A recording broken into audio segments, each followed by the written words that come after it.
I'm not gonna lie to you though, I did kind of fuck up a lot. I'm also using a brand new sound setup, so like I need you guys to help me out a little bit if I don't sound good or if I sound too quiet. You shouldn't hear the air right now because I turned it off, but it also, even with the air, it should sound way better than my mic ever did before. But I'm, but I'm also like a little bit of ways away from like my mic and headset and everything else. But I was basically, I was dumb. I wouldn't say I was dumb. Long story short, my family got sick. One person got sick, and then that person got another person sick, and then that person got the other person sick. And that's pretty much just how that played out. I'm sure you guys have heard that story before, so you know, it's not really like a new piece of information for anybody, I think. But basically, it doesn't really matter the order, because eventually the baby got sick, and the baby ran around and got everybody else sick again. So, game volume's a little low for you? All right. It should be a little quieter. I'll turn it up a little bit. We're basically playing with like sound all together right now because we got a whole new, we got a Go XLR setup. So we got a brand new Go XLR, that whole 9 yard setup. So that's like part of it. But also I'm trying to make sure when we do videos, like for the editor, that my sound isn't like the gameplay isn't overly loud so the editor can do their job. Basically.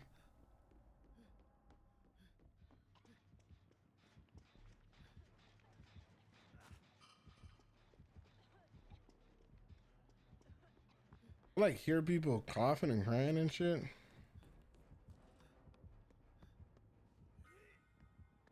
What do you want to shoot for? About to hear your Gucci though. Well, what the fuck? Hey, what? Hey, listen, bitch. I'm just looting. Like, if you don't calm your ass down. This bitch actually showed up here upset that I was looting. How dare this bitch?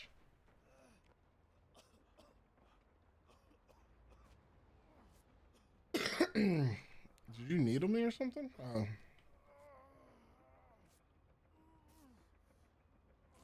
I'm shooting for like, so one, the very astute of you may have noticed in the past that sometimes when I'm super serious or focused in the game, you can hear me breathing. I'm trying to pace the mic far enough away from my face so that doesn't happen. That's one. Two, I'm also just want to sound better in general. Just want to have better sound so it's more like enjoyable. People can actually watch the stream and not feel like they're like, I don't know. Just want people to actually be able to sit back and enjoy the stream. I guess this is the easiest way, the simplest way to put it. So it's been a big focus for me personally, at least, to get that ish together. In terms of heat, the only thing I can really do besides for just get used to being hotter and bringing more water is like icebox my room before I go live, and then possibly run 2 fans in the corners of my room as opposed to like having the AC right next to my room. Those are like the only real options I have there. How do you want the game sound output? I normally hear it where it's sort of like I'm playing at least 75% of that. Usually, I mean, I know you said game is a little low, so I'm gonna like listen it to myself a little bit right now. I'm probably gonna turn it up about 25%.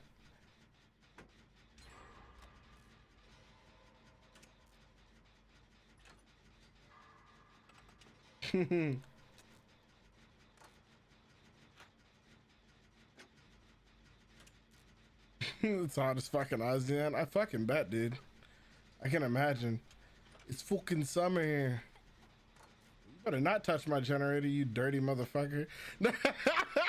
Spicy just walks up to my gen and changes his mind. Like, better not touch my generator, you dirty motherfucker. You anti-vax looking bitch.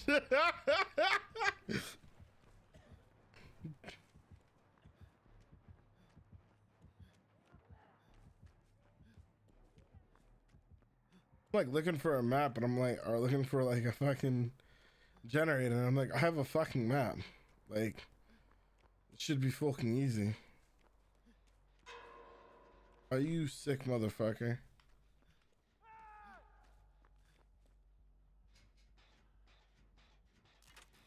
I heard about the tornadoes. I did hear about the tornadoes.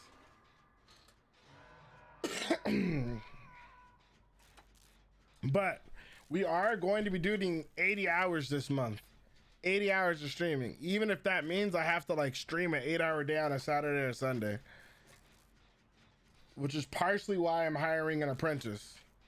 I've needed to hire an apprentice for like years. Really for like the last 3 to 6 months. I've needed to hire someone new to work with me, but I haven't. Because I kept thinking maybe I just need a new editor, or maybe I need a new manager.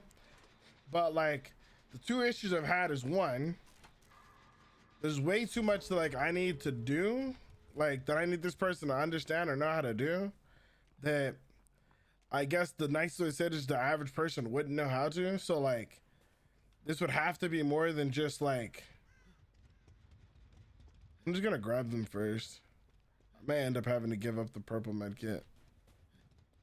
But I'm not wasting time. I don't want them to go struggle. If we can avoid it. Right there's F. Are we out this bitch?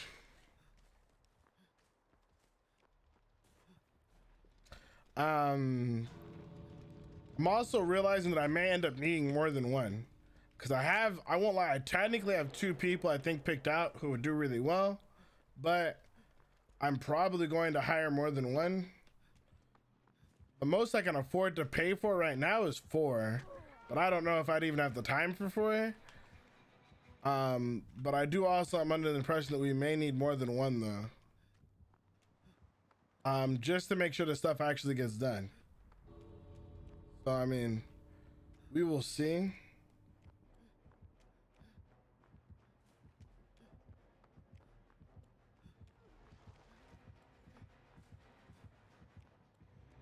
Person didn't get me sick all game.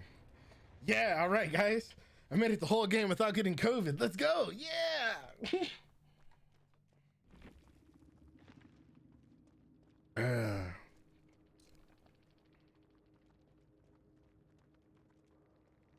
Oops, did I do that? Yeah.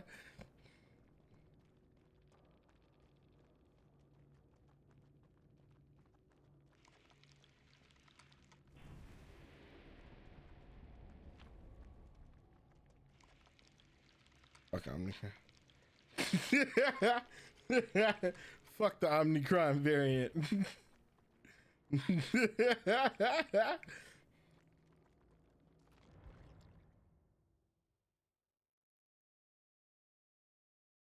They censored the DVD chat, so you can't say curse words or my name.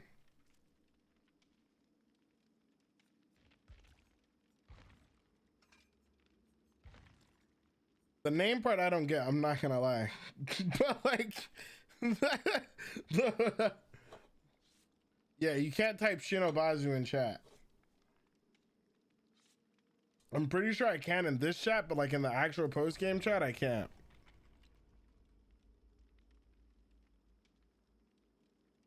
It'll like censor out my name.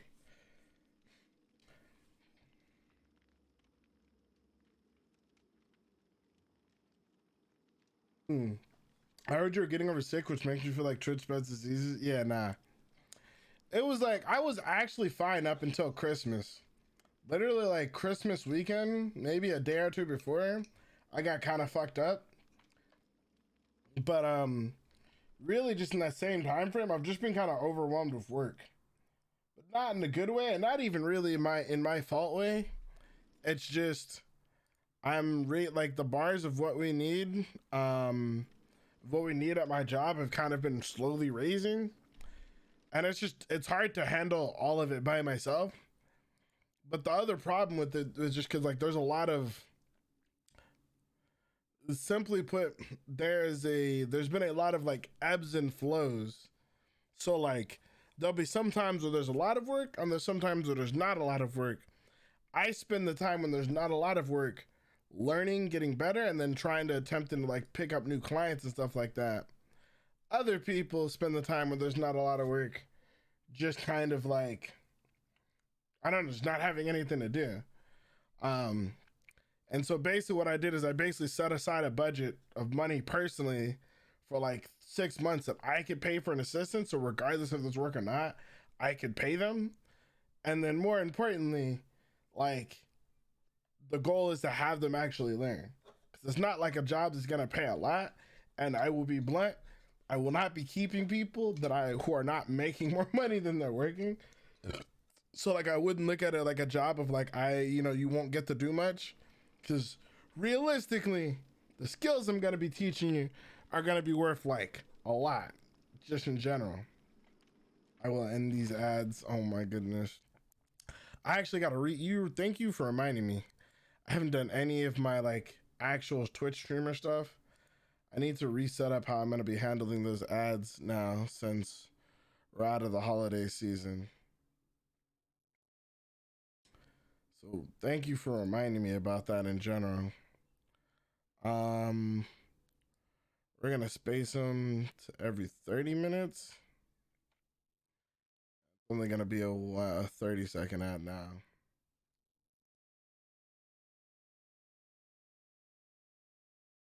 And then I can also run an ad myself, and I can still run 3 minutes myself every once in a blue moon, like when I take a piss or something. But we're gonna be messing around with some stuff just to make sure it's like a little bit or a lot better for you guys. It was holiday. We had holiday ad rates, so you know.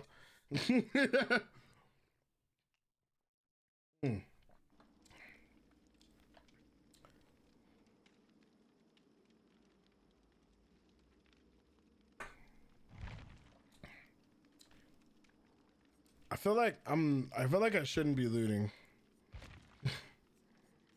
I only say that because like they're all looting. And if they're all looting, I probably shouldn't be looting. But do I have built to last in this guy? I don't think that I do.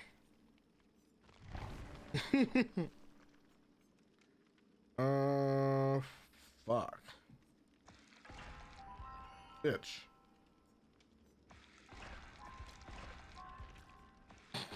Bro, I'm gonna say like every curse word in the book. There we go. The ad should be significantly reduced now. There shouldn't be any pre-rolls playing, and you should only get a 30-second ad every half hour now. Unless in between games, I'll probably run like a 30-second or 1 minute ad just to like make sure that that's taken care of.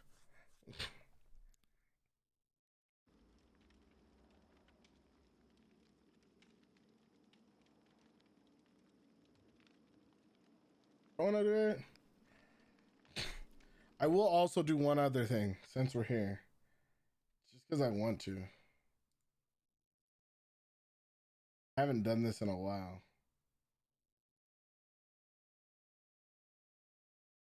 Kind of dumb, but I'm gonna do it anyway.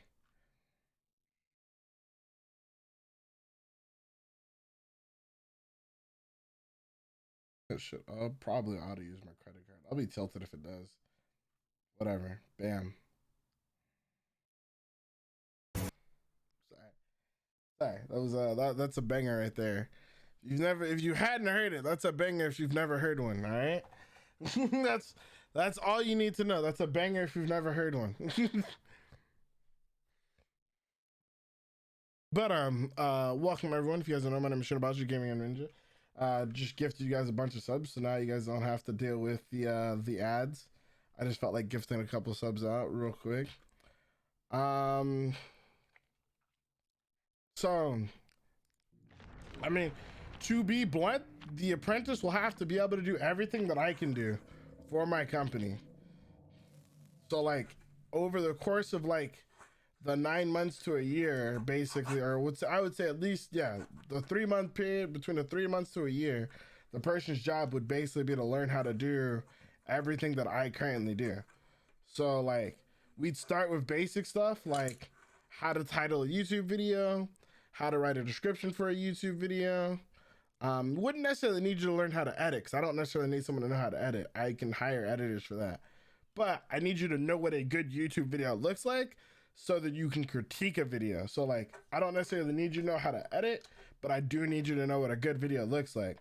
So I'm gonna end up like showing you like a good video and a bad video, and you need to be able to tell the difference between the two, and then what the person can add to make the video better. Stuff like that is what's gonna be like most important in my opinion. But literally, like when I say apprentice, I mean like literally, like I thought about like secretary or maybe a manager or blah blah blah. I realistically picked the word apprentice after like a lot of thought, because like legitimately your job is to learn how to do what I do, so that I like, at least from like a business side, so that I can focus on doing the things that only I can do, like as like a master in the field, if you would, which would be like handling client situations and that kind of stuff.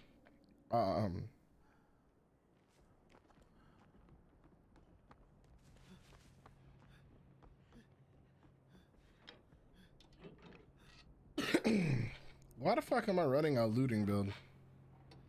Oh fuck.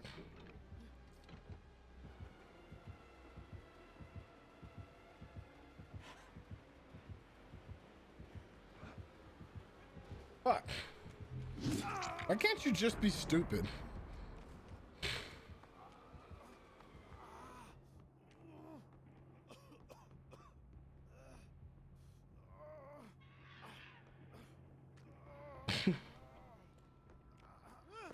Like seriously, my man just shows up, I juke him really hard, and he's just like, actually, I have more than one brain cell, good sir. And I'm like, really, dude?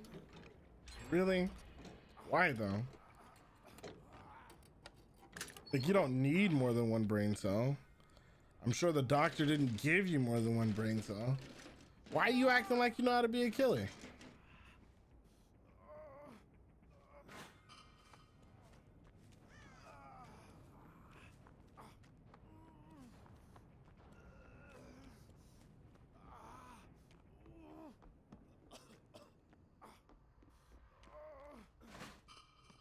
Up there.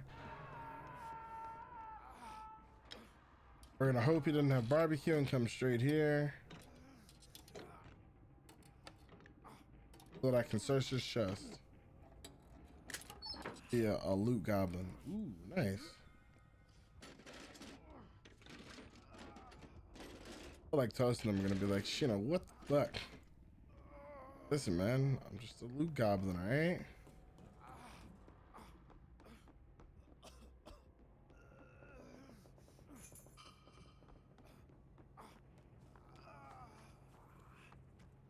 Almost got that save.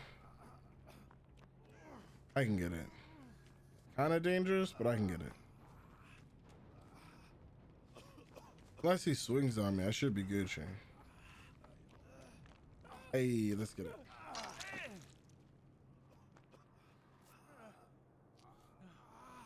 You heal. I'm gonna search this first. You heal first. You got a med kit. You can do that thing. That way, if your med kit runs out, some bitch. Fuck.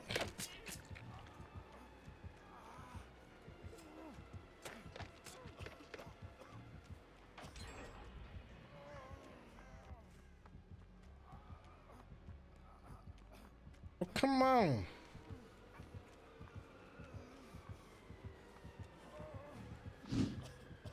Bro, what are you doing? Bro, what are you doing? Bro, stop. Get out. Get out of my game. How dare you even attempt?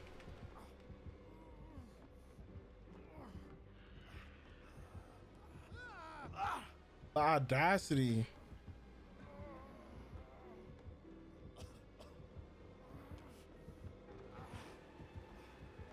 You to even feel as if you have the right to chase me.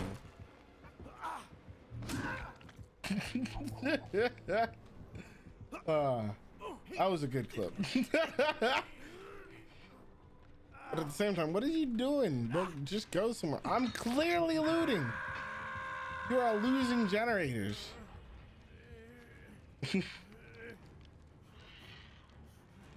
basically just lost the entire game. And for what? You wanted to keep me from looting? Gosh. Actually, we're not. Yeah, you're right. I was gonna be like, we're actually in like the speed heal space. I should probably let someone heal me, at least while I'm here. I'm just gonna put this in the middle of the street, and if someone finds it, they'll be like, sick, a map.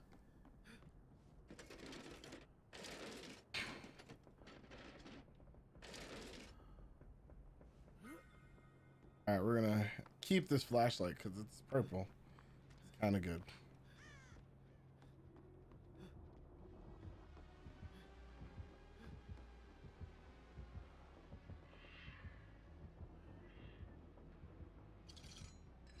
My man's just like right next door, getting ammo. I'm really just sitting here bullshitting. I'm gonna keep bullshitting too, because I'm not fucking done. Guess I'll do a generator. I would do a generator because I owe it to my team at this point. I've searched every chest. Even though... Why is that gen yellow? Did one of us put blast mine on it?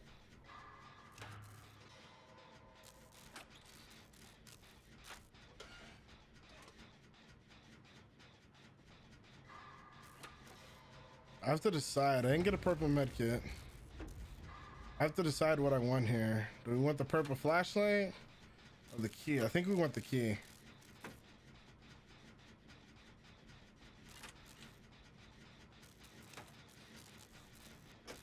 I think that's what we get. I think that's the rare thing. There's a couple other stuff we could get. The flashlight's not bad, and I do like flashlights. Don't get me wrong. But I think for my playstyle and how we play, I think we want the key.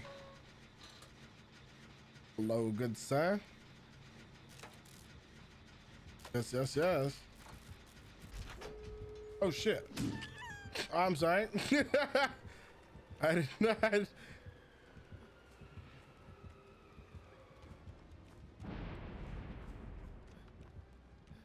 Trying to stay out of his way.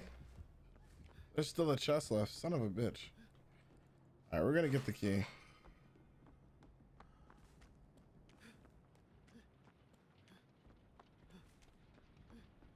The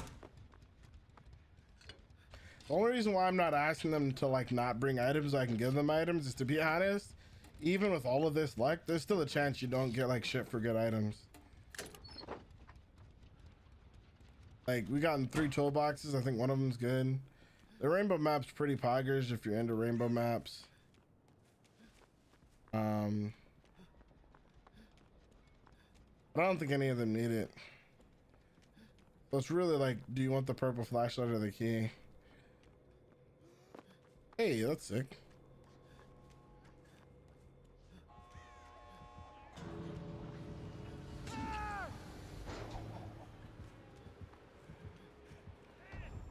Oh, I fucking hate that prick, dude. The amount of pricks they made because they were tired of killers body blocking or survivors body blocking killers.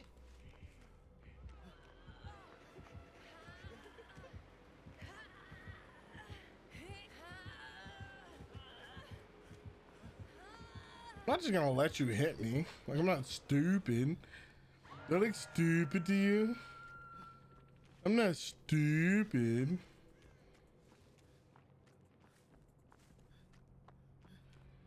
Man.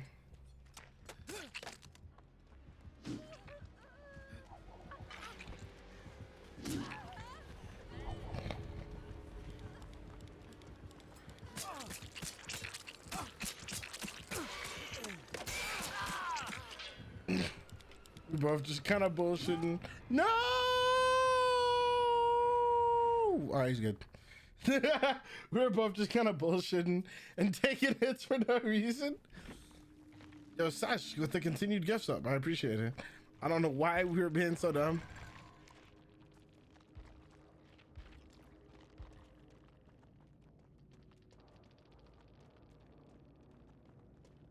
You know. um,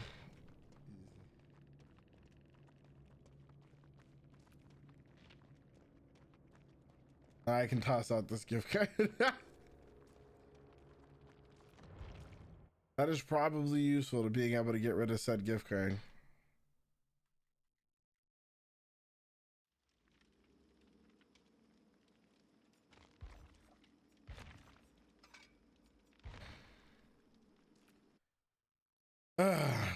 All right. Now that we've gotten things, I feel like somewhat back to a normal or to a healthy spot.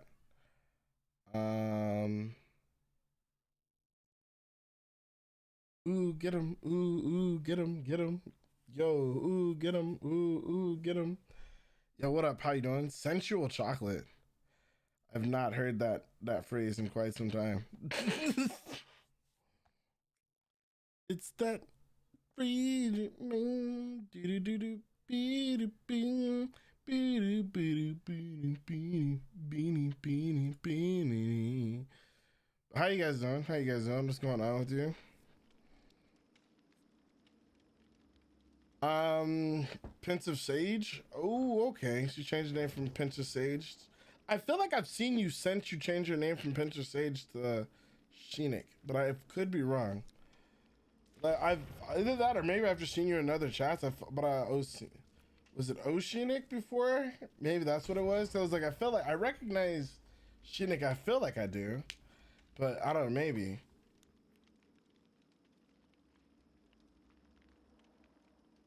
I don't know. Yeah, the bare necessity is just like the real banger. That's the banger that everybody sleeps on, like for real, for reals.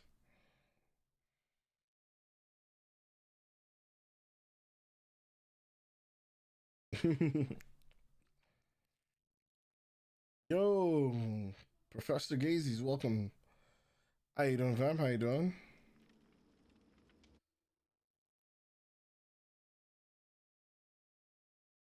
Uh,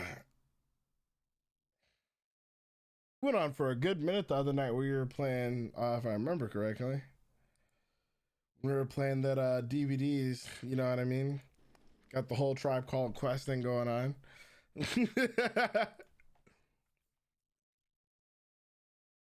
Hey, the film's doing good.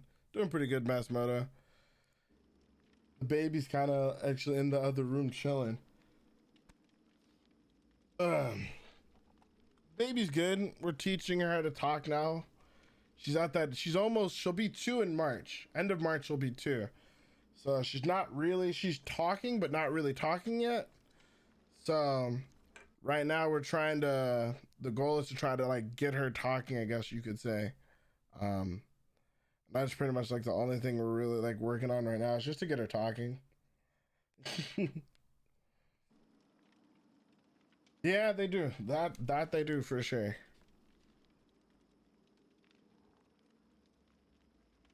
Mm.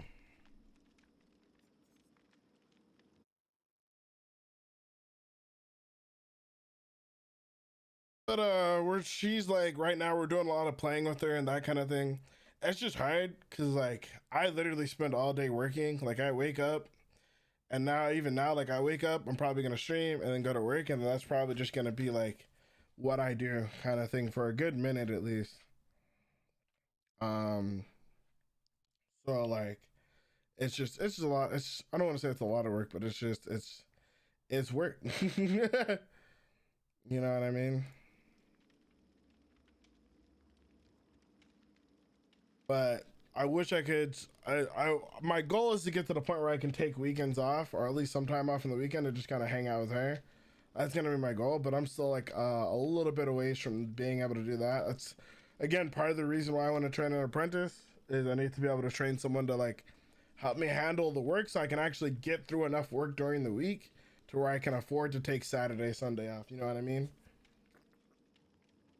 I get some baby time, but not nearly enough. I want to be able to like actually just chill and just play with the kids, but not like because I could do it, but it's the real thing is like doing it and then also like being able to not worry about anything else going on. You know what I mean?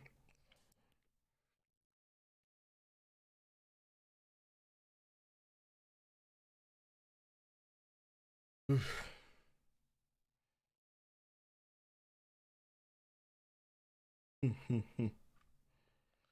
otherwise, like, you'll get working. But other than that, I've been pretty good. But honestly, I just feel good to kind of be back. I feel bad. I wanted to stream like all month and just couldn't. Partially because I was sick, partially because like it was partially because I was sick, and partially because like there was part of me that couldn't justify streaming knowing how much work I needed to do. It was like I was having like a really hard time coming to terms with like just taking the time to play video games, knowing like how much work I want. Like, wouldn't even say I was behind, or unless I wasn't behind due to my own thing. It was just like, nah, I didn't have COVID. I might as well have had COVID, but I just had I had a cold, and then I had a cold, and I'm pretty sure my girlfriend gave me a cold, and then I got it, and then she gave it to the baby, and then we were just kind of all like running around with colds, and it was just all bad. It was just one of those situations where like I got a cold, baby's got a cold. My dad didn't catch a cold from us, but he got his COVID booster shot, so he was a little sick from that. So like he was sick from his booster shot. I had a cold, she had a cold, and then it was also, she swore that I got it from someone else, but I was like, I felt a little sick before even going out. But my friend had his birthday party. He had a second birthday party. He had one birthday party, and I kind of bailed on that just because I don't know. I don't go out like that no more. It would have been a night worth going out to, but I just don't go out like that no more. At least not right now where I'm at. Like I want to be a little bit stronger in my work position. I don't like celebrating unless I got something to celebrate. I'm one of those guys. But I skipped his first birthday party, and then his girlfriend hit us up and told us she was doing a surprise party for him that was just kind of family. So I was like, I don't want to skip both parties. So I skipped going out to the nightclub with them, but I did go to the surprise party, and we all just kind of hung out and chilled. But it was just cold as fuck. Bunch of people hanging around. Nobody wants to wear a mask. All the shit they tell you not to do. Half my friends are like, I don't want to say like they're not unreasonably anti-vax, in the sense of like they don't want to get a vaccine, but their response is like, I'm just not gonna go nowhere, except for people that I know like who aren't stupid or aren't vaccinated. And I'm like, I can respect that, but they're just not big on the vaccine. And I'm like, if you weren't black, we'd have words. But since I know you black and I know you from the South, I know why. It's like, I already know you probably heard it from your grandma and your auntie and your cousin. So it's like, as long as you keep your ass inside the house, we'll leave it at that. And it's like, oh yeah, I ain't going nowhere. But of course, you know, there's like, I'm here for the birthday and to say goodbye. You know what I mean? I'm like, all right. But even then, it was still just like, But nah, it's really, I think one of the main reasons why I'm looking for like the Apprentice is just because like I need like the week I was sick, no work got done almost. Like there was like 2 days where I wasn't really able to do anything, and then 2 more days where work was slow, and now 2 more days where I was kind of working and playing catch up. So I'm like working double time, but I'm sick. As you can see here, I still have a slight cough, so I'm not even like 100% yet. But it's just there's just too much going on where it's just like, all right, you know what I mean? I've got to address this at some point. We all do. Yo, what up, them? But it's just a lot of work. So my goal, hopefully, is to get at least one or two of the apprentices caught up to the point where they can handle some of the like video stuff for me, or at the very least, they can do the first leg of it, and I can kind of correct them, as opposed to like having to do all of it myself. Because a big thing for me is like a lot of the work I wouldn't say it's necessarily hard, but it's mentally draining. So like if you have to come up with like the best YouTubers spend an hour on the title of their video, and they'll spend an hour coming up with a thumbnail of the video. Sometimes they'll come with the thumbnail of the video before they even have the title. That's a lot of creative energy. And it's like when you're putting that much creative energy into something, it's like, it's very easy to become burnt out very quickly. It's like trying to come up with like doing a painting or something like that, or a drawing, or writing a poem. Like, you aren't, all you in to most people, all you're really doing is writing. But it's hard to do all of that over and over and over again, like 10 times in a day. Coming up with a really good video title. Plus you just get kind of burnt out watching videos, you know what I mean? Like, you only have so much creative energy you can use in a day, I think.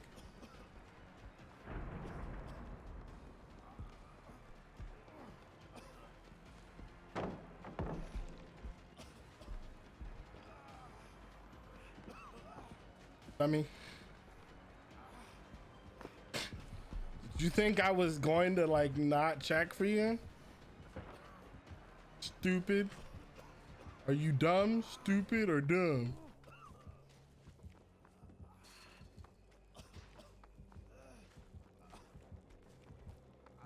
My man flushed himself down the hole. Snapped the motherfucking ankles in half.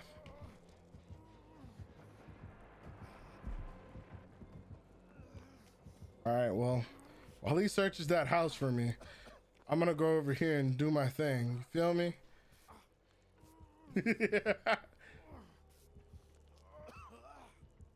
Oh, bitch, he stomped out the totem. What a bitch. Son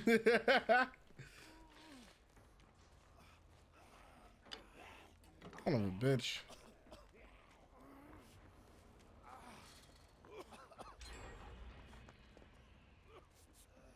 Fucking Nimmy bot.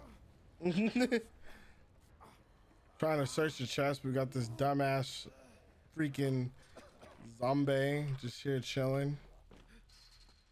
I'm just trying to loot.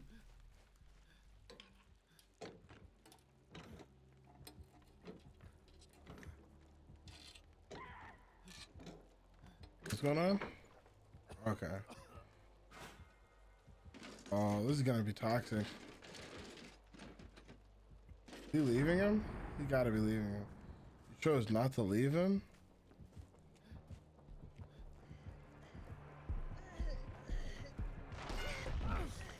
I'm toxic. I'm toxic. What did you expect? And she wiggled out. Easy. Easy. Here comes that boy. Oh shit, what up?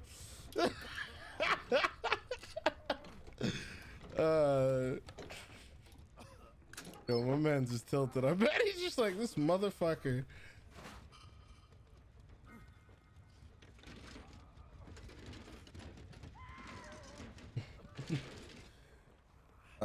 Did I get two of the same motherfucker? Okay,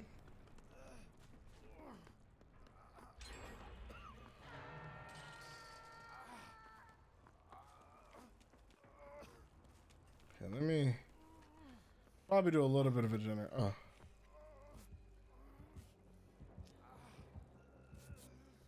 Do a little bit of a generator, you know? Don't have to do a lot, but just a little bit. Be a little bit more part of the team. I'm doing pretty good. I'm being a bit of a jackass, just kind of looting the entire game and fucking with the killer. Instead of like actually playing the game. I don't know if I want the flashlight or the rainbow map. This is a better rainbow map, so I guess we'll go with this one for now. Wonder if I can rummage one of these. Oh, I guess I can't anymore because I fucking used it. I was gonna be like, I wonder if I can rummage through one of these.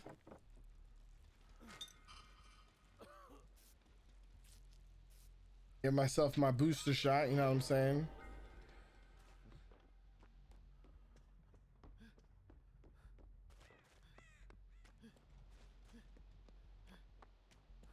You gonna leave items in the middle of the street again.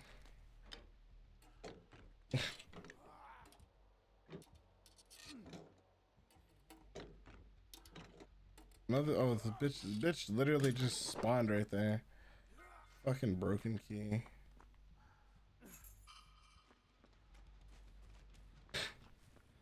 I wonder if Toast and them have noticed I've been looting every game. I feel like they had to have, right? At least somewhat.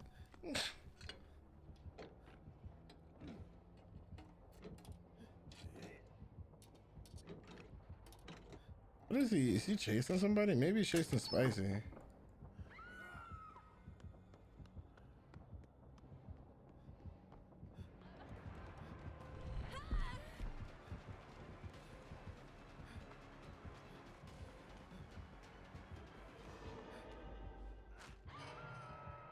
Alright, hold on. I might get the flashlight just because I'm fucking sick of these zombies. Like, for real, for reals. Yo, Kuma! What up? Gonna get blast mined?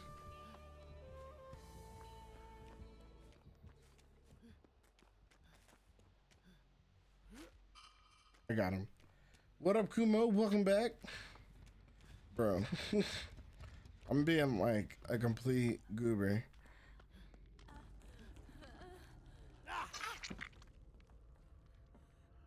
I haven't found a single medkit though, oddly enough. This guy's also been doing like terribly. Like for real. All right, we should end the game now. We're pretty close to the end here. I don't want homeboy to die on hook while I've been goofing around.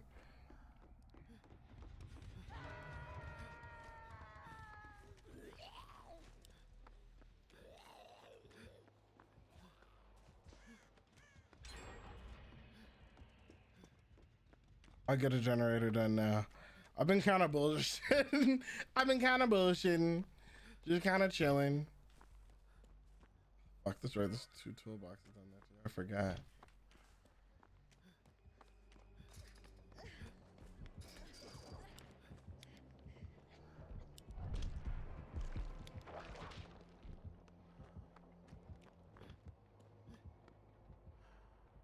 Get downstairs. I don't know where the fuck you went.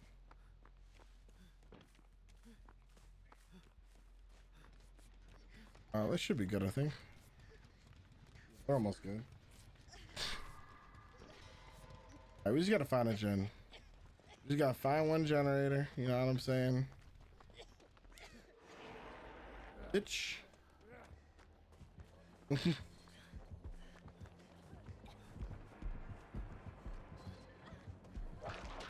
Alright, we're gonna go do a gen. Oh wait, there's a gen here. We're gonna go do a gen. I was like, they're playing Ring Around the Rosie. We're gonna do a generator. We looted like 7 boxes 8 times. We're gonna go do a gen. We're gonna be a team player. We're gonna do our one generator, you know what I mean? For the team. Alright guys, we did our one generator, right? For the team. Oh shit. I'm so bad.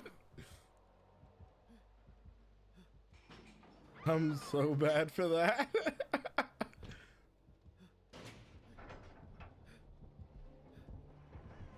For what?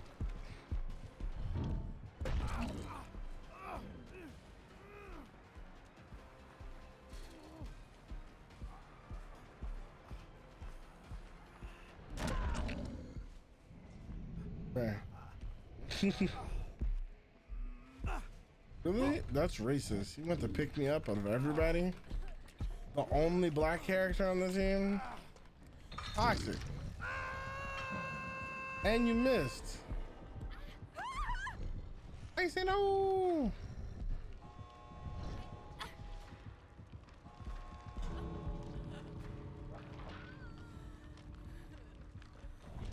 Osher said yoink. Yeah, hold that. Yeah, hold that. Maybe. You're probably right.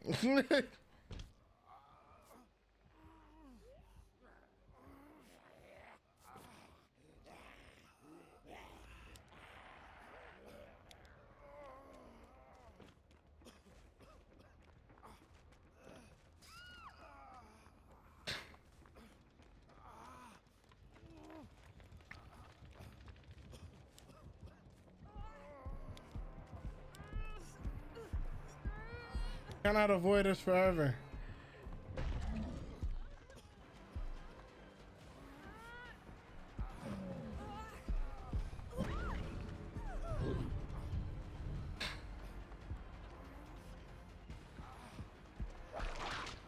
Oof. Bro, we're being so stupid. This is completely unnecessary.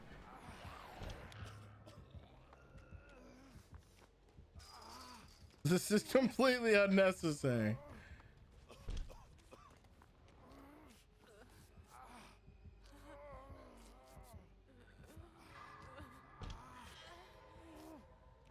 I guess we're full healing.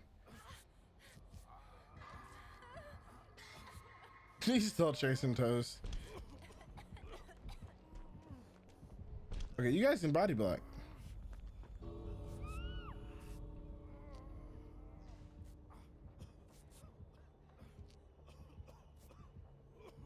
All right, if he has Blood Warden, we're dead, but I don't think he does. I don't think he does. All right, no Blood Warden. All right, cool, we leave. GG, well played. GG, well played, good sir.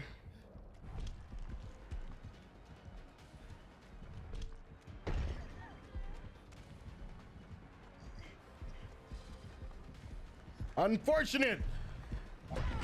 Oh shit. All right, well, he's just gonna crawl. Yeah, he just goes for the crawl, I think. Oh shit. All right, this is a rough one. I don't know here.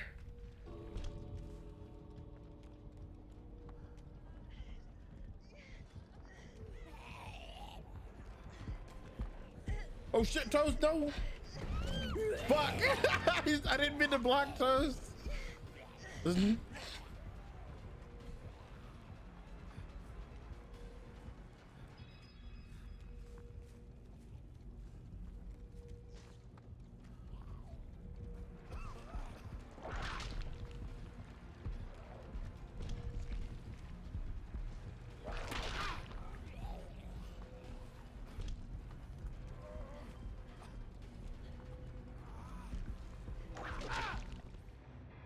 Yo, fuck. I was gonna be like, no. I should have juked. I could have juked that one. I should have juked that one. It would have been a little bit longer, but I was like, if I juked it and then went for it, then he's got to like try to pick me up or hit me to get Toast. Fuck.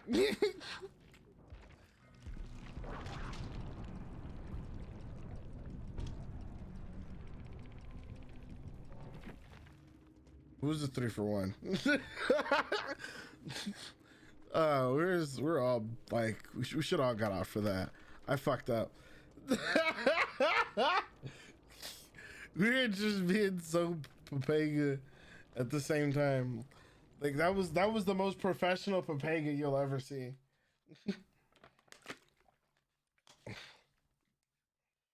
I mean, he didn't win. This is true. He didn't win. He did still D-pip. So I call that a win. As far as I'm concerned. As far as I'm concerned.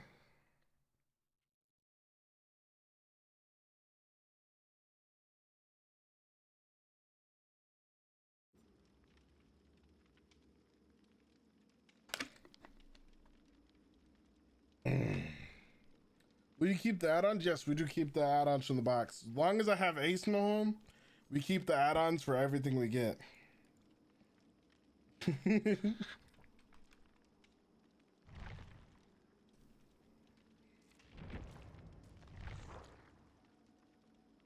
All right. We need to put on a solo queue build. Or we put on a Gen Rush build. What do we do tonight, guys? Are we solo queue or are we Gen Rush? Could be Gen Rush solo queue. Or we could be solo queue Gen Rush. What do you guys feel? What type of survivor are we tonight, guys? She. The fact that I still don't have Adam's breaks on top is like beyond me. I have not leveled TAF in way too long, apparently. I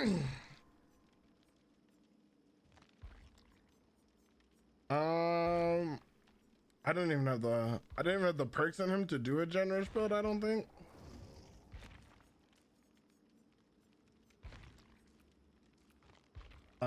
But we're getting there. I think I do on Adam though. We're leveling both Adam and Quentin for a little bit there.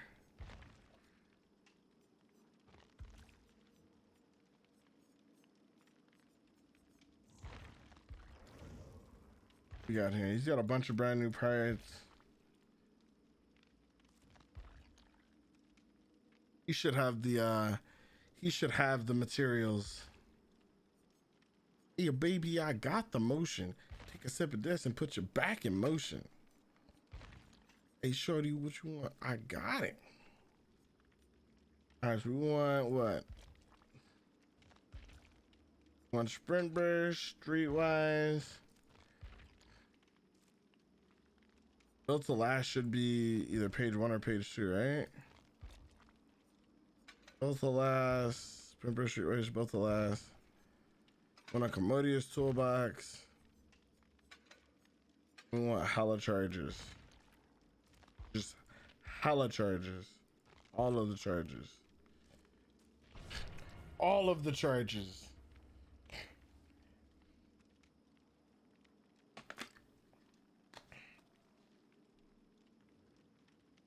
My luck in selling. I'll go be the sole survivor. Be the sole survivor. Why do you feel like you gotta retire Jake? Man. Do. What the fuck? Oh shit, this sounds like terrible. I was gonna check out a quick video on just kind of some basics for the new WoW, because I haven't played 9.2. I'm probably gonna play 9.2. I'm probably just gonna play WoW off stream. I want to play WoW on stream, but I don't think I can be an on WoW stream player. Maybe if I make like hella WoW content or something, it's possible, but I don't think it's likely. That's just me. We'll see how it goes though. I have no real idea what will end up happening there though, to be honest with Yay. If I'm going to be honest with you, I have no idea how that'll like work out long term.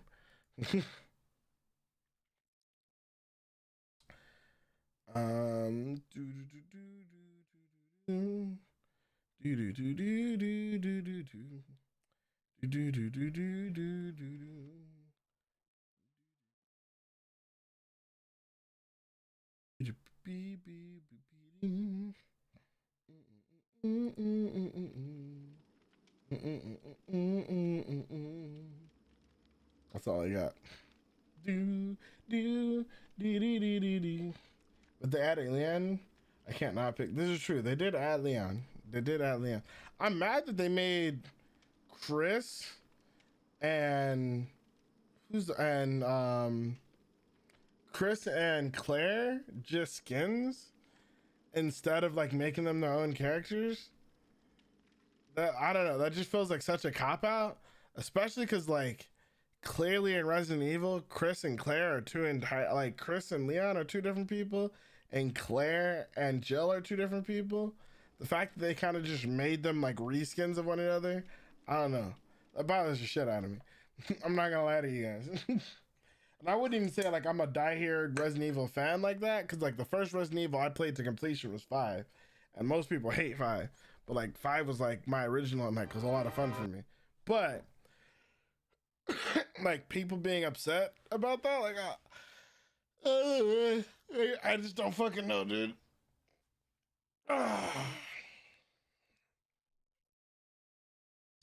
By the way, I've been thinking a lot about this, especially since we're in 2022, and this just seems to be like the real way to squash beef. If you guys could see any two streamers box, like actually box, I'm talking like legitimately no headgear, like the way like the Logan Paul brothers are boxing these days, I'm wondering who would you like to see go at it? Like which two streamers or two creators would you like to see box each other? I feel like that would be dope. I want to see VTube boxing. Feel like just make each VTuber a character or make them a mod, fight night, round 3. You know what I'm saying? Just get it going. I feel like that needs to be the next step. Me and Tyler Toast box. I feel like me and Tyler Toast would be better commentators. I feel like everyone else who's commentating would be too nice. They would try to be too politically correct. Me and Toast would just be like, what the fuck were they thinking? Like, why would you come in the ring looking like that? Clearly, you didn't take this fight seriously. You're gonna walk in this ring. You clearly haven't done 2 laps around the ring in terms of like engagement or in terms of training. You're gonna step in that ring, and I'm just gonna be real with you. You're gonna get knocked on your fucking ass. And that's what you do. You don't come into this ring. It's disrespectful to the sport of boxing, to everybody who came out here to see you tonight. It's even disrespectful to your fans, because your fans want to see you put a good fight. And realistically, all you did was make these people pay a bunch of money to watch you get your ass whooped. Back to you, Cody. It's just gonna be like something like that.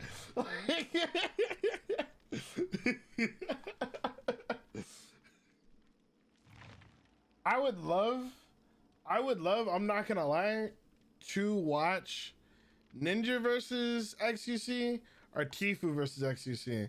But realistically, I want to see Tifu versus Logan Paul, because I feel I either Logan or Jake, because Tifu's kind of a jerk just like them. I'd like to see him get rocked.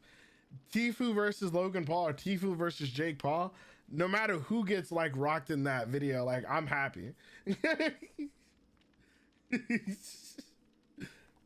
Sykkuno and Valkyrie. Who's the 2? Man, I'd want to see like Sykkuno and Destiny. They're 2 lanky people, but also like they're like 2 really lanky, kind of goofy, like soft, you know, kind of like, you know, the girly girl kind of guys, right? But they also probably have some of the largest female audiences on Twitch. Like for reals, they probably get more girls than any other Twitch streamer, realistically, which is like silly to say when you think about them, but it's true. And I'd like to see Destiny I would like Destiny to just go outside Kuno and be like, anime isn't real. Anime isn't real. Anime boys like this aren't real people. You're just as fake as those VTubers. And then just like when it looks like Sykkuno's about to like get knocked out and the fight's gonna be over, and then like the fake Giga Chad wins, Sykkuno just gets up and like in true anime style, just hits Destiny with like a Hajime no Ippo style Dimsy roll, and then flips around, hits him with that first comes rock, that Saijogu, and then boom, just hits him with the straight Hunter x Hunter Dimsy roll knockout punch for all the anime fans. Easy. And I'll be like, I was only able to do this because my friends believed in me. And then Destiny will finally be defeated by the power of friendship. That would be a fucking sick ass fight.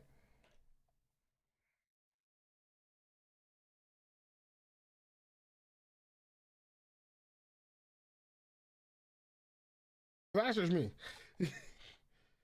Oh my wamu. If he doesn't say, I don't, he's too much of like a good main character. You'd have to like insult one of his friends for him to like say, for like Sykkuno to say something like that. You'd have to like bitch slap Pokemon or something like that first, and that way he could like have an excuse to get like anime friendship mad. Then he could be like Gohan, like talking to Majin Buu, where he's just like, "You want to fight? No, Boo. I want to kill you." Like then you know you can get that type of energy. Otherwise, like it just would be out of character for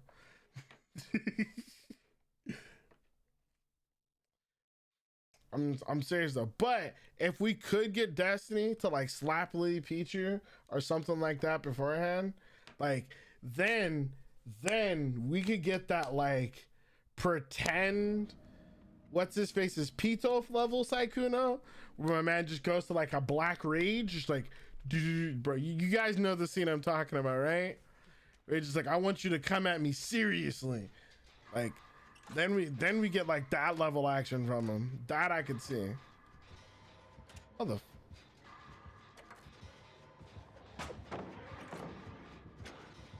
why you gotta do that? How did you hit me? Because let's be honest, we both know you didn't actually hit me. All right, well, you have fun over there.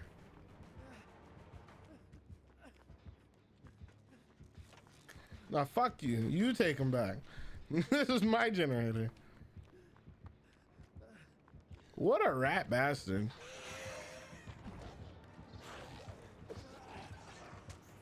You literally had your original target. You had your cute boy. Instead, you came back for me. Toxic.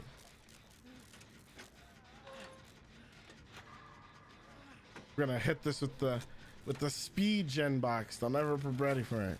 They'll never expect it, bros. They'll never expect it, bros. They'll never expect it, bros. The fastest generators in the game. Yo, my man with the tier 1 sub, let's go. Welcome to the village in the slice. As a guinea, you'll have to help defeat scummy killers and survivors alike. I hope you're ready. A pimp named Professor Gazelle. I guess Gazies. I don't know why I said Gazelle. Maybe I'm thinking Animal Planet for some reason. Professor Gazelle. Yo, what up here? How you doing?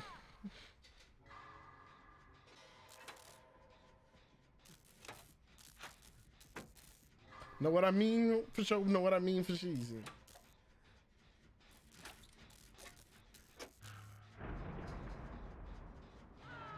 Who wants to bet he has barbecue and chili? Makes his way right over here.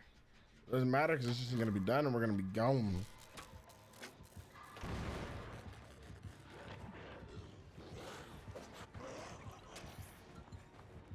Bruh.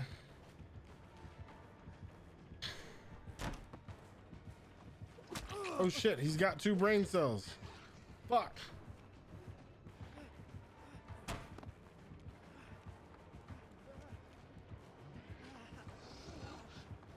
Later, bitch.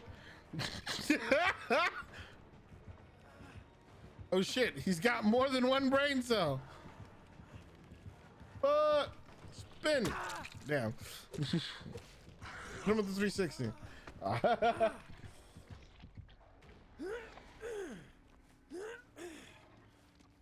I feel it, I feel it. I saw the new channel. I accidentally subbed to it on the wrong account. So I had to unsub and resub, but I saw your new channel the other day. And I got the chance to check out your little stand-up video. It was pretty cool. I know it was kind of more of an introduction video, but I did see the main comment was wondering like what type of content you're actually going to be putting on the video, but I'm assuming it's kind of just whatever you feel like. I'm assuming at least.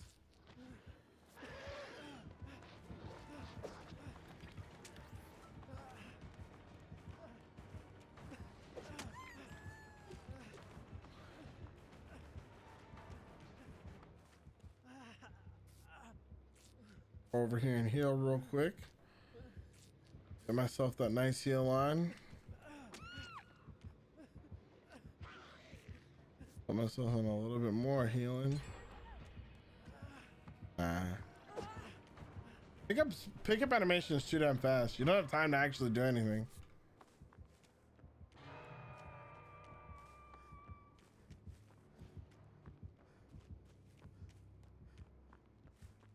I don't have BT. I'm gonna wait a bit. Hold on. I'm gonna save her, but like not like immediately.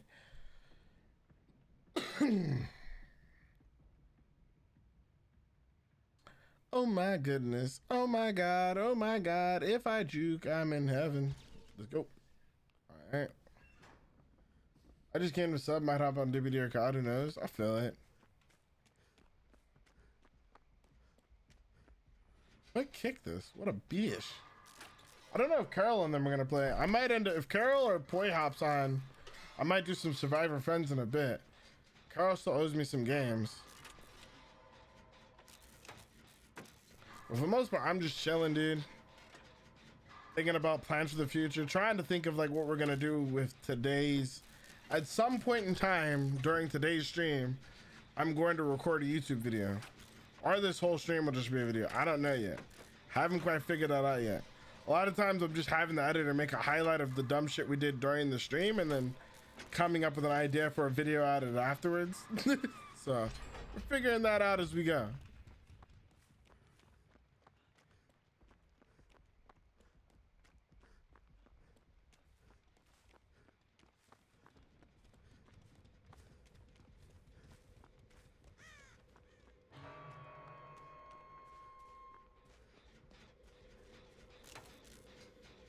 All right, got this one.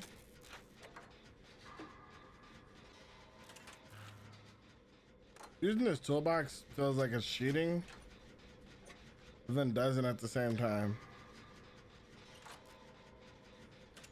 Because it's so much faster than not using a toolbox. Right now, it's not even any faster at all, but it just feels faster because I used that toolbox for a little bit. I'll drop nukes. Those would be good videos. I keep telling people if you ever played COD or if you ever did a battle royale, dude, doing videos would be so easy. All you have to do is just have an editor, like just find a half decent Fiverr editor and just have him make a video about every time you get a win or every time you get a nuke, and just make each one of those a video. And like, it's like 30 bucks a video for like a guy on Fiverr to do that, or like 50 bucks a video. And you would be big like in 3 months. Not even like huge maybe, but you'd be like decently big to where like you'd be able to stream with like 20, 30, 40 viewers and like probably easily be able to get like a couple $100 a month just while gaming in general, and just keep growing from there. And then from there, it's just like actually like collabing and doing events and stuff like that.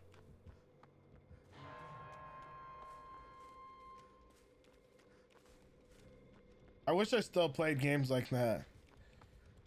I just don't care. Like, I don't enjoy the games enough to like stick with them. Like COD or Gears isn't. I wouldn't say Gears isn't big enough, because I think Gears is big enough, but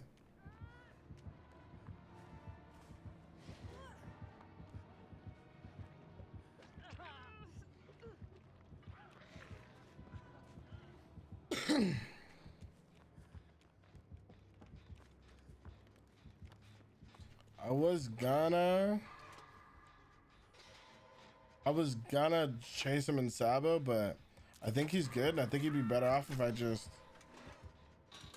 push the gen.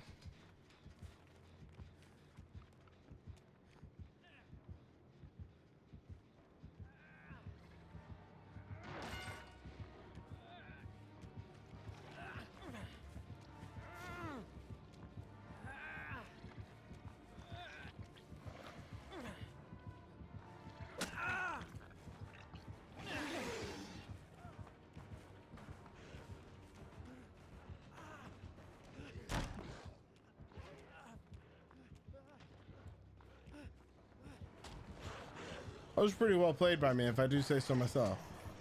Pretty well played by me. Probably gonna tunnel the fuck out of me for it, but I stand by the decision to do it. Oh, fuck me.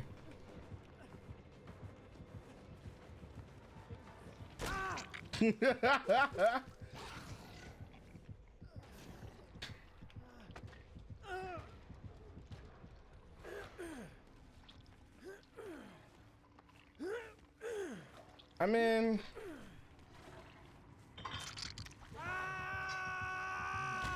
I don't want to say I disagree with that, especially because I do know like people like the badger and stuff like that. I think though, by like not having other people work with you on it, you end up limiting yourself. I know the feeling because I like doing a lot of editing myself for a lot of things too. But I think as you grow, you want to learn to focus on doing the things that only you can do. And like, only you can play COD, right? Only you can do like that part of the video, right? But I wouldn't say anybody can edit, but like the most important part of it is going to be the things that only you can do, like being the person who's doing the live stream, who's playing the game, who's interacting with your viewers. That can only really be done by anybody else, but you.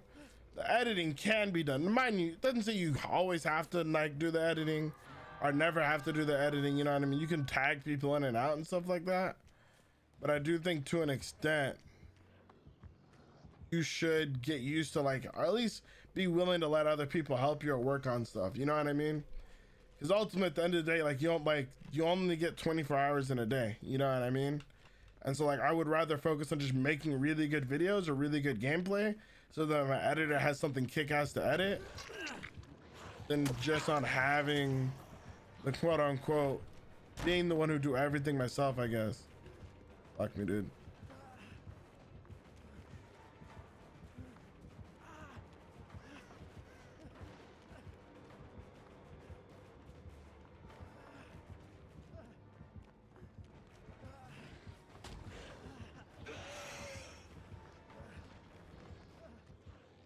Why are they not? Okay, I'm like, why are they not doing a gen? I'm so confused. I feel like I could be wrong, but I feel like between the two of them, they should have been able to get a gen by now.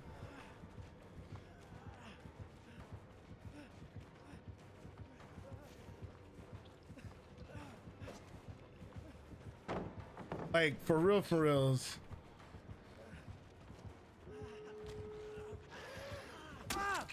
What? He has a totem? I have concerns. Oh, the trident doesn't count.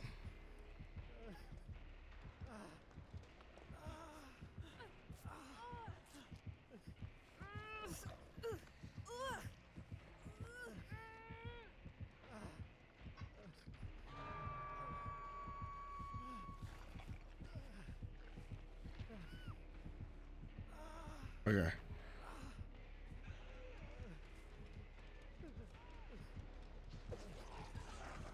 Plan now is just to crawl as far away as possible. There you go. So you have a choice here. You can't have us both. No, you want us both, but you can't have us both, good sir.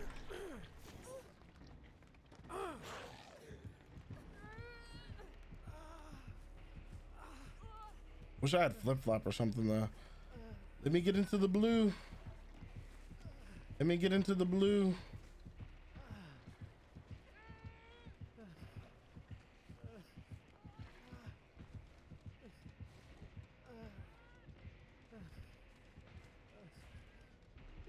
I just want to get somewhere where they have a decent amount of chance to actually get away.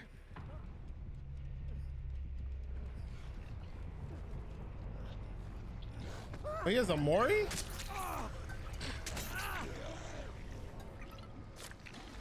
I didn't realize he had a Mori.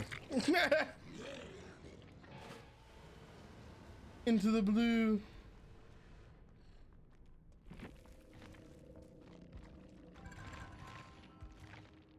Or do you have Devour Hope?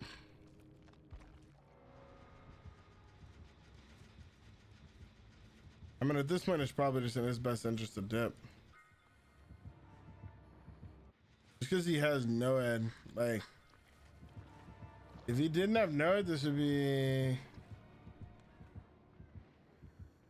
If he didn't have Noed, this would be a different play. Because he has Noed, it's like, that's a yikes.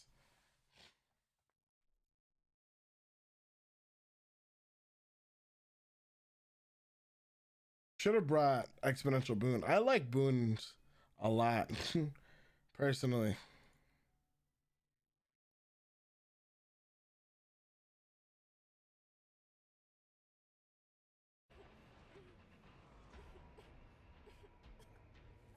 He just brought his thing. Oh, did he find him?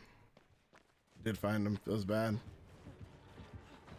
I mean, props are trying to go for the save, but it's just a little dangerous. Like, without going for the no-ed first, it's a little dangerous to try to go for the save.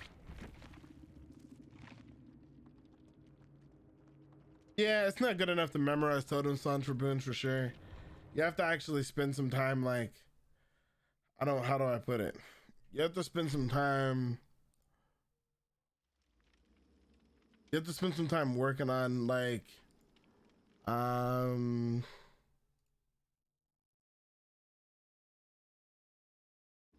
I can't even think.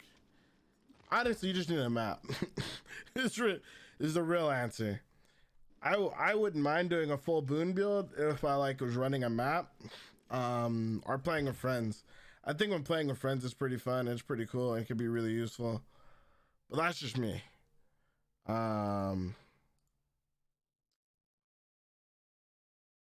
I do, before hopping into the next game, want to watch this YouTube video real quick because I want to know who Deji's gonna fight if Deji's gonna fight someone. I don't like Keemstar, but I want to know who Deji's gonna fight if Deji's gonna fight somebody. So we're gonna watch this real quick, and then we'll get back to the gaming, the gamings. All right.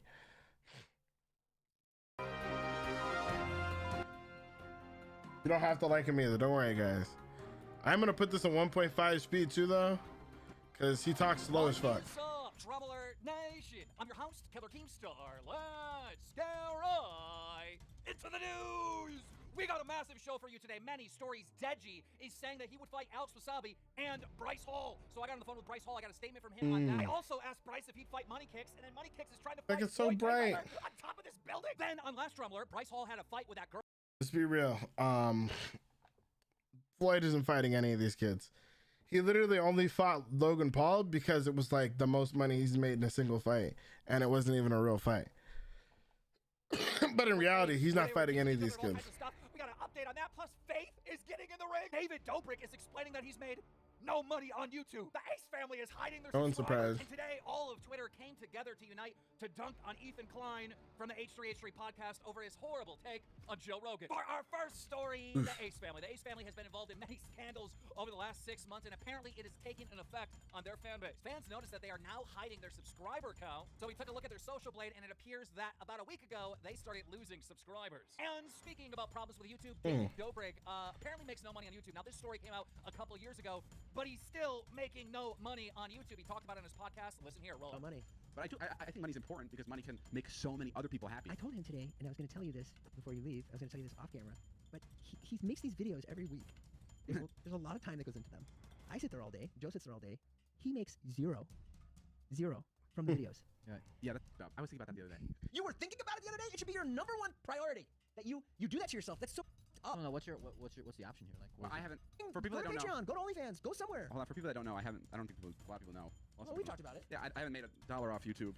No, you don't make any money Like from it. 3-4 years. Yeah. No, the reason why he doesn't make money on YouTube is because he uses commercial licensing music in his videos, so those Yeah. music labels, they claim the content and take the money from his videos. So you might be asking yourself, how can David Dobrik survive without making money on YouTube? Well, in the past, he had all these sponsor deals and brand deals that would pay for his content. But after he got canceled, he doesn't really have those brand deals anymore, so how exactly is he making money? Also in the news, on last Drum Alert, we had this battle going on between Faith. So like, hearing that he doesn't make any money on videos doesn't surprise me at all. And doesn't really like scare me or anything. Like, it's like, Checked out OTZ latest vid? yeah, I've checked out Ott's latest vid. I'm down if you want to do some duos, by the way. Nice. I don't know if you're playing it at all. But I checked out Ott's latest vid. Well, as much as I do agree with him,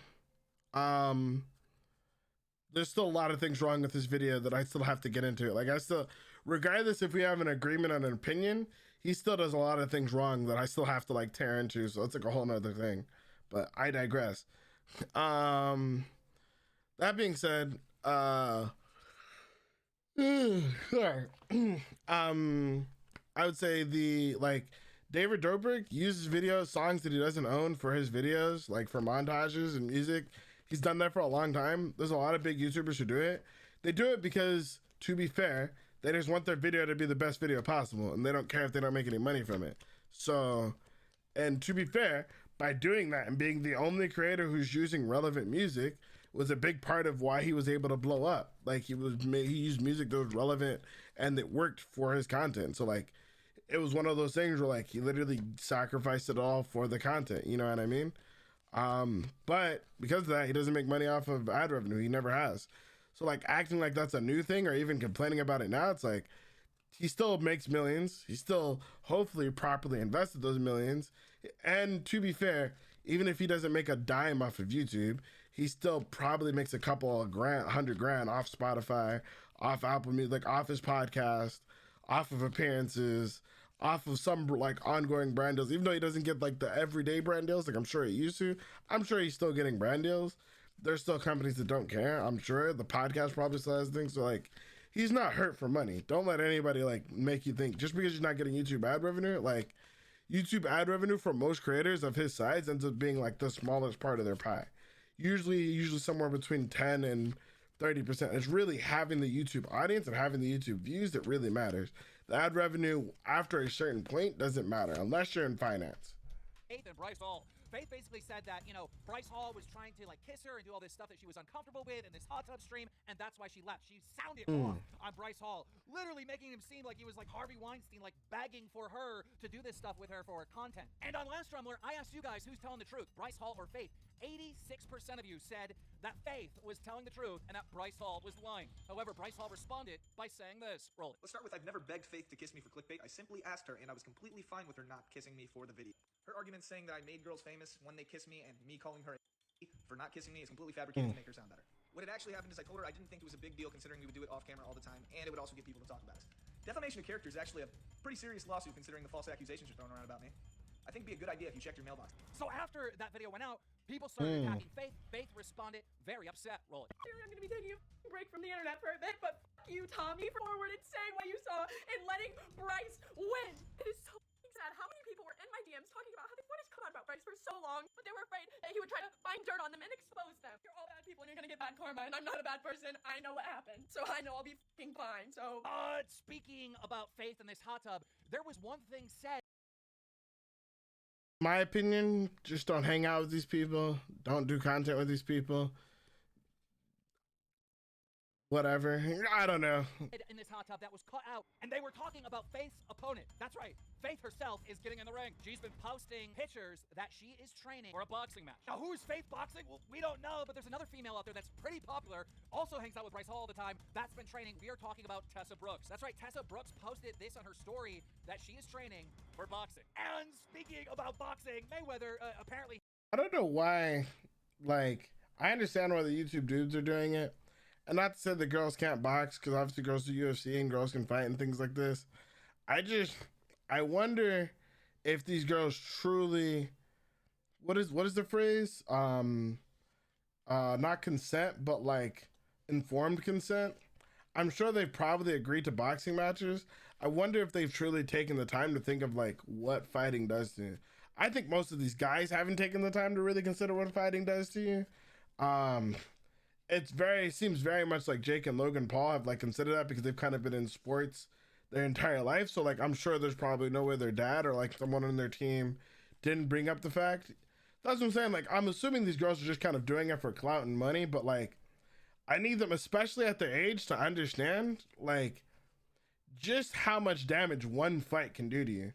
Cause like, I know a lot of people, I've been in a decent amount of fights in my days, just as a person in my life, you know what I mean? And I've luckily made it through most of those fights like pretty good, but like I have seen plenty of friends and plenty of like just kids at school and people I know who've had their entire life changed because of a single fight that went sideways. I almost permanently fucked up my hand from a single fight that went sideways, like just because I wasn't like fighting properly.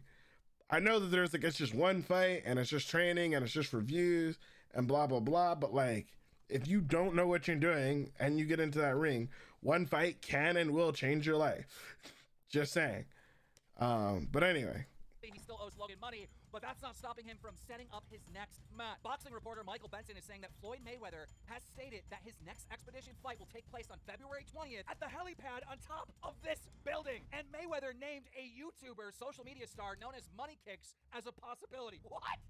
Money Kicks fighting Mayweather. Now here's the deal with Money Kicks. Money Kicks, his father is like a billionaire. Great guy. That's why. But I don't know if he... In my head, I was just like, it doesn't make any sense. Like Mayweather, like the only reason Mayweather fought Logan was because it was literally like for like $100 million. And I was like, there's no way he's stepping in the ring again unless it's for like $100 million. But if this kid's dad's a billionaire, then he's probably paying more than $100 million for him to step in the fight. So that makes sense.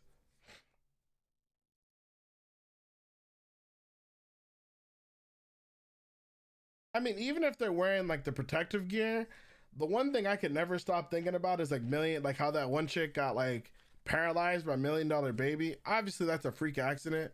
But like whether it's during practice or during the match or during training, like you're practicing, and even with protective gear on, I'm gonna be real with you. Like I would say, like for example, if you headgear does a lot, but like I would say it's scarier to fight somebody with gloves than it is to fight somebody without gloves.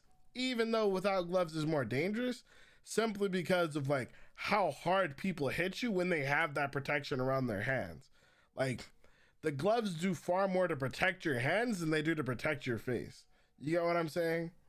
And as I'm saying, like permanent, like just even like I've seen people get slapped so hard that like they've been fucked up, let alone like taking a punch to the face from somebody, especially if you've just never dealt with it before. So like the whiplash from getting hit and things like that, like it's not like nothing. Even just like from having a cracked rib, like there's just so much that comes with fighting that people don't think about.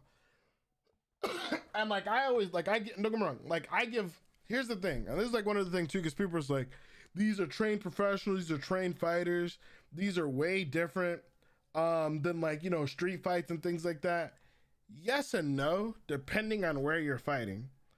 These fighters like look really great when they step into the ring. They're ready to go. They're like amped up. You know what I'm saying? Like they look like killers when they step in the ring. But you got to remember that they took 8 weeks to get prepared for that, right? In the street, you have 8 seconds, if that, before something goes from a normal conversation to your life is on the line. The people, like when you're really fighting like that, you don't get 8 weeks to prep. You don't get 8 weeks to get yourself mentally ready.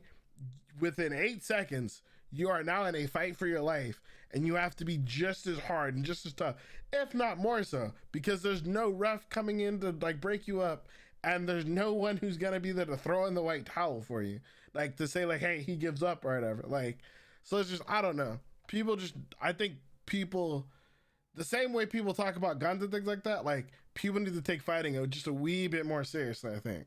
He's got the boxing skill for Mayweather. I heard a rumor that Mayweather was offered $100 million to do this. But Money Kicks isn't just looking at Mayweather, he's also looking at Bryce Hall. Money Kicks posted DMs with Bryce Hall saying someone is going to sleep. Bryce Hall responds by saying this would actually be too funny. So last night I got on the phone with Bryce Hall to find out if he's serious about fighting Money Kicks, and he said, hey, if the bag is right, he is down. But I also had to ask Bryce Hall about boxing Deji, and here's why. Yesterday, Deji uploaded a video titled, Who Am I Fighting Next? Total clickbait because he doesn't say. But if you guys remember, a few drama alerts ago, I told you who Deji was going to fight. I said that he had no opponent, and that Alex Wasabi was basically his backup. If he couldn't get an opponent, he was going to fight Alex Wasabi. Now, Deji responds saying this. Roll it. Saying I'm fighting Bryce Hall, saw that I'm fighting some people from FaZe, fighting all these names, Alex Wasabi, I'm hearing all these names, you know, they're all rumors. That's literally it, they're all rumors. I saw the UK versus USA post from Showstar Boxing. Hey, if you want me to fight on that card, hey, you guys know what to do. Tell him I'm ready. Tell him Deji wants some. Tell him Deji wants to smoke. Like, hey, if I can fight Bryce, I don't mind fighting that steroid look. You know what I mean? If I can fight Alex, he's just a waste man. I mean, have you heard how he sounds? If I have to fight, I do want someone to fight Tifu. I think Deji would probably get rocked by Tifu. So I want Tifu to fight somebody who would probably actually beat his ass.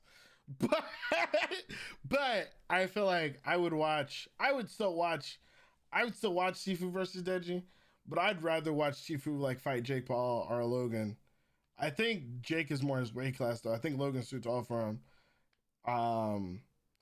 But Tifu needs this because Tifu's falling off really hard too anyway, right? Maybe he should fight Deji because him and Deji both kind of fell off pretty hard. anyone, I'm down. Like, you know, I'm here to redeem myself, and that's the plan. Last chance, baby, exactly. Now, in response to that, Alex Wasabi is 1,000% down. Alex Wasabi wants to box Deji, but also I asked Bryce Hall about this, and he said it is very possible in 2022 that he will box Deji. And another boxing match that nobody's seen coming. Yo, what up, Gore? Dream versus Jake Paul. This is completely capped. Jake Paul fighting with Dana White said that Dana has 3 days left with a deal he offered him. Dream responded saying, I would kick your butt. Jake Paul responded by saying, hey kid, I won Minecraft before you were born. Keep dreaming. Put a little pun in there. Dream responds by saying, man really said won Minecraft. I don't get it. You can win Minecraft by killing the Ender Dragon. I mean, Dream, you did that. I'm not even gonna bring it up. I'm not gonna bring it up. Also, let it go. Let it go. Let it go. And Logan Paul have something planned, and by the time this video goes to air, it will already be live. And we're coming together. Yes. to announce possibly the biggest business we'll ever build. We have created our own drink company. Yes! Ladies and gentlemen, Prime Hydration. We are officially business partners. We are no longer rivals, and we created a hydration beverage called Prime Hydration. Also in the news, Ethan Klein from the H3H3 podcast has been trending. Why is Dream talking ish to Jake Paul? Just because Jake's a lot of clout and Dream likes to be involved in things that are relevant, but he's not getting in the ring. So it's just, I don't want to say, I mean, maybe they're friends, so it might be joking because they're friends. Probably just trying to be involved and get some notoriety in that space is probably all it is. On Twitter all morning because of his take on Joe Rogan. Now, Ethan Klein has a history of putting out false information on the podcaster Joe Rogan. In the past, he uploaded a video titled Joe Rogan Gets COVID and Takes Horse Paste. Now listen, this has been widely debunked as false, like Joe Rogan took human medicine, not horse paste. In fact, Joe Rogan challenged CNN Dr. Gupta on this, and Dr. Gupta admitted that the reporters never should have said he took horse medicine because it's just not true. However, the fake false information still is up on Not true. So what they're talking about is what is it? Not hydrochloroquine. What was the fucking shit, the horse tranquilizer that everybody was taking? The long story short of it is there's people who have taken said horse tranquilizer for other things, or horse dewormer. There we go, dewormer. People think it's not tranquilizer. I'm thinking of tranquilizer, but like basically dewormer. People have taken it. It is a animal dewormer. People have also taken it, humans, in small doses to deal with certain viral infections. But Joe Rogan taking it for COVID was still stupid. Not because that it wouldn't, that the thing that they're taking wouldn't have an effect on COVID, but the dosage necessary for it to have a positive effect on dealing with COVID is somewhere, I think somewhere between 10 and 100 times the dosage that humans normally take when dealing with this type of thing. And it's far more likely to be deadlier just by taking that high of a dosage than COVID is to kill you. That was the whole thing. Ivermectin, there you go, yeah. So like, it's not even that there's a human version or an animal version. It's just ivermectin. You can use a very small dosage of ivermectin to deal with some viral infections in humans. And it is true that in a very high dosage, it is possible that ivermectin would have an effect on the COVID virus.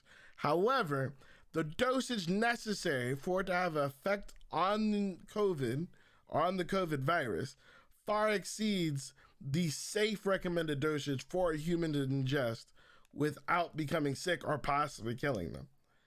So it's kind of like, can I take Tylenol? Yes. Do they probably give some version of Tylenol to some animals when they're in pain? Also, yes. However, if I were to take the same amount of Tylenol as the elephant takes, I'm probably going to die.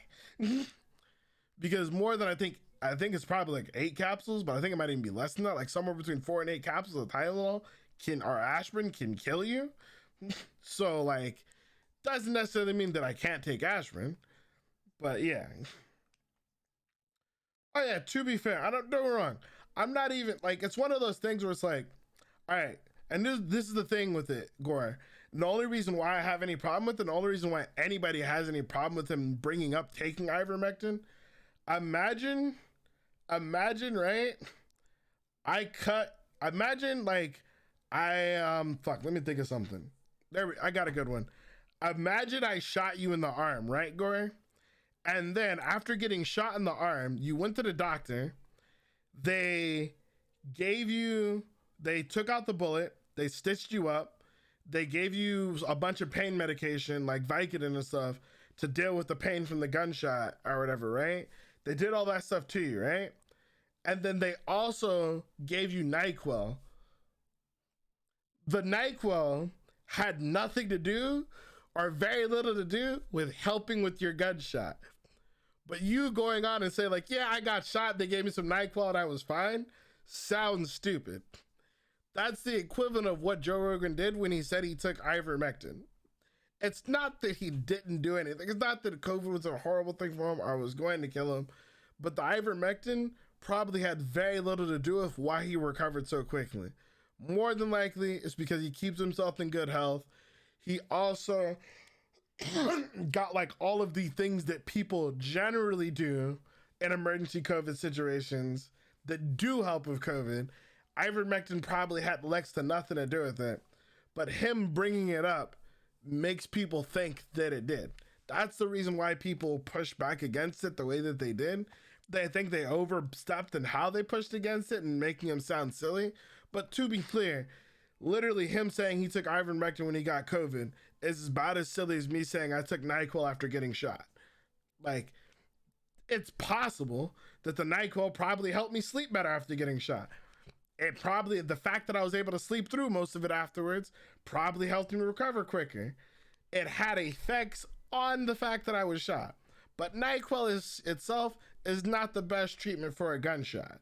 That's like the main point there. And it's not something a real doctor would be using currently to treat it. Both of the other two studies he quoted in Japan, because there's like one thing everyone quotes is like a Japan study on this as well. It's not a Japan doctor's office. It's basically just like, I don't want to say it's not an official Japanese force. It's basically just like a council of doctors in a city. Basically like this doctor's club, but they're not like Japanese certified. They're not a national study. It's just basically this council of doctors. And even then, when they said, hey, you could use it, they were saying in a distress situation, not having any other options, you could try it if you have no other options. But they weren't even saying we need more information to know whether or not it would work. But if you're in a dire situation and you have no other treatment, you could possibly try it. Like, we would agree with it being able to try it. It wasn't trying to make Joe Rogan look bad because he's a free thinker. It was trying to make him look bad because that doesn't actually help. There's a lot, like, and mind you, I actually like Joe Rogan and watch all of his podcasts. Like, the only reason why I push back about it is like, and just because I like him, but I have to like, knowing when to like be able to properly push back when people are kind of like, it's kind of like, how do I put it? Like, free thinking, right? It's kind of like, I like free thinkers, but I don't engage with flat earthers. I will argue with you about flat earth. We can have a discussion, but if you really think the earth is flat, like, we're gonna like have to take some time away from one another. And that's what I mean. Like, sometimes he gets so caught up in like the own narrative of like, they're trying to silence me, that like, and to be fair, I understand this. When everybody's attacking you, it's very hard. Like, and mind you, he's at the point where millions of people are attacking him. When millions of people are attacking you, it's very hard to like deal with it's very hard to like discern what's like actual like harm and what's like positive criticism or like necessary criticism. In the heat of battle, realistically, anybody shooting at me is anybody. The guy, like, you know what I mean? In the words of the two guns, you know what I mean? You shoot with the guy who's shooting next to you, right? But you shoot at the guy who's shooting at you. You don't ask why they're shooting at you. You don't try to figure that out. And that's kind of the thing, is like, criticism can be taken as a shot, and sometimes it is. But that's kind of the situation. And like, that was kind of the big thing with that, is like, there are people who like Joe Rogan who just want to be like, hey, like, I know what you heard. There's some misinformation on it. We want to clarify it. But he himself has become so ingrained of, these people say it's bad, so it's got to be good. These people are saying not to, like, the person I don't like doesn't like this, so it's got to be good. And it's like, yo, like, they are dumb. You are correct. But this is also like dumb. 99% of people, it's a sphere, my guy. Flat Earth, what sphere? But that's kind of like the situation. That's why I mean, like, that's the only reason why I even say anything about like the whole thing. And to be fair, they got like they went way wrong in terms of how they even addressed like what he was taking. They went to, but I understand why they did it. To be fair, I think because the new information came out, it ended up making them look more bad to people in the middle. But their goal was just to keep people even remotely close to maybe moving to the middle, far away from taking ivermectin for anything, which is true. Yeah, and that's the like, like as much as they complain about like Democrats and left wing people being very one sided, they've unfortunately ingrained themselves very hardcore on the other side, to where almost every time, and the funny thing is, this is why people push back against him about the horse thing, is if you educate Joe Rogan, he is smart enough to change his stance. And he doesn't have stances on like really stupid things like certain social programs or certain, like programs like abortion or things like that. He doesn't have those stances of things only because he's been educated on them. So they're trying to, because they know he can't be educated on it. And there's just a lot of misinformation out there. And it's hard. It's hard for everybody. I was hesitant on the vaccine for a while. I took a good probably 6 months. My sister works in the field, not directly in the COVID vaccines, but she works at one of the companies that's working on one of the vaccines. Won't get more into it. Her company focused more on like AIDS research and HIV and stuff like that in Africa, but she still had people obviously in the company that worked on the vaccine, because everybody was working on the vaccine.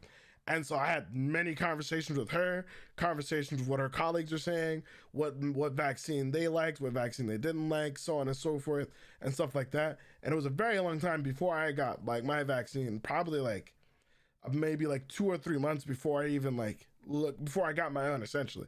So like, I understand being hesitant, being patient, doing your research, but the key there is doing your research, reading articles, reading their sources, citing sources when you can, reading multiple articles, not just from one source or 2 sources or 3 sources, because obviously this is like this could be a life-changing, altering thing, getting diverse opinions.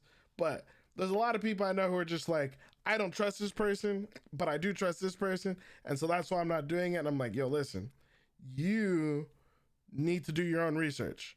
That's just it. And that's exactly what Nice said. Like, as soon as they cleared it, and once I did my research on it, I didn't do it as soon as it was cleared. I did my research on it. I got vaccinated, but obviously same thing. Like, I haven't had my daughter get it. I don't think I'm gonna be having my daughter get it, to be honest. At least not for some time. Mind you, she's not even 2 years old, so she's not cleared to have it. But even if she was cleared to have it, when I was a child, at the age of 2, I had a gross adverse reaction to a vaccine that almost killed me as a child, which is why I was hesitant to get this one in general, because there's a couple of vaccines that I'm exempt from because of that, that I have like official exemption from because of my earlier like childhood reaction to them. But as I'm saying, like, do your research.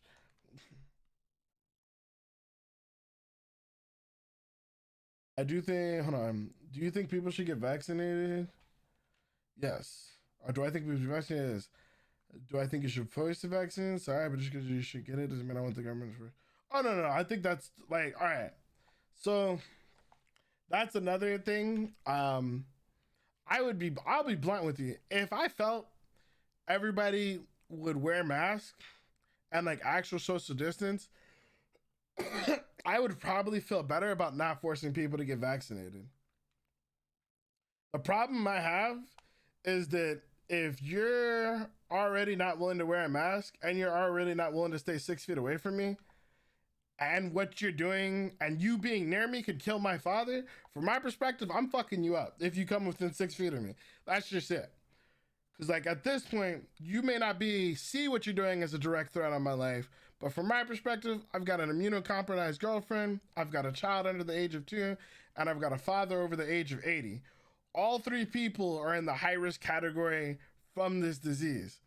So as far as I'm concerned, you may not be like attempting to harm me, but you're taking it like that anime step forward. You're attempting to harm my family at this point, or my friends and family. I care about their life more than I do my life. So I consider that a direct threat at this point, at which point, like, we're gonna fight. I'm vaccinated.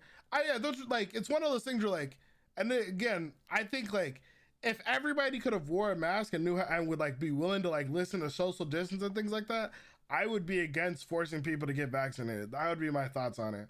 But unfortunately, that's just not what we're doing. Like, that's not the reality of what we're doing.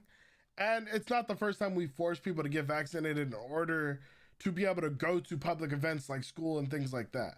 obviously you don't have to be vaccinated to go to the grocery store before this, like, but it's recommended you have a lot of those things, and that's kind of the difference. Like, and I'm pretty sure like Amish people don't get vaccinated. I could be wrong on that, so don't quote me. Amish people don't attack me, don't cancel me. Because I know there's people in certain situations who don't get certain vaccines. Again, I'm one of them.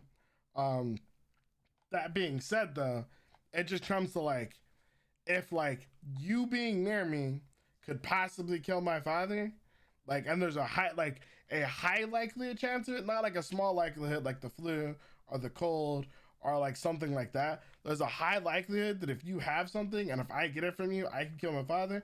We're fighting. We're fighting. Like I don't even mean like kind of fighting. Like, I've been out to the store and like, you guys know the line. You guys know the store, right? You guys know the lines. The stores have the little lines like, hey, you can be here and you need to be like, you need to be here and then you need to be here and then you need to be here. And like, I was in the store with my girl and my baby and like the front of the line is here. We're here and homeboy's spot is supposed to be right here, but he wants to stand behind me without a mask, like here. It was a white boy. It was a white boy, old white dude, like a hillbilly dude. And I'm gonna keep it 100 with you. You guys know I'm a nice guy. I'm a nerd at heart. I'm a geek at heart.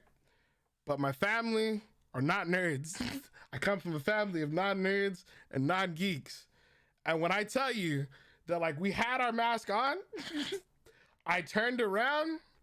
I always, for reference, I always wear black Air Forces, by the way. I turned around, looked at the dude, and took my mask off, and then tucked in my shirt. Like, I made it very clear to him what time it was if he did not back up. My man took 2 full spaces back away from me and my kid and my girl after that. But I made it very clear to him. It's like, listen, dog, they can't make you. It's like, I'm not gonna call the manager to ask you to back up. You can get the fuck back, or I'm gonna lay you the fuck out and you're gonna lay the fuck back. One of those two things is gonna happen. You ain't gotta wear a mask, my dude, but you're not gonna stand behind me. Do you understand me? I was just like, you would have not have thought I was a nerd. I was just like, you don't want to wear your mask? What's up? It's real good. You seen enough movies to know what's about to happen next. I ain't gonna ask nobody. I ain't gonna call nobody. You gonna back up. I'm gonna knock you. Well, like, the best part about it though, because my girlfriend was like pulling me afterwards, like, stop it. But I was just like, listen, like, I didn't say 2 words to this man. I was just like, bro, as soon as I took the mask off, he knew what time it was. I was like, bro, if you do not back up, and that's my thing. Like, I want everyone to be able to do what they want to do. I think that's the most important thing. But at the same time, like, with respect to other people. And the problem I've had is there's a large portion of people that do not want to give respect to other people. They feel as if their freedom comes first before them. And there's like, the Constitution says the pursuit of happiness. And it's like, well, finish that sentence. Is like, you have the right to life, liberty, and the pursuit of happiness, as long as it does not infringe on the first 2 rights of the others. Meaning, as long as it does not infringe on other people's life or liberty, you're allowed to do whatever makes you happy, as long as it doesn't infringe on the life or liberty of others. That's it. But people just stop at life, liberty, and pursuit of happiness, and they don't finish the second half of that sentence. And that's a problem for me. Motherfuckers think they're the main character. I was like, listen, your ass can get fillered real quick. We can run your backstory right now, my dude. Let me know. I'm sure the news anchors are already writing up the story, my dude. Play the music. Hold on, where is it? Cue the sad Naruto music for right now.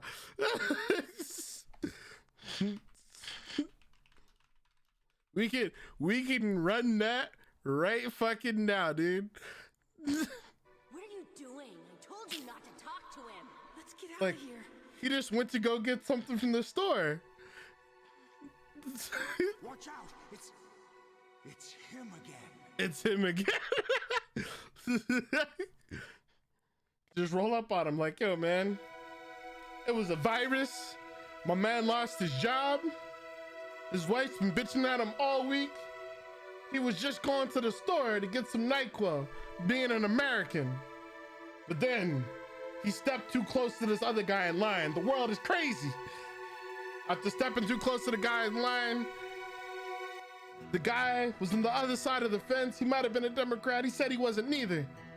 He had his mask on too. He thought he was protected. He's like, hey man, I don't want to wear a mask. You get to wear your mask. He's like, yeah, but I want my space too. But without even saying nothing to him, he just mollywopped him right in front of everybody inside of the Smiths. He hit him right in the temple. He was dead on impact. Didn't know what happened. This is the real sad story. Not about the people who died from COVID, but the people who died because of COVID. Because of what COVID did to us. Just like in The Walking Dead, the zombies aren't the real monsters. It's what the zombies make the people become. Like, yeah, man. But at the end of the day, this is a Shino-tatorship. My way or the highway. Molly whoop.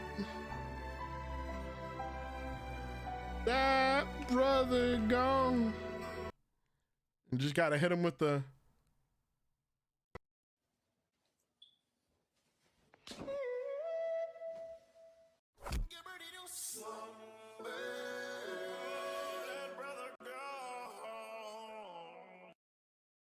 I'm having an allergic reaction and taking Benadryl.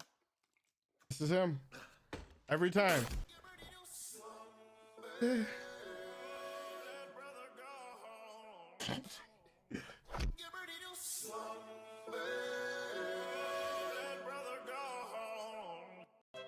What the fuck did he throw a baby?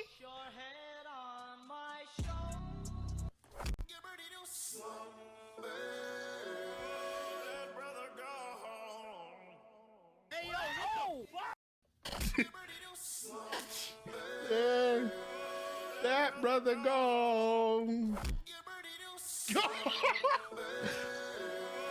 That brother gone. Me taking melatonin gummies to go to bed.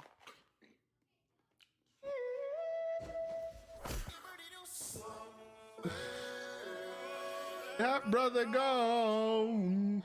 First time coughing with the homies.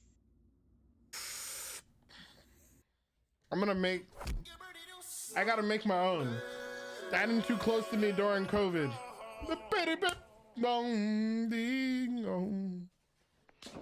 See? Motherfuckers already fighting. 7 in the morning.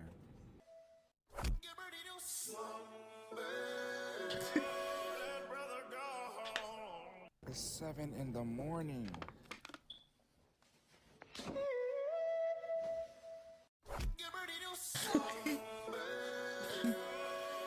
Me after eating a full course meal. Kicked him. That brother gone. But yeah, nah. But hey, that's my rant. All right, did we finish the video? We didn't finish the video. Let's finish the video real quick. Podcast. Well, today Ethan Klein put out a series of tweets about Joe Rogan saying this. Joe Rogan, who lives on elk meat, egg yolk, and human growth hormone with lungs filled of tar, thinks he's healthier than everyone. This mother effer is such a bee that he got COVID and threw the kitchen sink at him. Now, right away, people started going after Ethan Klein because they found it ridiculous that Ethan Klein, age 36, was questioning the health of Joe Rogan, age 54. And now, ladies and gentlemen, time for our final story. Betty White didn't make it to her 100th birthday. She was 17 days short. I mean, Betty White is a legend from Golden Girls, and she loved animals, absolutely loved animals, which has caused the internet to start the Betty White Challenge, which I hope you guys will be participating in, because I know I will. The Betty White Challenge goes like this. On Betty White's 100th birthday, January 17th, everyone should pick a local rescue or animal shelter in your area and donate just $5 in Betty White's name. Make her 100th birthday the moment she deserves. Absolutely love that. We'll definitely do that, and I hope all of you will also take part. Guys, that's it for today's video. All right, cool. That was a nice long, like, hour-long detour about like vaccines and getting slept. Boom, boom, that brother gone.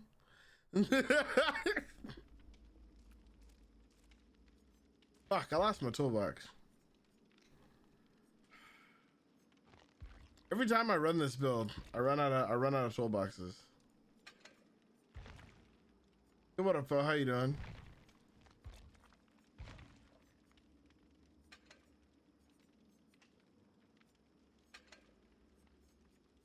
What do we want? We want probably BT and Left Behind. It'd be like that. It'd be like that. Have I seen Ready or Not? No problem, Phil. I haven't seen Ready or Not. I've seen like a little bit of gameplay, but not enough to understand what the fuck's going on. But let me look it up actually. Hold on. I've seen a little bit of Ready or Not, and I've heard of it. I watched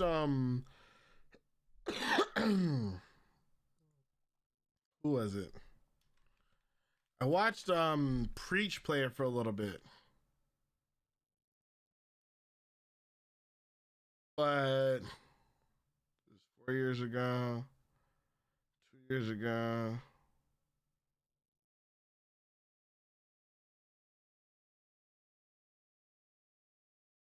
This is another announcement trailer. Or a gameplay trailer, maybe?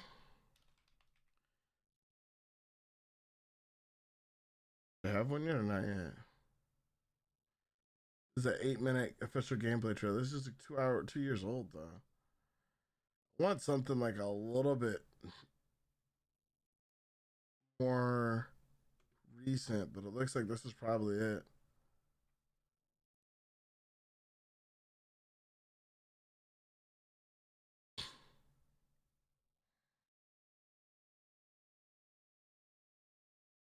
I'm trying to find like a decent trailer for it. But it looks like the only thing I can really ask or find is every trailer for it's like pretty old. This is like the most recent thing. Or not. This is an instructional video on how to play for those who are new to the game. Ready or Not features a hub world, the lobby, located in the Los Sueños police headquarters. Once you select a lobby type from the main menu, you'll be free to roam around at your leisure. The hub world is where you can select and start missions, as well as customize your weapons, appearance, and gear for yourself and your AI teammates. Depending on which lobby type you chose, friends or acquaintances can jump in at any time. Loadouts can be customized by accessing the locker room or quartermaster on either floor. Solo players will also be able to customize their AI officers' kits. Weapons can be modified by going to either the ground or locker room floors and moving to the gun table. Whatever item is equipped will be able to be customized. Players can also test out their loadouts at the kill house or range. I was just watching Kenji play this the other day, actually. They had no idea what the fuck they were doing though.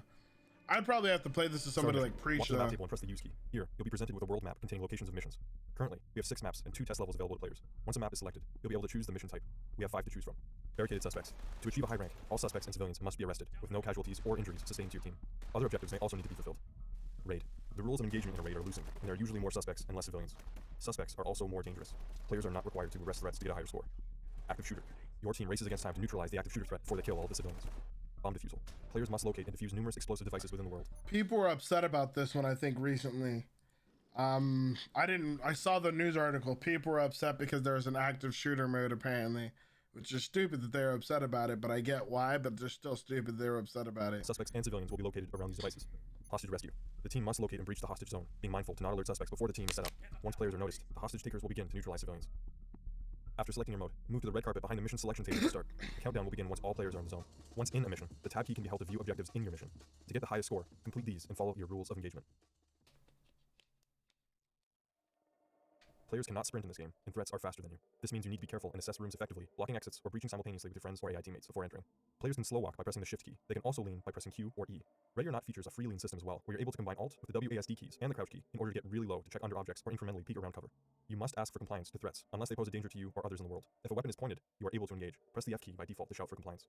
Injury sustained to the player will also affect how you approach threats. An injured leg will slow you down and stop you from kicking doors, and an injured arm will increase your recoil, making it harder to land shots. Players can also bleed out if they do not treat their wounds, so when you're able to, bandage any bleeding before getting back into the fight. Doors in the world are contextually activated. You and your team can breach by applying an explosive charge, kicking in the door, or using a shotgun loaded with lead powder to safely clear a doorway and allow your team to enter. Peeking doors is also possible, and can be used to check for traps applied to doorways. All players are also equipped with a lockpick device to ensure no door can stop you from entering a room. You're also able to walk into ajar doors to open them. Keep in mind, with some items, such as the shield, you cannot open doors. When playing with your AI teammates, keep in mind these tips. The command menu is accessible by pressing the middle mouse button by default. Players can isolate their team selection by scrolling the mouse wheel. Gold is your entire team, red is half, and blue is the other half. Anything the player can do, their officers can do too. This includes mirroring doors, checking them, and breaching and clearing. The player can also queue commands by pressing and holding the shift key while ordering their team to do something. This can be useful for simultaneous breaches, as an example. Players can view their teammates' cameras by pressing the T key. Cycling cameras is done by tapping the same key. With that in mind, you should be ready to dive right into the harsh and unforgiving world of Ready or Not. Go dynamic. Mod support. The mod support I feel like would be really important for like this type of game, just because just for like longevity's sake. Being able to mod in your own story or stuff, things like that, I feel like might be like, not even might be, would probably be really important for keeping a game like this alive, or keeping a game like this viable compared to say like Siege, obviously, which is like a similar game in the space. But I've seen stuff about this game. I've been pseudo soft following it for a while because it's been coming out for like, it's been a thing for a good minute.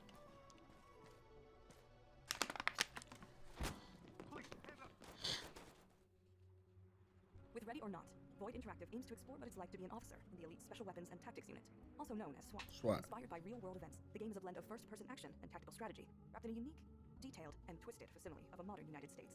Ready or Not's vision of America is downtrodden, cruel, and corrupt. You're given the difficult task. Oh yeah, nah, I do agree with that. There was so like before Rainbow Six went on to like this whole crazy I wouldn't say crazy tangent. Before Rainbow Six, the Rainbow Six that I really wanted to play was a lot closer to, because this is like midway between Siege. I would say this is like a midway between like what Siege is now and what the last Rainbow Six was going to be. I wonder if there's still things for it. Rainbow Six Patriots. There's only a single trailer for this 10 years ago. I did like R6 Vegas. I liked Vegas 1 and 2. But the Rainbow Six, I'll bring up the trailer, and I was going to bring it up. The Rainbow Six that I wanted to play, I actually had this pre-ordered and paid off, and GameStop just stole my money. They didn't actually refund me for it. But there was, I would say the Rainbow Six that got canceled sounds a lot closer to this. It was called Rainbow Six Patriots.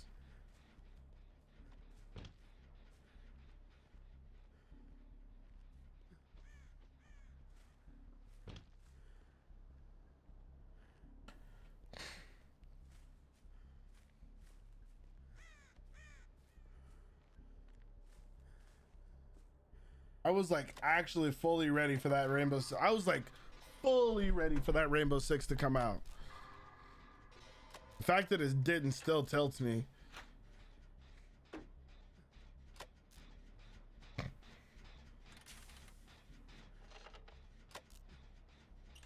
Instead of like building a game that like actually makes you like think about the content, like basically it was essentially just a Rainbow Six, closer to like a Rainbow Six, but like you get to pick your own missions, like Ready or Not.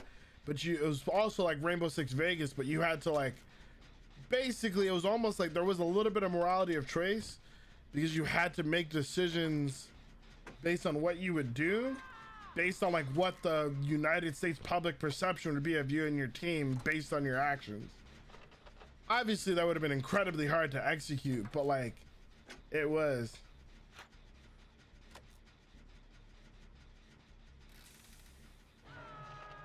Yeah, that's what it was. Like basically there was a lot of people who were upset that basically they didn't like the idea that the main villains were called the true patriots, quote unquote. But in reality, that's like, if there was to be a situation like this in the US, that's exactly what the situation would be. It would be a bunch of people who feel like that they are like the true patriots, as we've seen like crazy stuff going on in the States just these days in general.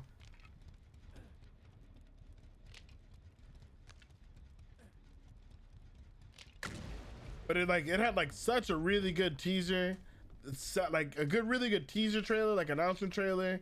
The setup, the storyline wasn't gonna be like playing off Vegas, but it was basically gonna be like, hey, like what decisions you make matter. If you decide to shoot somebody, like we normally sometimes do when you're being a jackass and you shoot somebody who's got a hostage, or a hostage gets killed, like it's one thing to do that. It's an entirely different thing to do that in today's society, where someone might like literally live stream you doing it or record you doing it and then put the whole thing up on YouTube. It's an entirely different like the reaction of the public might like result in you guys, like for example, having to wear body cams and then having the body cams reported, or having the amount, like what weaponry or whatever restricted based on the amount of force you guys used in a previous mission. Like not being able to use certain weaponry because basically public perception of you guys is terrible because somebody was killed because of how like you blew somebody's leg off or whatever, who like took a hostage or something. Like it's not like, mind you, again, I felt like it would have been a really hard game to pull off, but at the time, I wouldn't say that for Ubisoft today, but at the time, Ubisoft I felt like was one of the only companies who could have pulled something like that off, especially after doing things like Vegas and Splinter Cell and even Assassin's Creed more for that matter, like because this was like early Assassin's Creed time frame. This is before even Assassin's Creed 3, I'm pretty sure. So this is like early Assassin's Creed time frame where people are still on the hype of Assassin's Creed 1 and 2. I was hoping someone else would get the same, but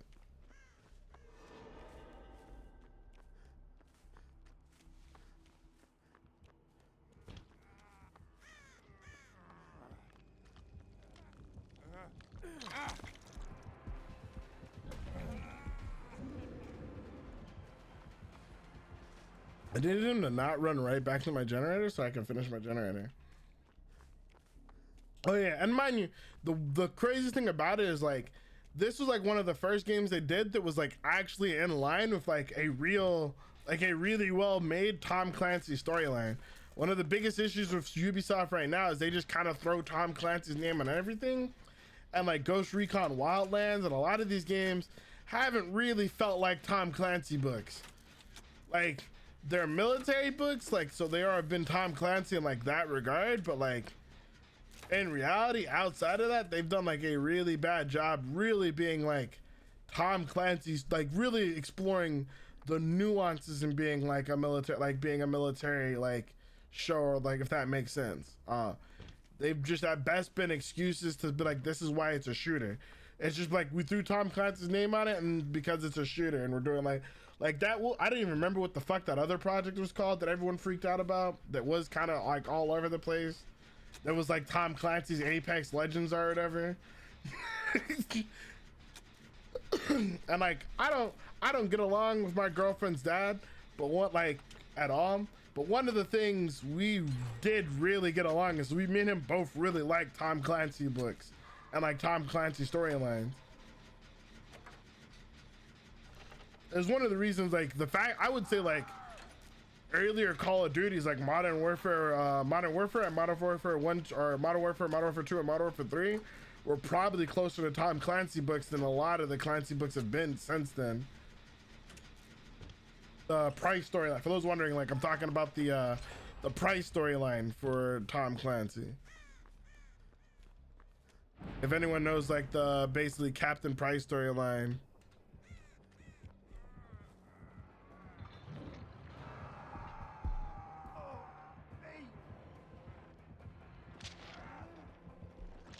Hey, I had a feeling I would like Red Here Tonight. Like, to be fair, I wouldn't necessarily say that I ever thought I wouldn't have liked it. I've been following it for a while, but it's been like I've seen it since, I'm pretty sure since that first announcement trailer, which was like 4 years ago.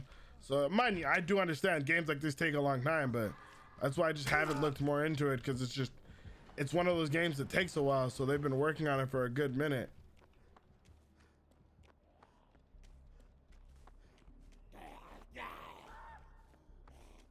I would say the mod support is big for like longevity, being able to like, but the mod support only matters if they can get people to mod for it.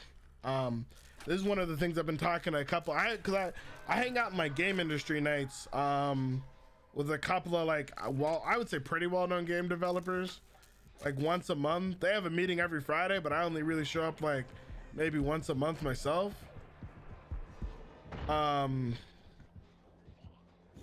But one of the things I do talk to them about, or what the fuck, seriously?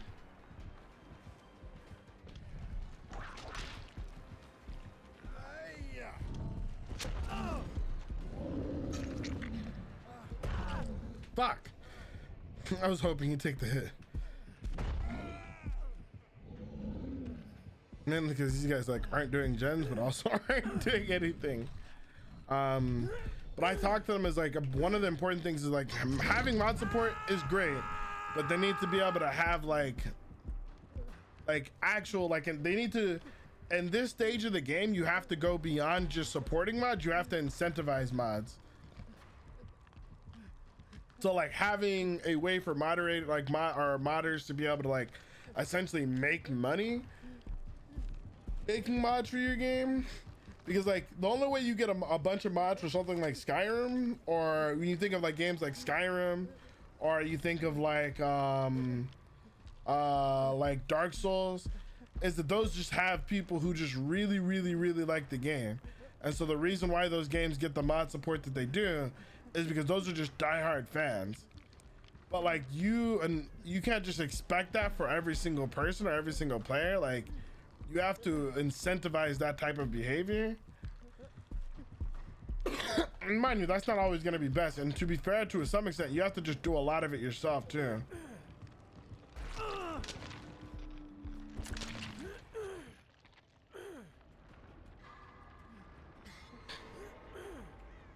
Like, I'm kind of tilted these guys like literally like let me sit here until struggle. Didn't like, I get it, but it's because he was kind of camping. But in my head, I'm just like, do something, be proactive, or at the very least do a gen. Is it out now? I was gonna say I've seen Preach and them play it, but I didn't know if they were playing betas or like what the situation was on them playing it.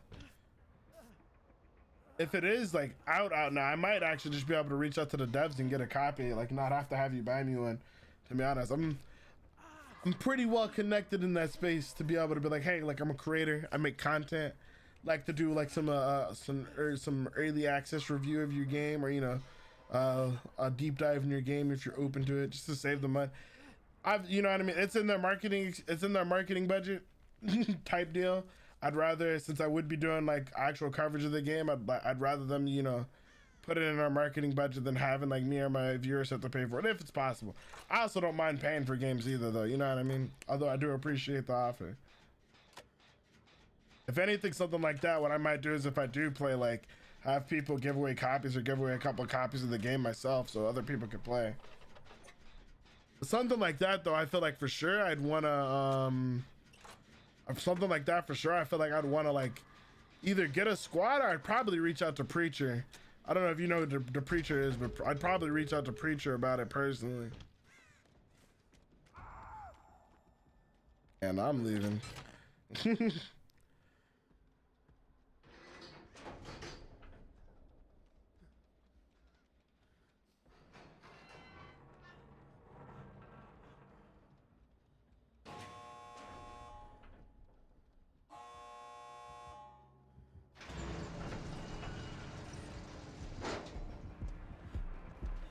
You're gonna go down, and you're dead. Sorry, brother. Sorry, brother. It's like you're gonna fuck around and go down. In the words of that brother gone. There, whoever's editing this stream, that's all you gotta do. Just go back to when the little what's his name, David or Nancy, what's his name? Fuck. Steve just goes back to when Steve gets hit and just play this song. Trying out Listerine Original Mouthwash.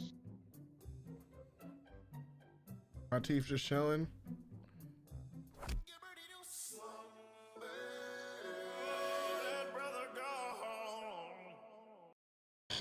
There you go. Cause he's dead. That Steve is gone.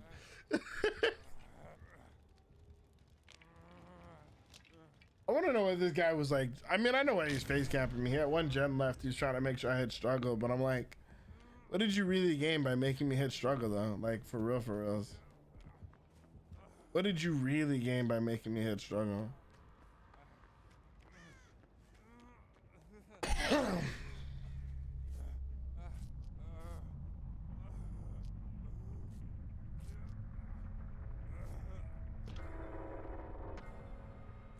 right, whatever.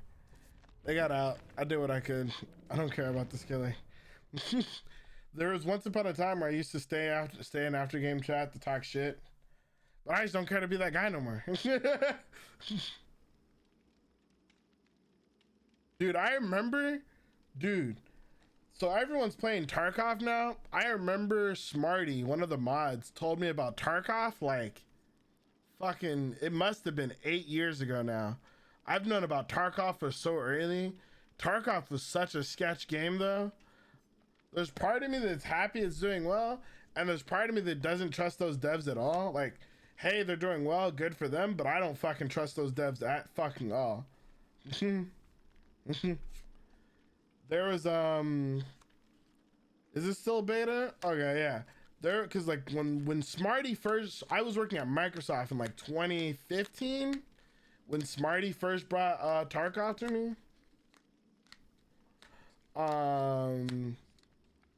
When Smarty brought Tarkov to me, I'll let you know, Gore, for sure. If I end up getting a copy, I'll probably reach out and see about getting a copy if it's out or if it's in early access. I'll see what it looks like. But bro, fucking Smarty, like, he hit me up about the game, but like at the time, I think you had to play like somewhere between like $100 and $1,000 for like alpha access. And you couldn't stream the game unless they approved of you. Like, you couldn't stream the game and you couldn't make videos of the game without like getting their approval first. And like, I was sitting there looking, this must have been 2016 because I was streaming, because I was pretty big in DBD at the time. And he's like, dude, it might be a dope game to play. And I was just like, bro, I was like, I'm not trying to be a dick, but I was like, there's no way in fucking hell I'm gonna pay these developers $100+, like $100, $150 to fucking alpha test their game and then not be able to make content on it. Like, you got like, it's one thing if they want to invite me to a closed beta or whatever, like alpha for feedback or something like that.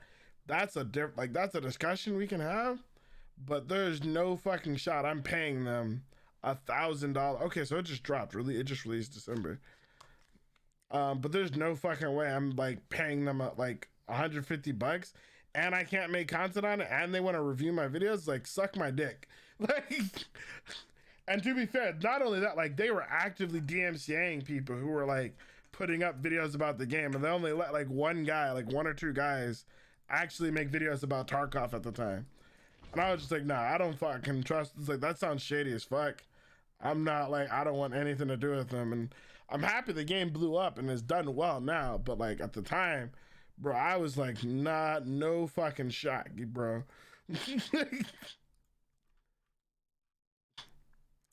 I remember my words were like, it'll be a cold day in hell that I pay you $150 to alpha test your game. This is what I told him. It was just like, you got me mad fucked up. Like, just because of, mind you, it was less, because I understood, like, we both worked for Microsoft at the time. We 100% understood like the concept of NDAs and like things like that, but just like the way they handled their messaging, and like I know more about the company, I understand why, but the way they handled their messaging at the time, I was just like, nah, fuck that. I want nothing to do with them. Because I'm the type, like a lot of these other streamers don't want to take people to court over fair use and shit like that. I'm the type, you DMCA my video and I know it's fair use, we're going to court. I don't need a lawyer for it. I've got enough legal friends. We're gonna burn a whole bunch of your money, and then we're gonna settle, and you're gonna pay me for all the money we burnt on it. That's gonna be it.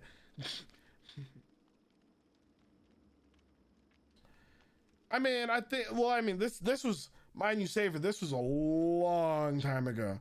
This was like I said, this would have been like 2016, so like literally 6 years ago. The game was like in alpha. Like, I don't think anybody really, like, to my understanding, nobody even knew about the game at the time. Like, it was literally the first time I was hearing about it. Nobody was streaming it. It was an entirely different place than where the game is now. You know what I mean?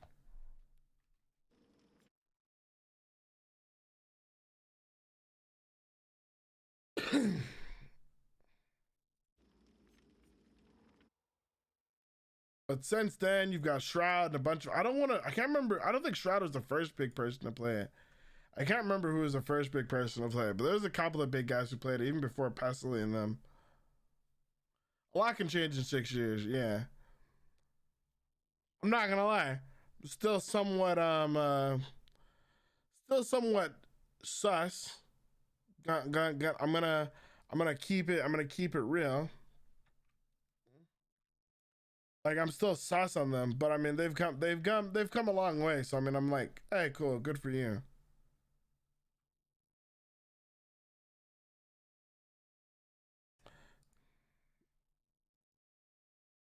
There's part of me wants to know why she was hospitalized. There's a reality star who is selling her farts in a jar for 40 grand, which is like fucking weird. But like, as weird as that is, I want to know why she was hospitalized.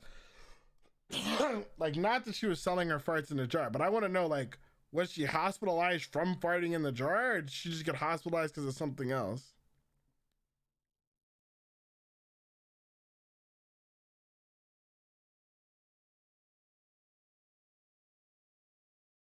Hold on, I'll read the story and then I'll let you guys know real quick. Former 90 Day Fiancé star who made a staggering $40,000 a week from selling her farts in a jar revealed that she was rushed to the hospital.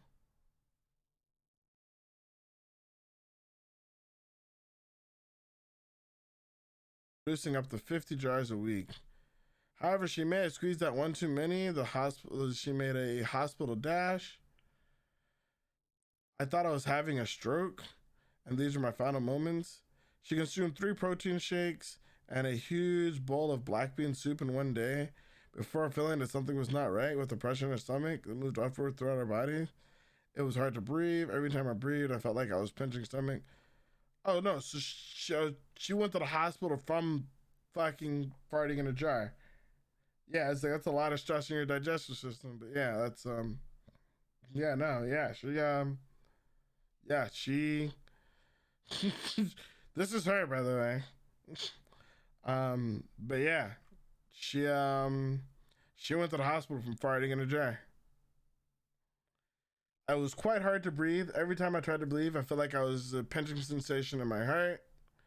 That, of course, made my anxiety go up. I actually called my friend, thought they'd come over and drive me to the hospital because I thought I was experiencing a heart attack. She's from Connecticut. Wait, how the she's got to live in the UK, otherwise why would they say she's making pounds? Later in the evening, but didn't tell doctors about her unique career, only the changes she made to her diet. It was made clear that I wasn't experiencing a stroke, but very intense gas pains. I was advised to change my diet and go take a gas suppressant medication, which effectively ended my business. She's now retired from selling farts in a jar to her family, but she managed to find another new way to make money from it. Her clients will no longer be able to own the jar, but they will be able to purchase them as digital art. Oh my fucking god. Ah! She turned her farts into NFTs. Okay, guys, listen. Hear me out. I know I said I'm pro crypto, all right? Listen.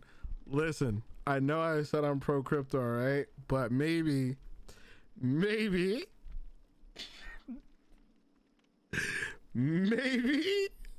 NFTs were a mistake, all right? Just maybe.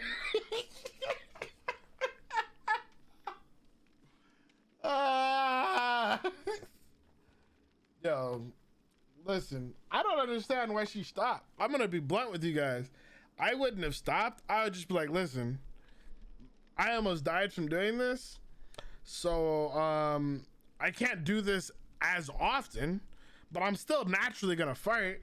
So I mean, instead of 38,000 pounds, I mean, supply and demand, I can't produce as much.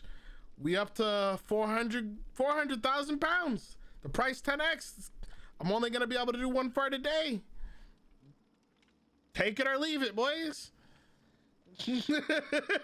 Like, fuck me, dude. Her clients will no longer be able to own the physical jar, but they'll be able to purchase them as a digital artworks on a blockchain. You might say, Stefan, much like her career, has been given a second wind at life. I'm fucking done. I fucking can't. I just fucking can't.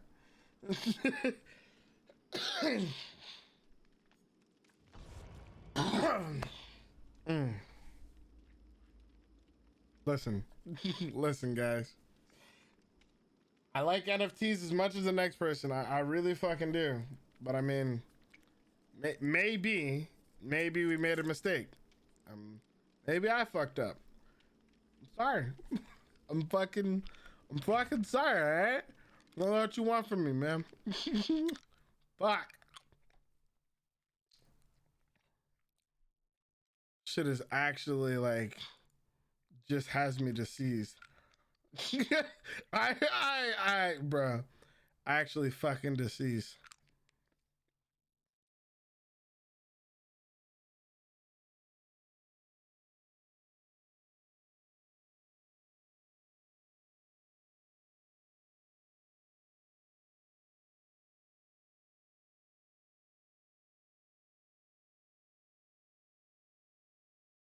Bro, I'm just actually fucking deceased. Oh my fucking god.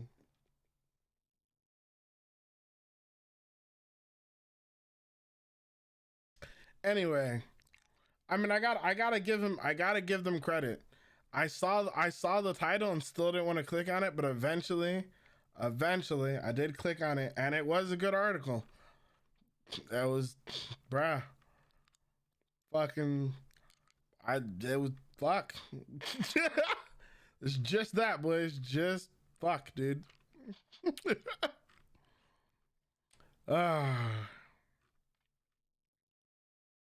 Anyway. Yeah, man. I didn't even, bruh. You can't even buy them with credit card. Well, I guess you can technically buy them with credit cards if you use like KuCoin. But like Heike says, you can't even buy them with credit cards. You have to have actual cash and then turn that cash into a crypto and then turn that crypto into buying said NFT. So like, I don't know what the fuck she's minting with, but they have to go to Coinbase, put money into Coinbase, buy Ethereum or Solana, and then use said Ethereum or Solana to buy the crypto. There's so many steps in that. To buy a digital version of her fucking fart. Yeah, you're right. You're right. Like, when you really take a step back and go back to how this started, these motherfuckers were spending, hold on.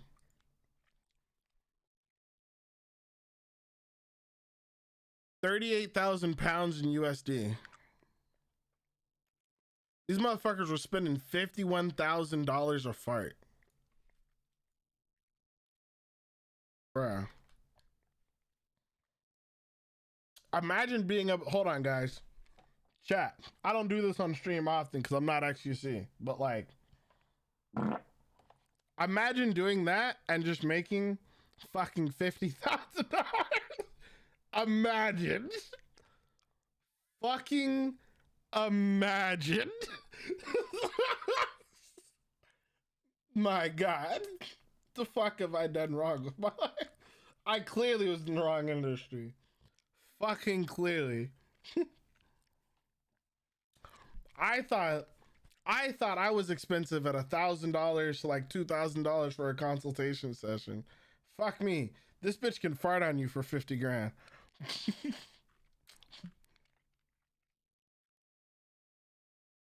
Whether or not this chick is in like in my tax bracket or in like fucking XUC's tax bracket is whether or not she decides to go to fucking Chili's or fucking like Roberto's or Chipotle.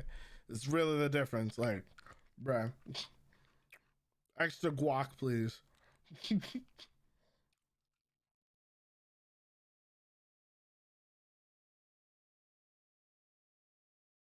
My brain thought that this was Poppy. Bruh, I'm telling you. Xavier's like, what the fuck did I just... Yep.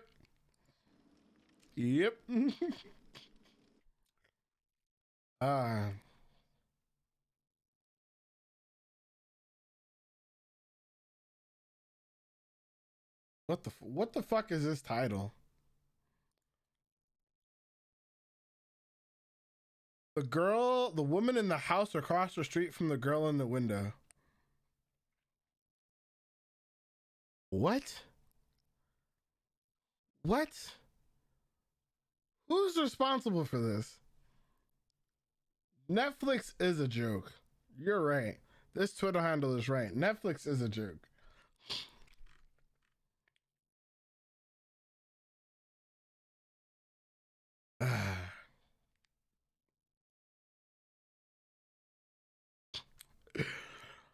I need to go to sleep, guys.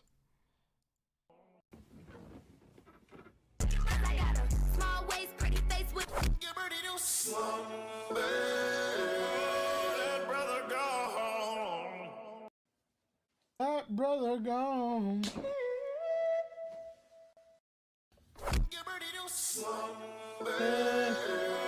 That brother gone. He's gonna try to play Stairway to Heaven. Yep.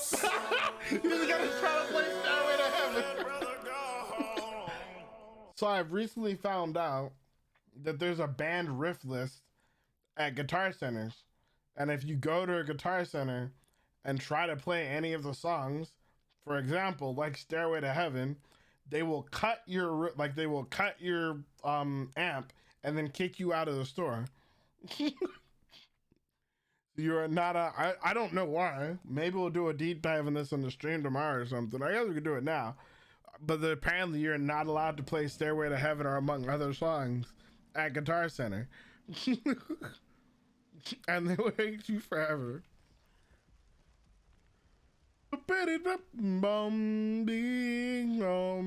That brother gone.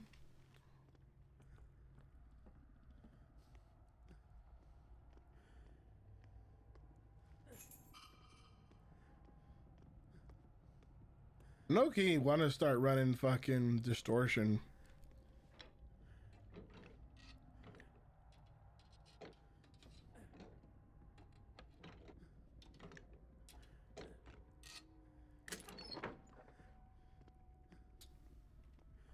What's worse than a dull key? Broken key.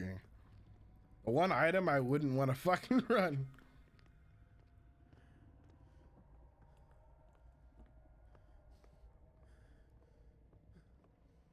Shit gets old quick. I could see that being a reason. I would imagine, I feel like, I guess Stairway to Heaven would probably get old after a while, because those people like were real guitar players. I feel like the only time I would have really got irritated is like after like the 1200 kid came in trying to play Hey There Delilah to impress a girl. That's when I would have been upset. Like, hey there, Delilah, don't you know in New York City, bam, bam, bam.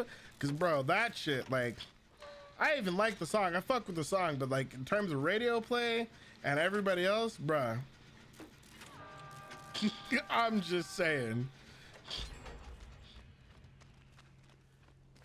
I feel like either that or maybe, fuck, what was the track from back in that time frame? Like, Hey There Delilah on guitar was like Ordinary People on piano. Luckily, Ordinary People was actually hard for people to play. Wonderwall, oh yeah. Oh man. Oh, it's what you did to me. That brother gone.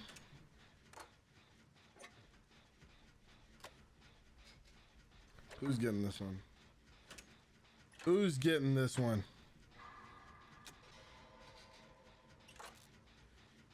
Awam.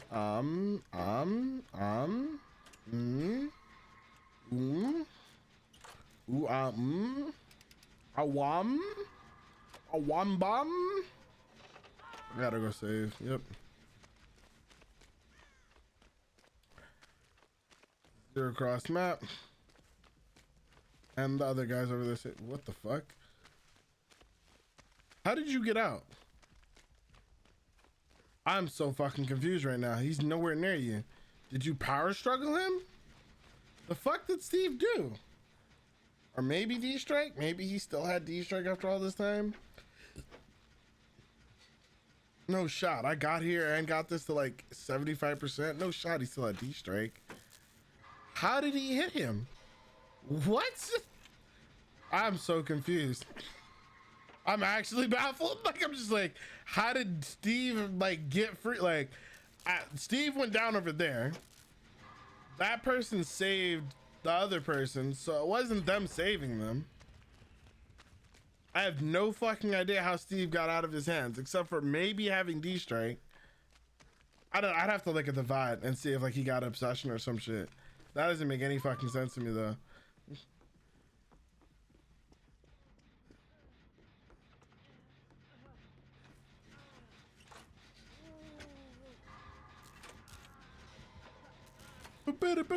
Why does he look like I don't even know what he looks like.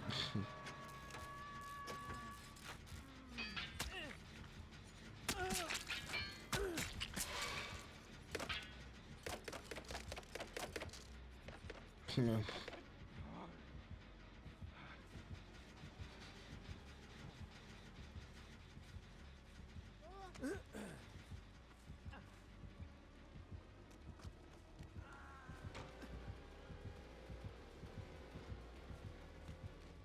Okay. I'm just kind of like, okay. Usually I can heal you here, I guess. Probably not safe, but my man just walked right by me. Like, all right, I'm not gonna fight him on it. You can do him, fam. Let him do him, fam.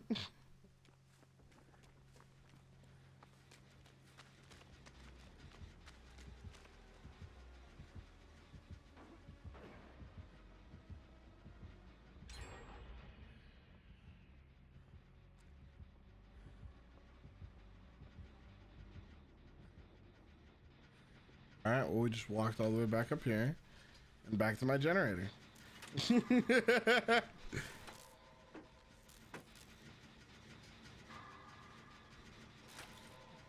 gonna have to make like a set of memes. That's what we're gonna do. We're gonna make a meme folder. Oh, have I considered Prior Zomboid?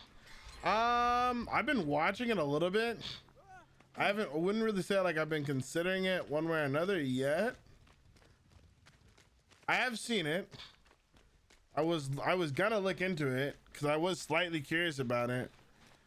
And I know like Barbecue, if one of the streamers is a server, I might. I've considered it, but I haven't really like, I don't know how much the game costs. I don't know too much about it. I was gonna try to see if I can catch someone else playing it that I actually like watching. Cause I've watched a couple of people that I don't really watch that often. Like watch it. Like I watch Ayala, but I usually don't watch her unless she's playing DVD. But I watched her play like a little bit on Barbecue server, but I only watched like a couple minutes. I did see that Destiny was starting to play it. Oh shit. Oh shit. Wait, what the fuck? Why am I exposed? What the fuck? Hold on, what? Behavior? Someone explain to me, what the fuck just happened? I feel like I'd want like a little, like I'd want to watch someone who's, it seems like a fun game because you don't have to focus on it. But I'd want to watch it while someone's focusing on playing it so I can maybe ask them what the fuck is going on or try to get what's going on.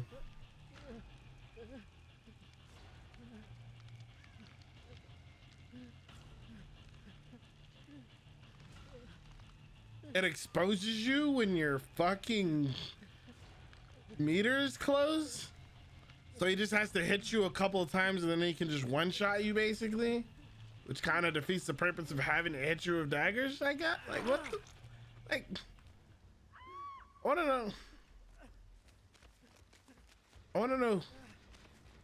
to know who thought of that and why.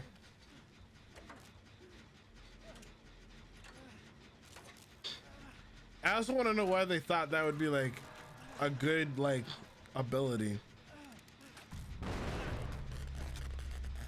Bruh. I'm more tilted that he missed that skill check than anything else.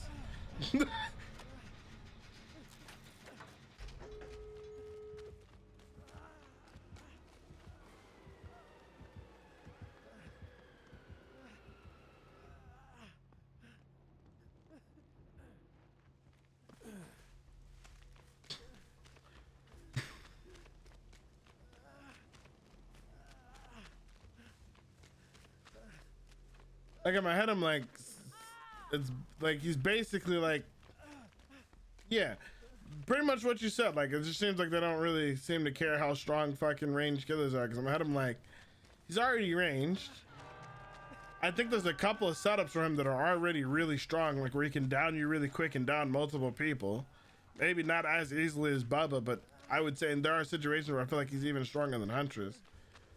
So like, with both of those things in mind, I can't understand like why there's like also a thing where like if I almost down you, instead of like continuing to throw daggers at you, I can just one shot you. Like, what? It's almost as stupid as like the clown like one shot bottle, or like what's his face? Who has it? Other guy has one. The Death Slinger has like a max range shot or whatever, almost max range shot that like also just insta downs you.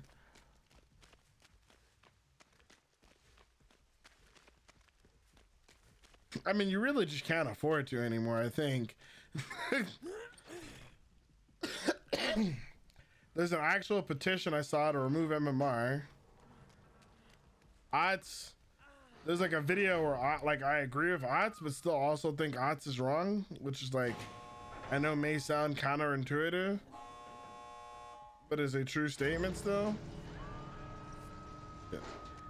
I can't, because if I stand here, he comes here, he's gonna push us out, and then we can't save her.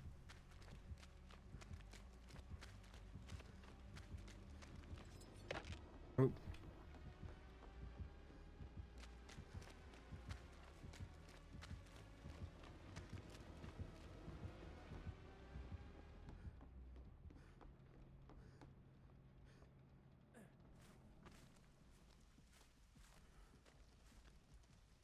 For the save. It was dangerous for him to go for the save. So I had props for doing it.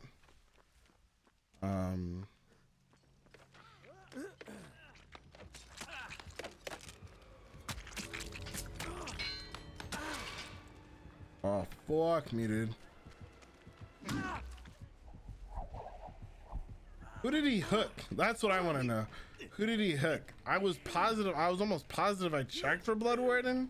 So in my head, I'm just like, who did he even hook to have Blood Warden? And of course, they're gonna do the thing that I didn't want to do, right? They're gonna do the thing that I didn't just do, which was not stand at the exit gate so they don't get pushed out. I fucking hate these people. Bruh. I was almost positive the gate was like not open when you hook somebody. In my head, I'm just like, I don't even think like the gate, she should have been hooked before the gate was open, and I thought I checked. But more importantly, I'm more tilted because they're gonna do the thing that I legitimately went out of my way not to do. Fuck both of those guys. We're not saving anybody else tonight, guys. That was it. That was the one. Everybody gets one. That was it.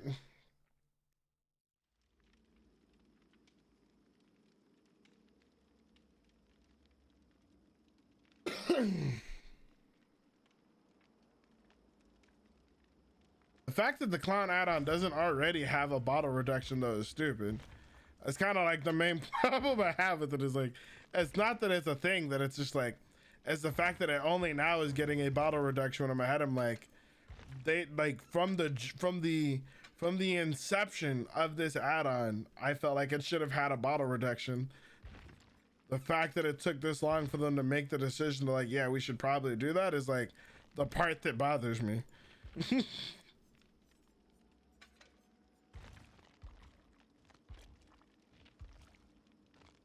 It's like you actually put this on live and didn't think that it needed like any sort of like rebalancing.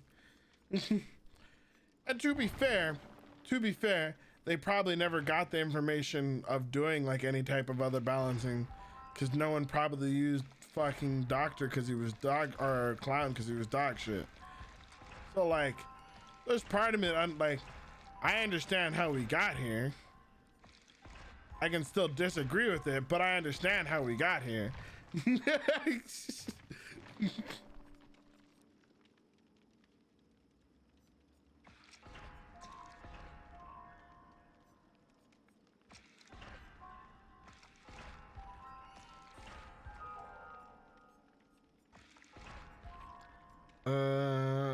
don't care about any of these things that are left. All of these items that are left suck, except for I guess maybe this and this. Like a brown medkit is like better than anything else in the options right now. Yeah, they are doing it. To be fair, they are doing it though.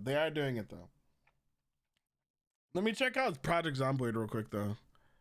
I honestly don't know anything about it. It's like $10.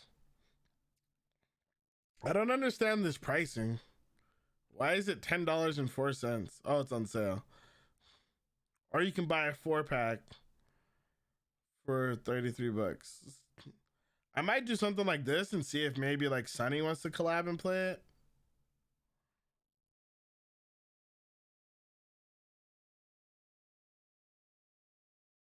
Hardcore zombie survival game, 4-player local split screen co-op, online multiplayer with persistent player run servers.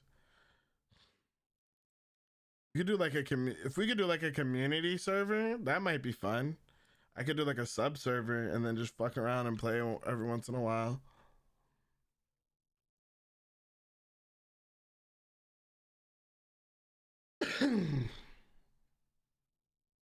I will ask Sunny if she wants to do a collab day playing it. I have a collab with her coming.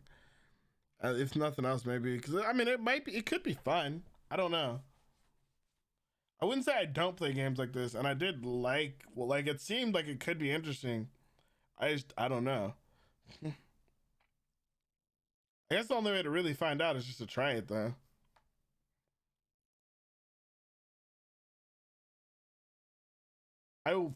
Should I play for an hour off stream today? That's one thing I'm gonna start doing, is playing games off stream and having an editor make a video based on those videos as well. I don't think this would be it though. It's a very unforgiving game. I watched Destiny kill Mr. Mutin.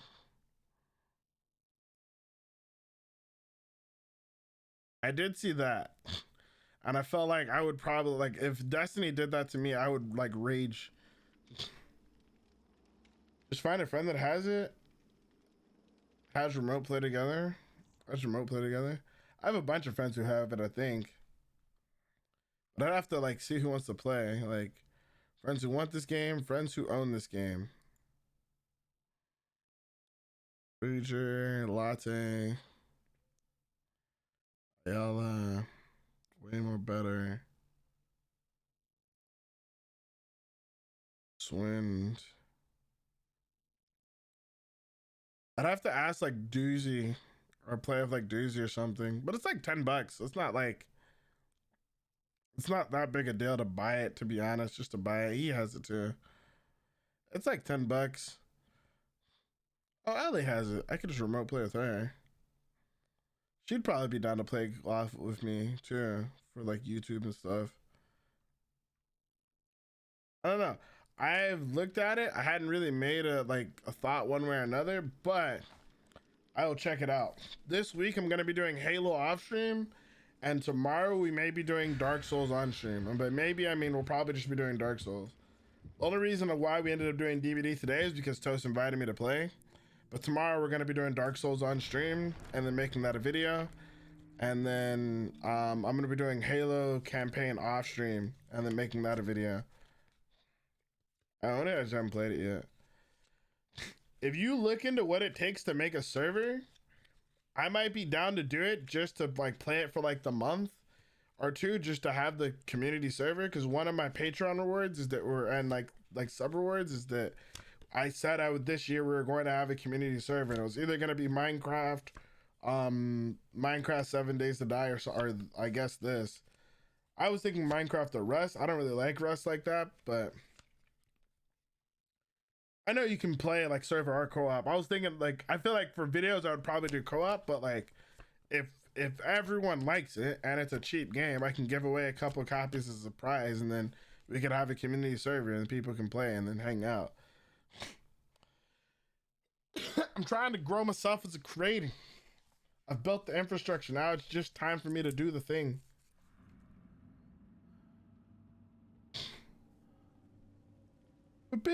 Bum, that brother gone. Sorry.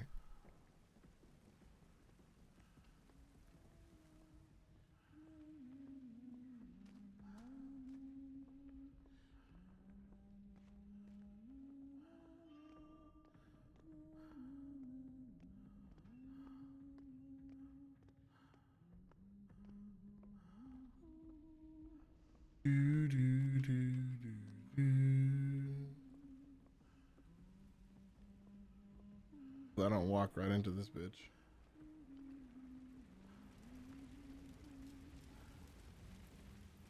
I hate this map so much. Did she one-shot her, or did she get double tapped? Is anyone in chat paying attention enough to know?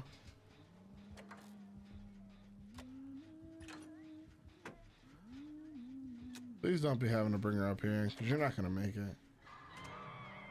It's just a basement.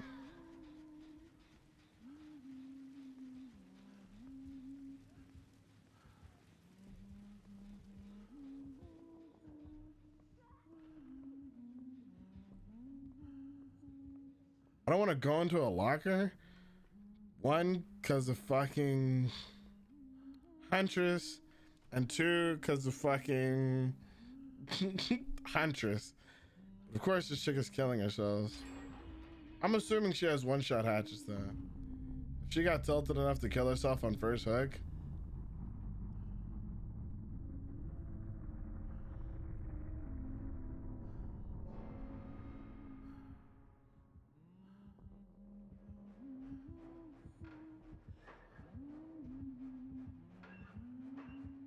Just checking lockers out there. I was gonna chill in that locker too. I was gonna chill in that locker.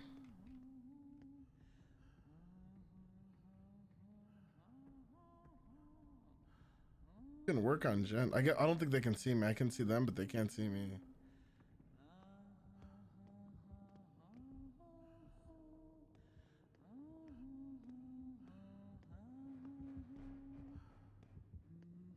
Shot like Detective's Hunch or Stakeout or something. So this man is checking every locker over here.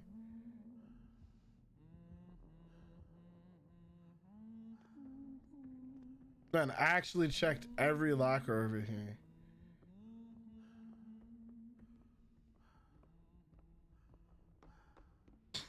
I'm actually tilted. My man checked every locker over here. What are you doing, bro? You just hear him like burp, burp, burp, burp, burp, burp, burp, burp, burp. I'm like, really? Every locker? You need to check every locker for me, my dude. Oh my god. Oh my god, oh my god. If I die, I'm a legend.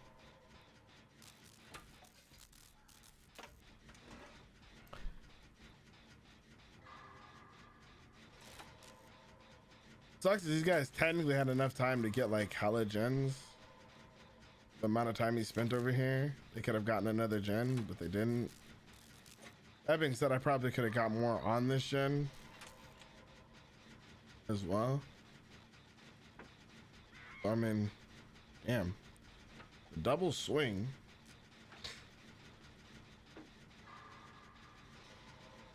I did not expect the double swing. I wonder if he did double swing or if he single hatched the. I'm really trying to figure out like why the fuck like he killed himself.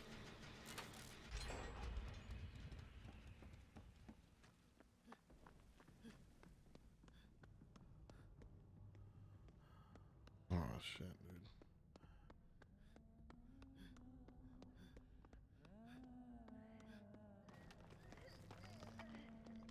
This is the situation. Oh fuck. I was about to say, oh shit.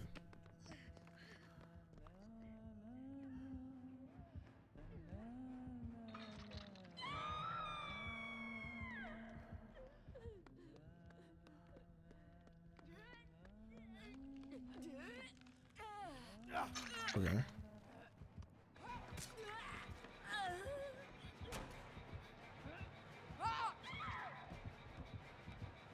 It doesn't have one-shot hatchets. This isn't important. It does have machine gun though. I'm like, it doesn't have one-shot hatchets, which is important. He's running, what is this, hindered and probably oak half. So he does have faster. He's got faster wind-up for sure.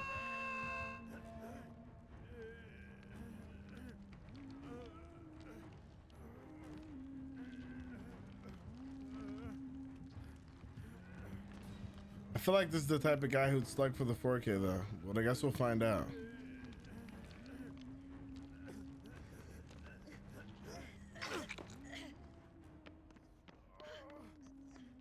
All right, well, we're gonna go clear to the other side of the map up here.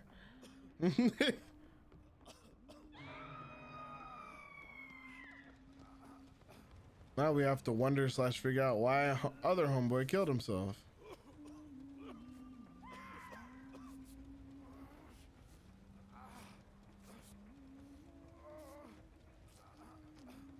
Can I just let them die and take hatch?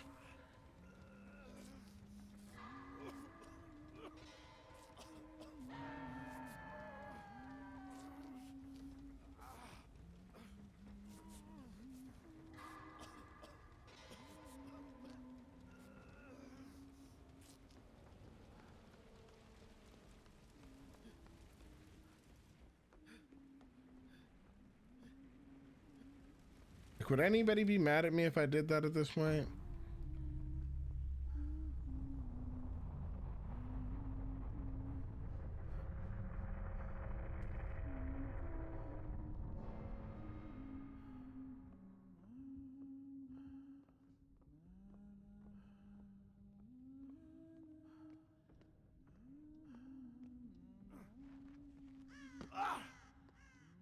That's what I was thinking too. This game kind of got screwed by homeboy killing himself.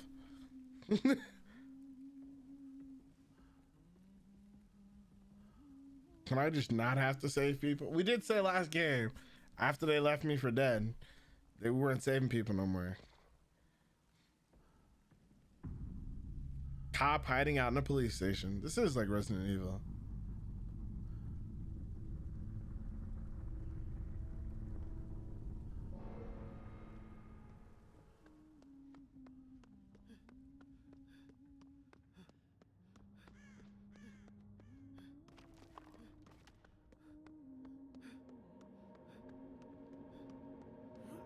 The fact that this is on the second floor tilts me. The fact that this is on the second floor. What the fuck? What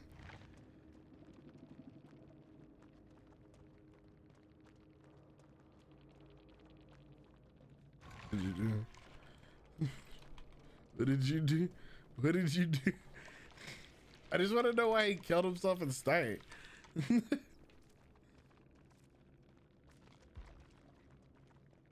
He had a Mori. Did have wind up, like I thought. What is this? Hindered? Incapacitated.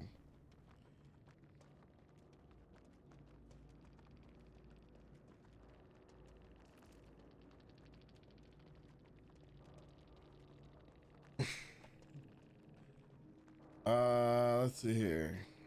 No way out. Iron grass, lethal pursuer. So lethal pursuer whispers. I can see the lethal pursuer on her. I don't know about the iron grass.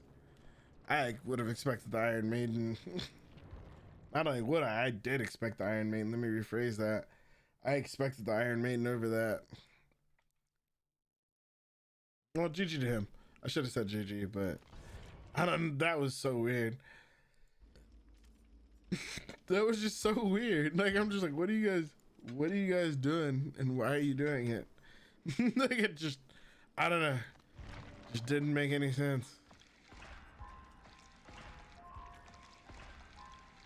I wish I've heard rumors that they're planning on redoing the Blood Web again, and then adding a new legacy for the second gen survivors.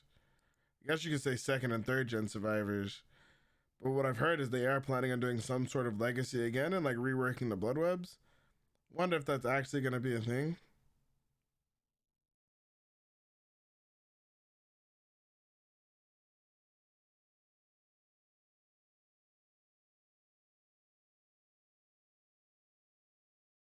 What the fuck?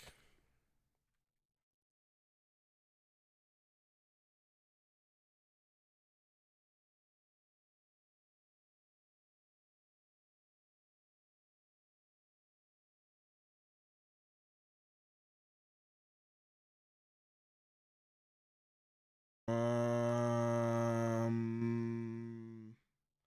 gonna come back to this.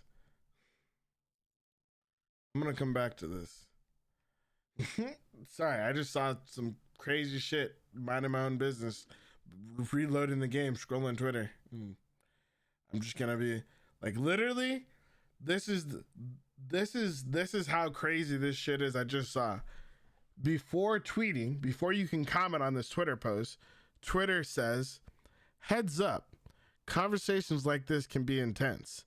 Don't forget there's a human behind the screen. Shit you not. Not even gonna tell you what the story is, but this is the first thing Twitter tells you before you're allowed to post on this statement.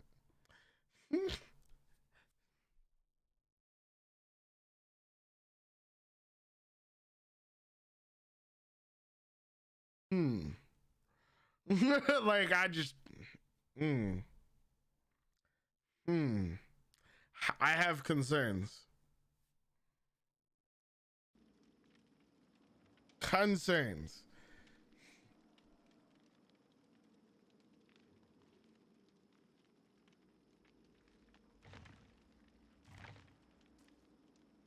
But no, like I said, I wouldn't believe it either unless you heard it straight from the devs. So I'm not like holding my breath or carrying on it. But it would be it would be really nice. It would be really nice.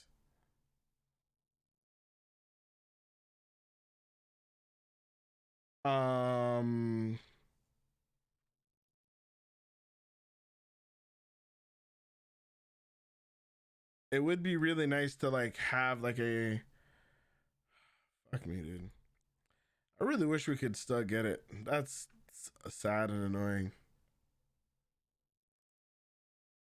But it would be nice to like, it would be nice to have something to do with these shitty add-ons. Like, Prayer Rope is decent, but like, legitimately, for example, I guess they did up the amount they give. I forgot that they did that. But like, an example would be like right here, right? This offering cost 3,000 blood points to get. When you burn it, the most you can gain from it is an extra 5,000 blood, or what? An extra 50%. So if you get 8,000, you can get an extra 4,000. So you really, this is literally just filler. You're only gaining 1,000 blood points for burning this at all. That's it. Just 1,000. I would love, yeah, I would just love to be able to combine these. Like, can I combine 40 of these browns to make like 20 greens? A green is worth burning. It's double blood points in a category. Good luck in the rest of your game. Were you Were you the hunters from last game? If so, GG. I meant to say GG before I left. Yeah. I meant to say GG before I left, but I was so like shook by like how, I don't want to say dumb, but like silly my teammates were. No, I was just like, I'm just gonna leave them to die. But GG's to you too. I meant to say GG's before leaving. I was just like I asked my chat, I was like, can I just leave? Like, can I just let them die and dip? Because I have no idea what the fuck they were doing. So, but yeah, GG's, dude.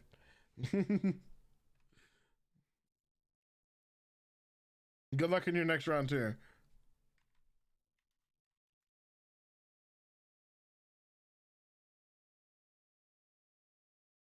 It was just such a weird, I can't even just say it was a weird game. It was an overall weird experience.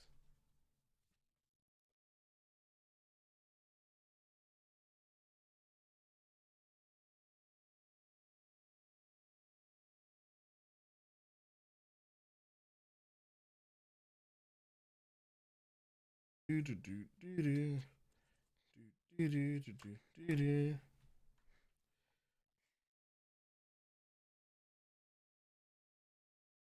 need to set up my camera. I haven't set up, like, I got a new desk, by the way, which is really nice. It actually has a lot of space. I can actually fit both my monitors. And whenever I finally decide to do the 4-monitor setup, I can actually do that, which is like really nice. But I haven't set up my camera yet. I'm probably gonna get a Go XLR wall mount for a camera. I've been thinking really hard about it, and I think I might end up doing it. It's like, as long as he doesn't know I'm there, we're good.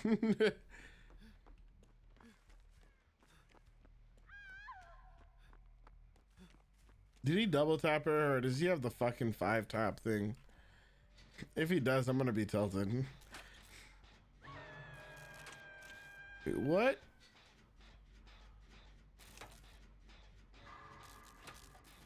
I didn't see what fucking hex he has, but he has a hex. He's gotta be undying, and I must have ran past the dull totem.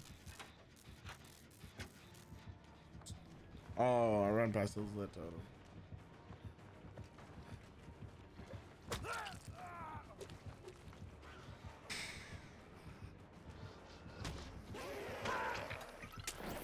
Ran past his fucking lit totem. Oh, he's got hex blood favor. Okay. He's got blood favor and probably undying.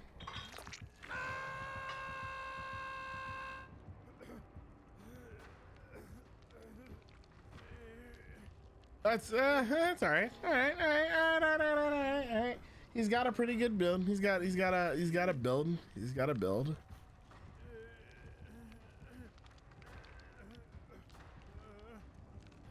Fuck.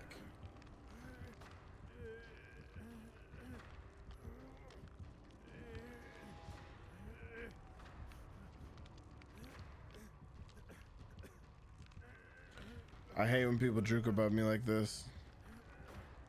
I don't think he was trying to, but like, it just kind of fucks me. He goes down there, then I don't get saved before struggle, which is like, feels bad, man. It's Omega feels bad, man.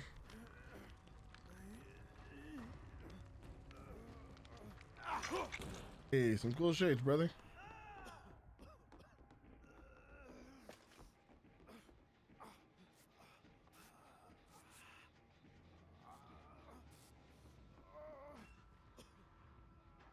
I'm pretty sure he has barbecue, so I have to like play like he has barbecue just a little bit.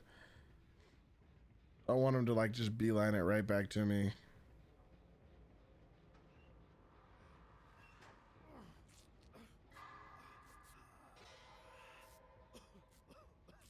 She hide in the locker too? She did hide in the locker.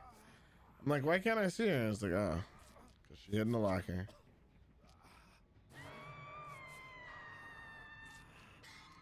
Fuck me, dude.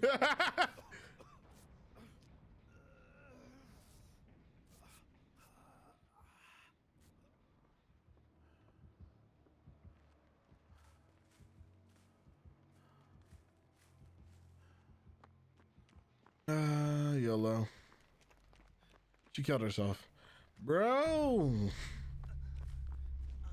I was like...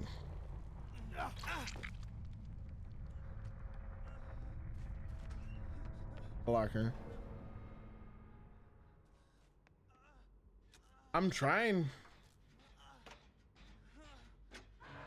1, 2, 3, 4, 5.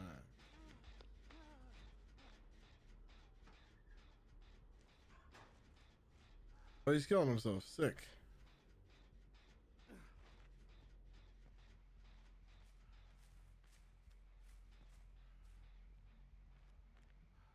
It's such a great team, guys. Such a great team. Like,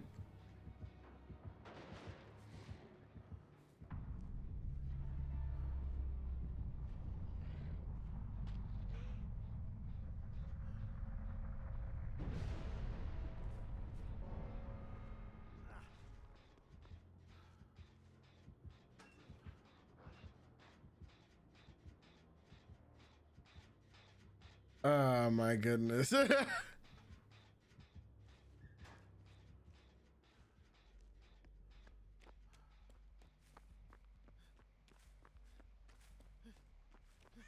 What's worse is like not a single gen has been done yet. The actual shit part. Literally not a single gen has been done yet.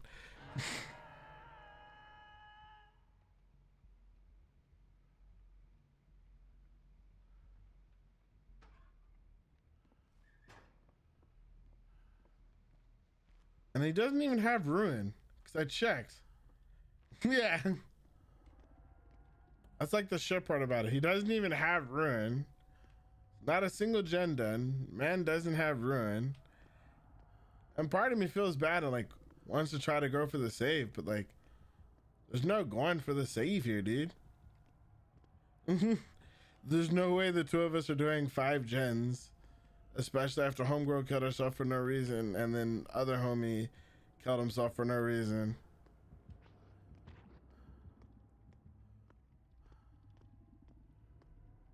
It just ain't happening, bro. I'm sorry.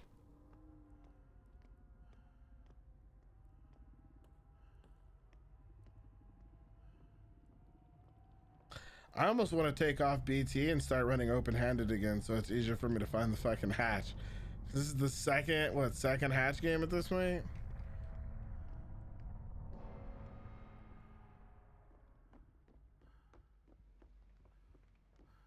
Being the team player really ain't doing shit for me.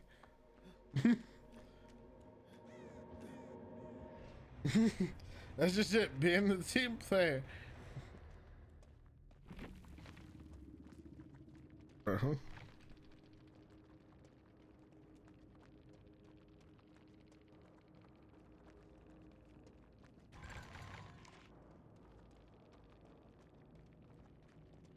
This is legit like back-to-back 2 hatch games. He wasn't even doing anything yet. Hex Undying and then Blood Favor.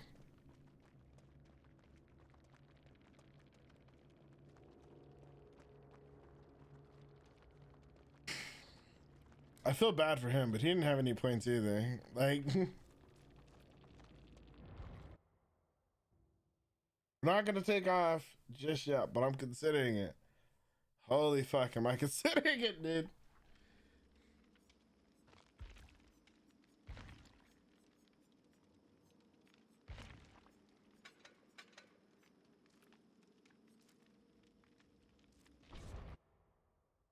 I can see why Toast, thinking about it now, is like, if I remember, Toast did say solo queue was pretty rough tonight. I didn't think about it until just now, but I was like, there was a reason why Toast was playing Killer. He did say solo queue was like pretty fucking rough today.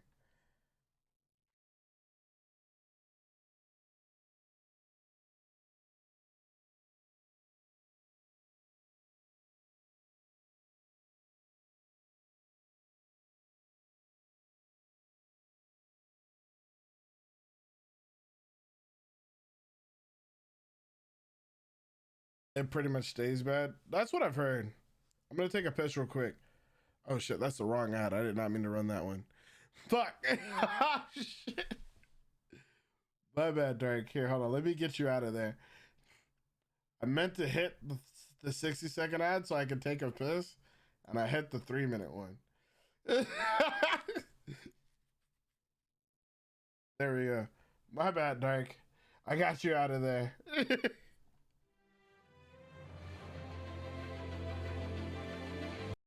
I'm gonna take a piss real quick and I'll be right back. Oh man, that was fucked. My bad. I'm just using a quick bathroom break. I guess we could do this real quick.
That brother gone.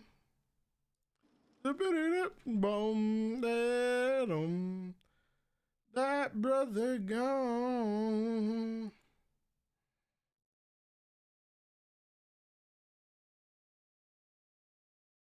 This trailer was intense back in the day. I remember. The Rainbow Six that never was. David Sears, creative director for Rainbow Six Patriots here at Ubisoft Montreal. We have reason to believe someone may leak our preliminary target gameplay footage for Rainbow Six Patriots. This gives us the opportunity to actually start a communication with you guys much, much earlier. So we're taking the initiative and we're going to show you the target gameplay footage in its entirety here today. I hope you enjoy the viewing. So someone was going to leak their trailer, so they decided to basically like leak it themselves first, essentially.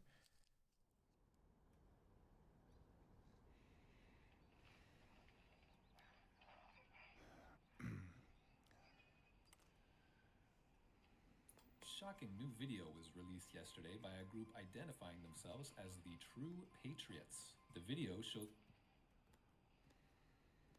Turned off my motherfucking news. Blow it out. You know what I wish for. Oh, the baby's still asleep. Aww. Wishes do come true. It's probably Gail from next door. Hold that thought.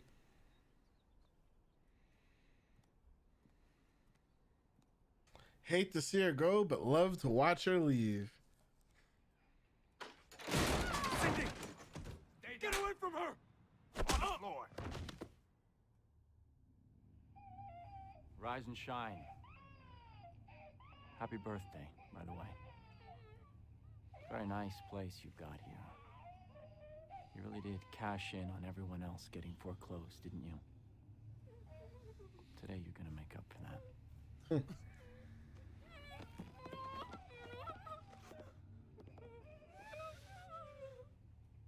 We'll do exactly what we say, or we will field dress her like a deer. Your kid, too. You're coming with us. No matter what happens, you get yourself to Times Square. Tell Treadway Subject 4 is activated. Traffic's backed up on the bridge. We're not gonna make it in time. Stick to the playbook. Treadway's got this operation tuned like a Swiss watch. Listen, you hold this down until Times Square, or your family gets a one-way ticket to the hereafter. We're taking fire! Engine's cooked! Gotta finish it after the trailer after this. Oh shit. Fucking corrupt intervention.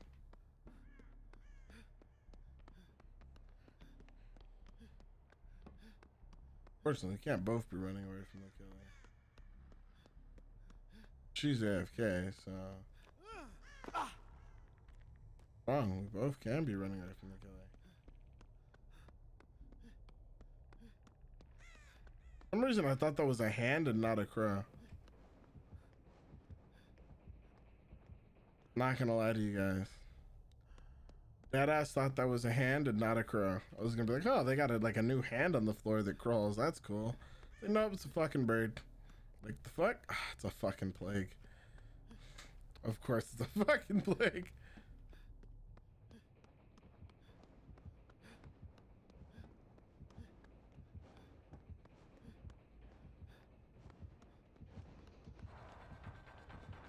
Why would you not be chasing somebody? It's not like the whole like set of this section is like supposed to be based on you chasing someone else. Nope. You immediately lost that person.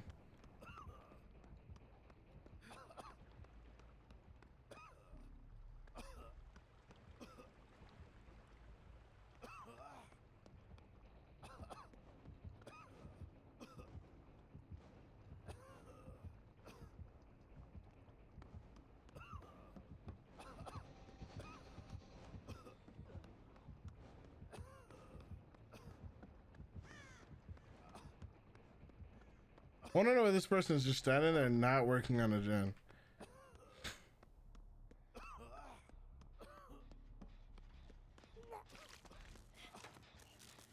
They're actively just sitting there AFK.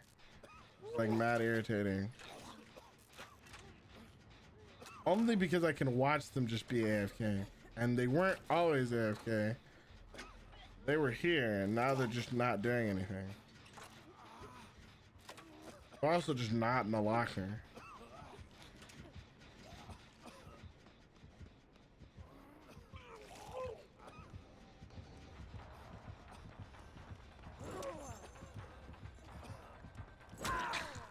Not sure who she was trying to blind there. I'm gonna be real with you.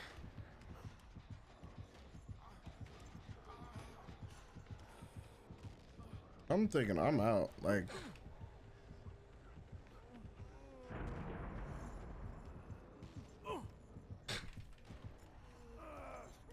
I'm not trying to sit here. These people. Oh, congratulations. You wasted your dead hard. Didn't even swing on you. And you went down. Iridescent Eugen, by the way. Iridescent Eugen, by the way. She's not gonna. Oh, I swear to God. She literally didn't pull me because she didn't want to get sick.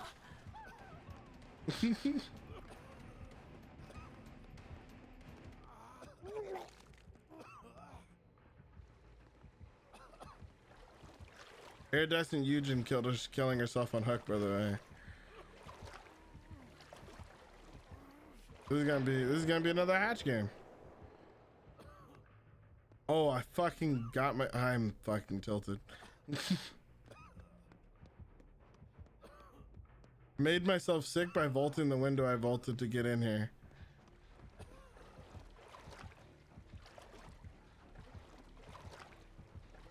I actually tilted. Gave myself corona after getting vaccinated.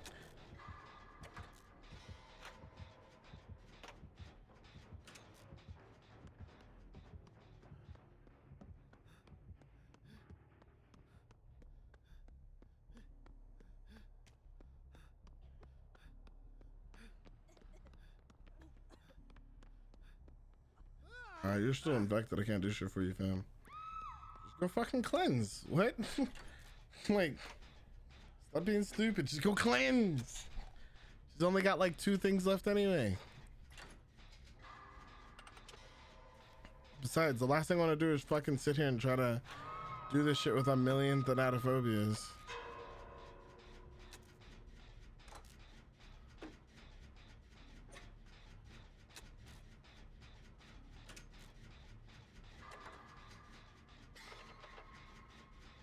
kind of just want these guys to like die. I hate to just have to take the hatch again, but I kind of just want these guys to die.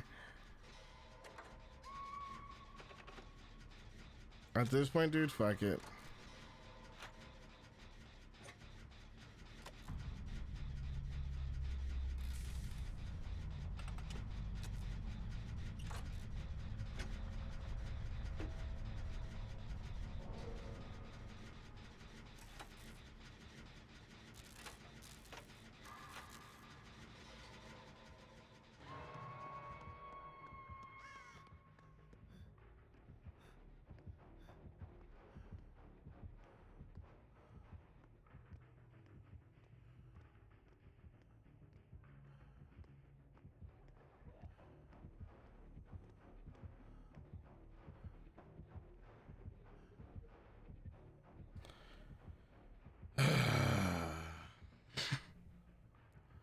Bro, what are these games?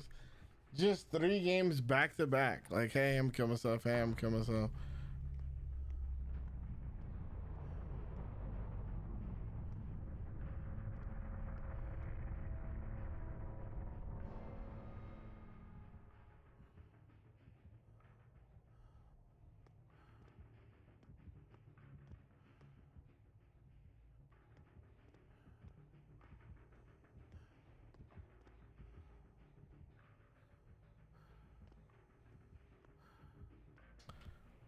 I think we're taking off BT and we're swapping. I think that's what's happening, boys. We're taking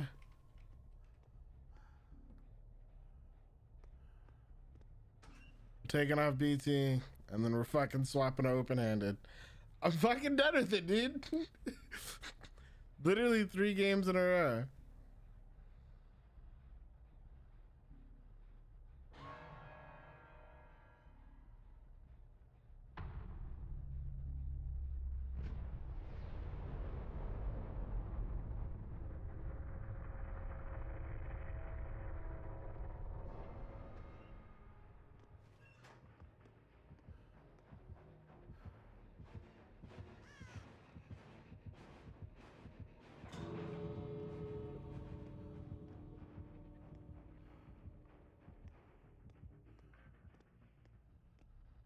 Whoop.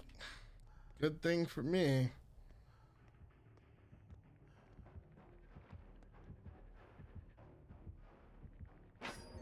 Later. Good thing for me. Bruh. Bruh. The 3rd game.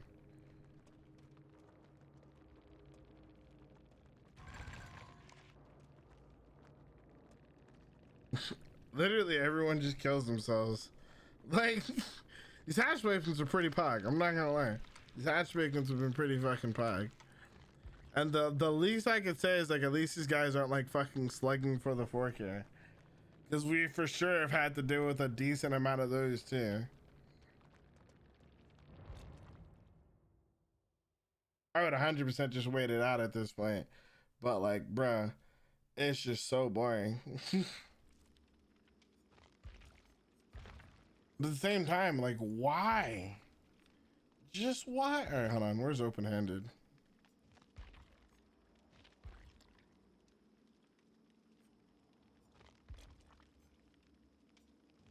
And empathy.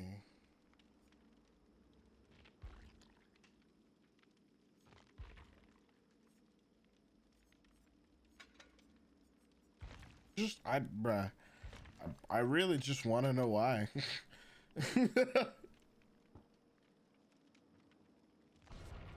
Like it's just so weird. All right, whatever. Back to the video game trailer. I'm gonna finish the trailer and then I'll like look for a match, so we don't interrupt the trailer again because it's a pretty good trailer. Anyway. Sniper! Get clear of the van! You better get yourself to Times Square. The bomb is armed!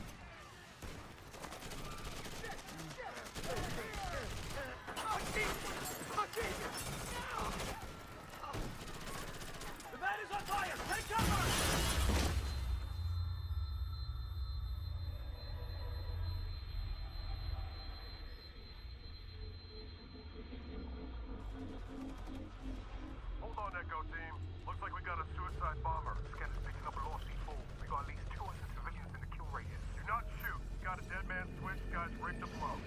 he's a civilian. A proxy bomb squad is on the way. ETA is 7 minutes. More hostiles coming out of the cars. Echo, provide cover fire from your position. Roger that. Glass in the target. Left lane, running past blue pickup. Done. Center lane, coming out of black sedan. Fire! Got him. 12 meters down from sedan, right lane, behind that red SUV.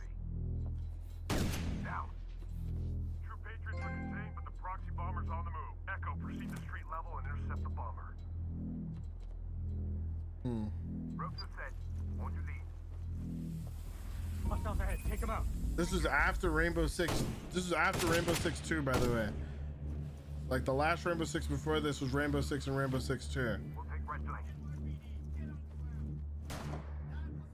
This was 10 years ago, so this was pretty close to, like, pretty close to, it was after 9/11 for sure. Like, well after 9/11, it was 20 years of 9/11, but.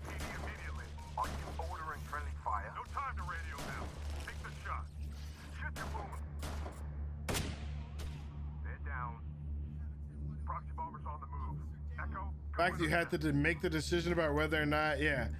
Back when you had to make the decision whether or not to shoot a police officer to stop him from getting in the way. Anyone have eyes on the bomb?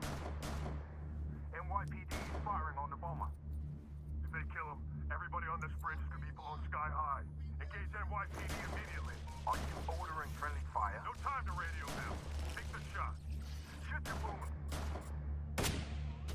They're down. Proxy bombers on the move.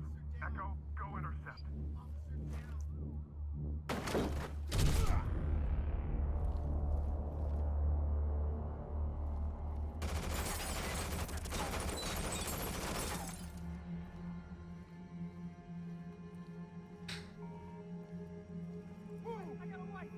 Shut up! More hostiles lurking behind that car.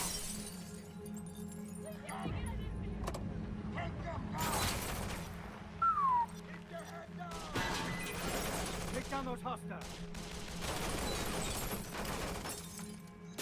People really weren't ready to see like this type of casualties, knowing that everyone who dies here is American, as opposed to like when we're killing people in Mexico or killing people in Afghanistan. But for them to all be American citizens or American casualties really upset a lot of people behind the scenes. There wasn't a big public outcry about this game, but to my understanding from people in the industry, there was a whole bunch of like industry noise about like Ubisoft got a lot of pushback from their publishers and people about it. Stop where you are. Don't move. We're here to help them. No, they're gonna kill me. It's gonna be all right. We need you to trust us. I don't want to die. Bomb squad is 3 minutes out. But they told me I have to get to Times Square. Listen. They've got my wife. They've got my kids. Secure. Just hang tight till the bomb squad arrives. Remote detonator. This is bad. There's more than 100 people still in the kill radius. We're out of time. I'm sorry. Over here now. No, don't do this. No. What did you do? What I had to do.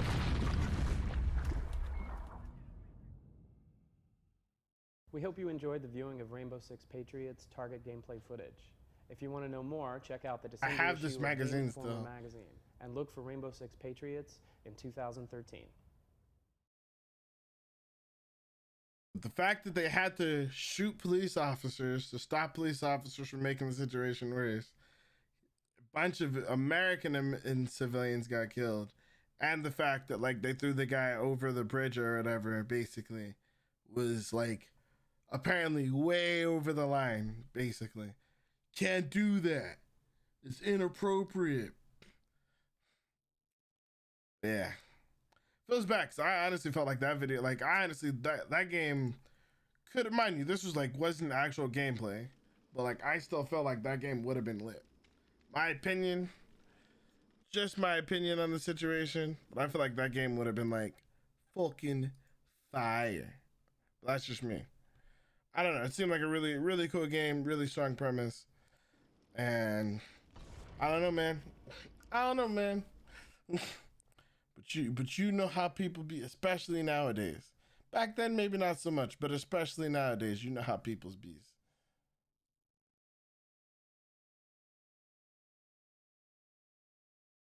Well,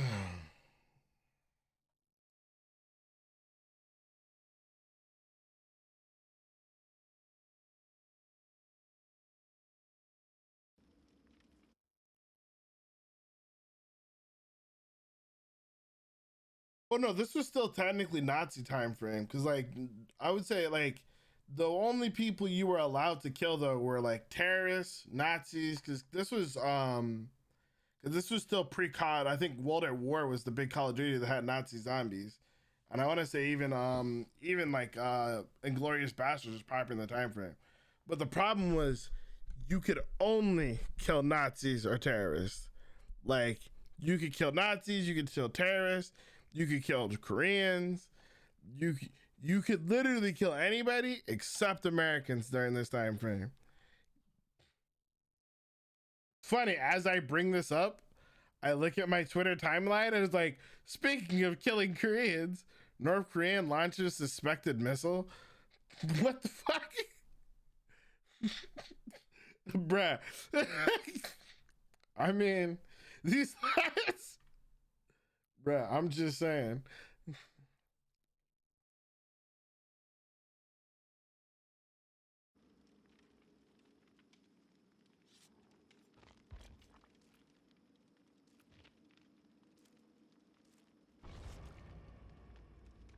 But yeah, you could kill terrorists and Nazis. You literally could kill anybody who wasn't an American citizen.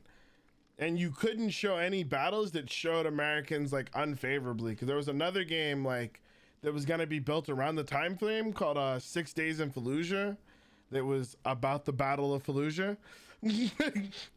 But a lot of American soldiers lost their lives during that battle, and then there was so much drama around the game that the publisher basically pulled out because people were upset because they were basically making a game about American soldiers or whatever. Extra Credits did a really good video on it.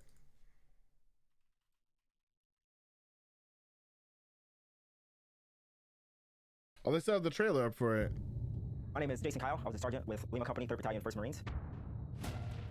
On November 9th, 2004, I entered the city with 12 Marines plus myself, and by November 13th, I was down to 4 Marines and myself. 6 Days in Fallujah recreates stories from the battle based on eyewitness accounts.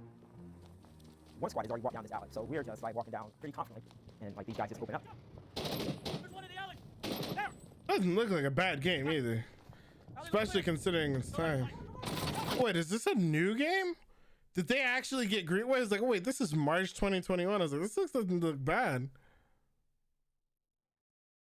They actually got their game picked back up. Holy shit. Good for fucking them, dude.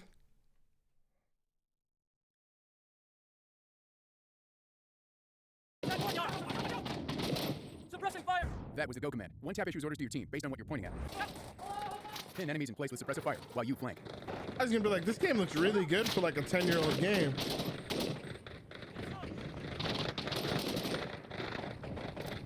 Hold your fire! I'm happy these guys stuck to their guns. To stack on a door. Reach it! Open the door! Here, I'll show you guys a video about the original 6 Days for the...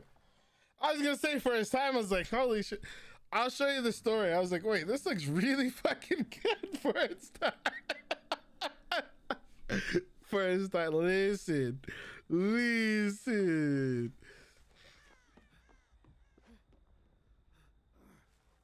We'll finish watching the trailer and then I'll show you the story of like what originally was going on with this game and what originally happened, because this game was scheduled to come out, had to be a decade ago now, but what ended up happening, oh shit, oh fuck me, what ended up happening was there was a bunch of controversy around it around the time, and because of the controversy, the publishers backed out, not the developers. The developers wanted to make the game because they felt like it was a story worth telling and a story people needed to hear with all the war games going on at the time. But what ended up happening was the publisher backed out because of the outcry.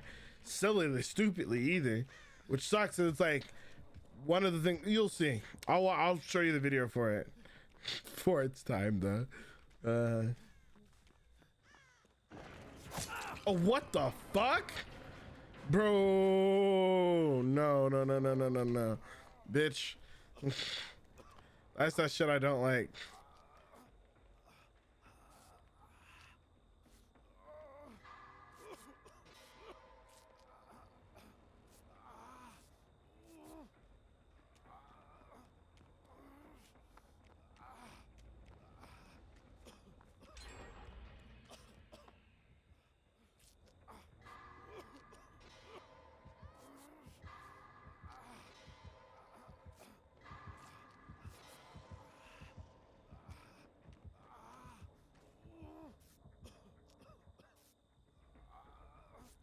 Luckily, the ring I'm using doesn't use fucking aura, so it doesn't really fucking matter. But I still have to get the ring before it fucking disappears.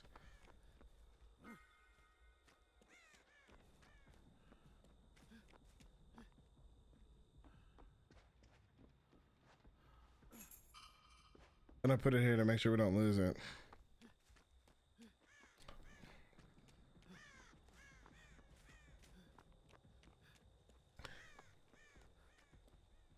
Holy shit. Okay. Anyway. Holy shit. I'll explain after the game, college. Sorry. I'm like focused now. I gotta deal with this ugly ass hag. This first real game we've had in like 4 games where our teammates don't just immediately kill themselves. But like, I gotta like pay attention because we got a hag.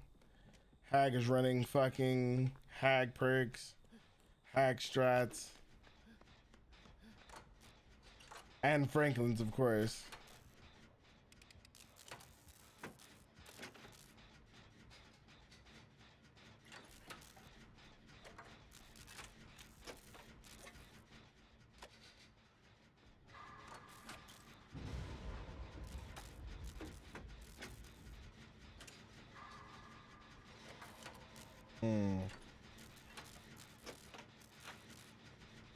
Oh my god, if I die, I'm a legend. Alright. Need 1 more gen? 2 more gens? Feels like a real game though. This bitch really ate up all my sprint burst. We got the fucking silent trap hag though. That's so fucking gross. I don't like either of these gens being up. This is like the worst 3 gen we could actually fucking ever have.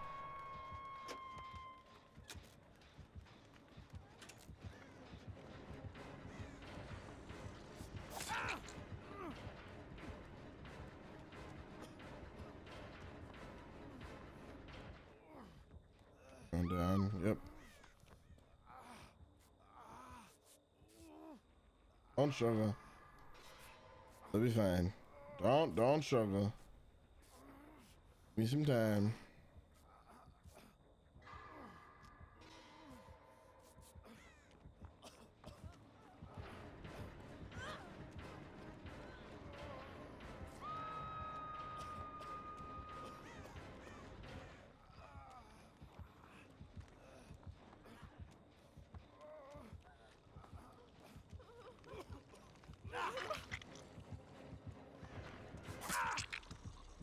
Come on, now's your time. Okay, cool. She didn't know I didn't have BT. That's why BT is a strong perk. The fact that they have to play like you have BT, even if you don't have BT, is what makes BT so scary strong. Don't do it, don't do it, don't do it. Watch out, watch out, watch out.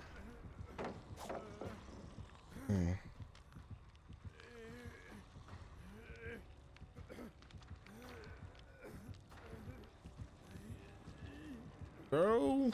Oh shit.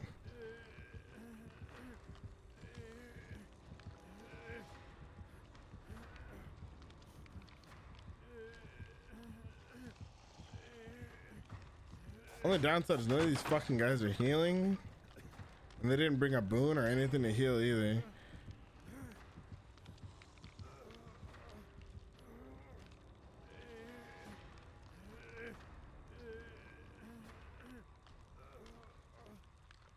Probably gonna go struggle. I'll wait it out. Yeah, she's not committing.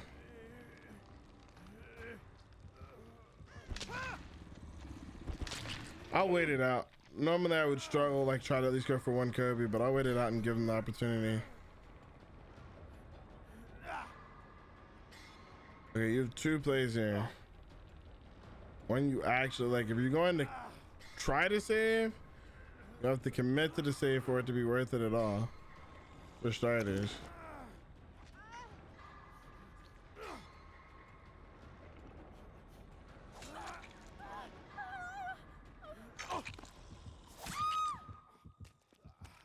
Gonna go from me there.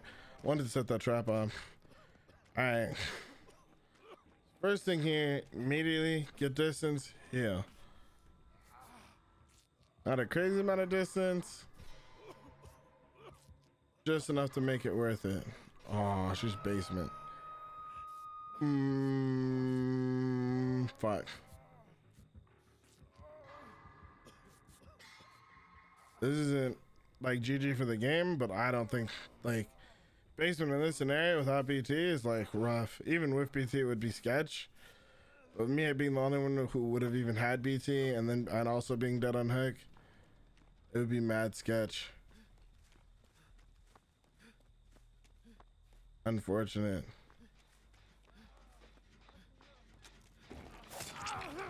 Holy shit. Did not expect that. I'm not gonna lie to you.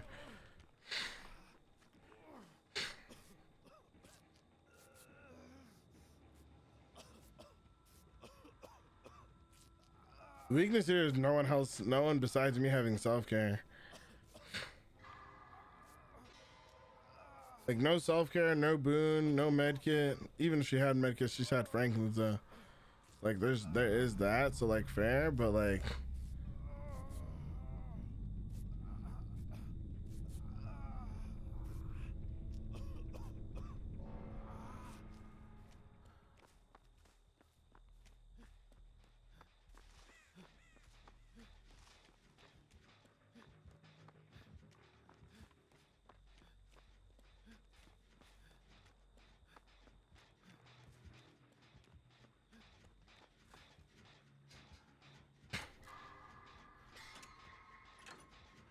So the goal here now is just to actually pressure gens.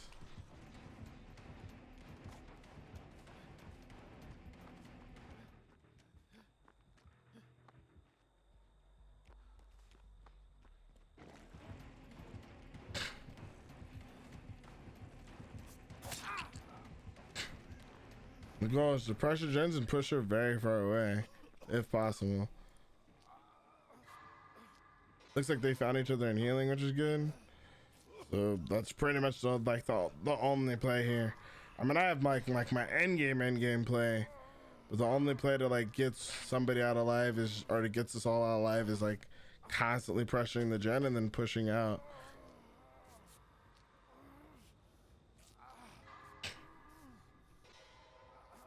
What would be really good here though would be a boon. A boon place on this side of the map so that we can like constantly like heal quicker and pressure back. But that's that would be more of a survivor friend scenario.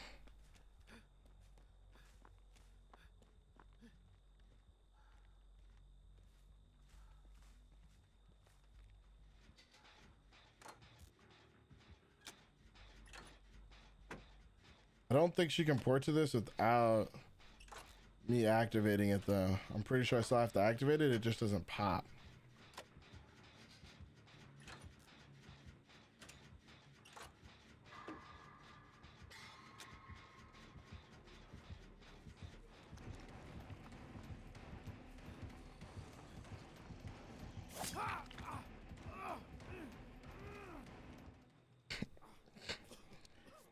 I don't even have to go that far. I only have to go as far as she actually pushes me, and just so I'm safe enough to actually heal and then go right back into it. Luckily, your boy is great at hitting those great skill checks, so we gonna just hit those skill checks and get right back into the game.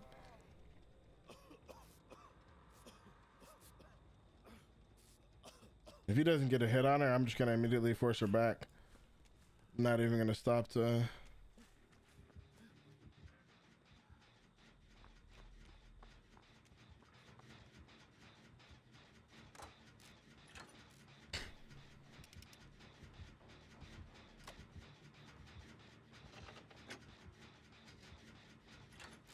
Doesn't look like they're pressuring that one at all very much.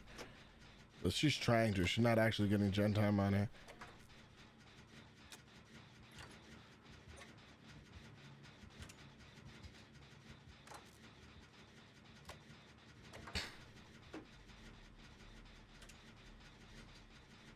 She's gonna have to commit to somebody eventually, whether she wants to or not. The pressure on all three gens is gonna force her. I'm not even gonna let her hit me this time.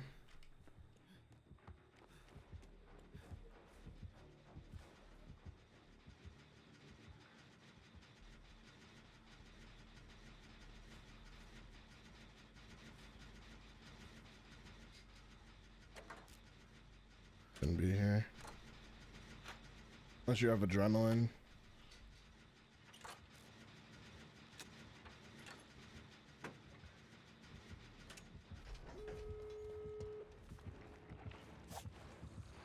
Okay, she was dead hard. Good play. Good play, good play. I'll take it, I'll take it. And that's how it's done though, boys. Got one real game to end the night on instead of these fucking whack-ass games where the team dies instantly. This is what a real game should look like. Holy shit. Instead of these fucking freebies.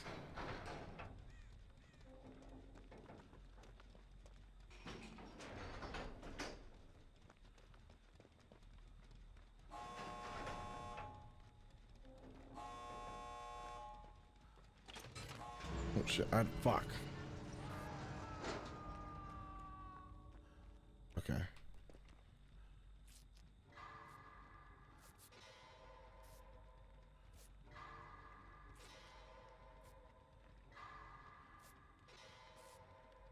Chill, chill, chill, chill, chill, chill, brother. You're not done, bro. That being said, neither of us have BT.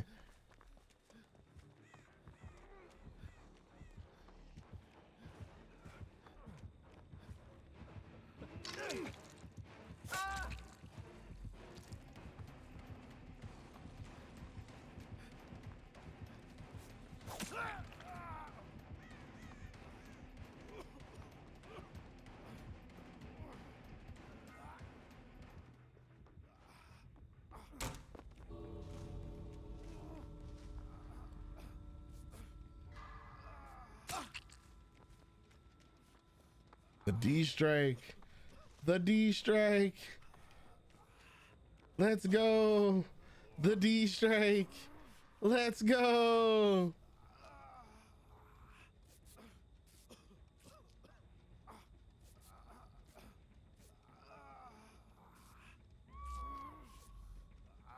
Oh, tell me she is out.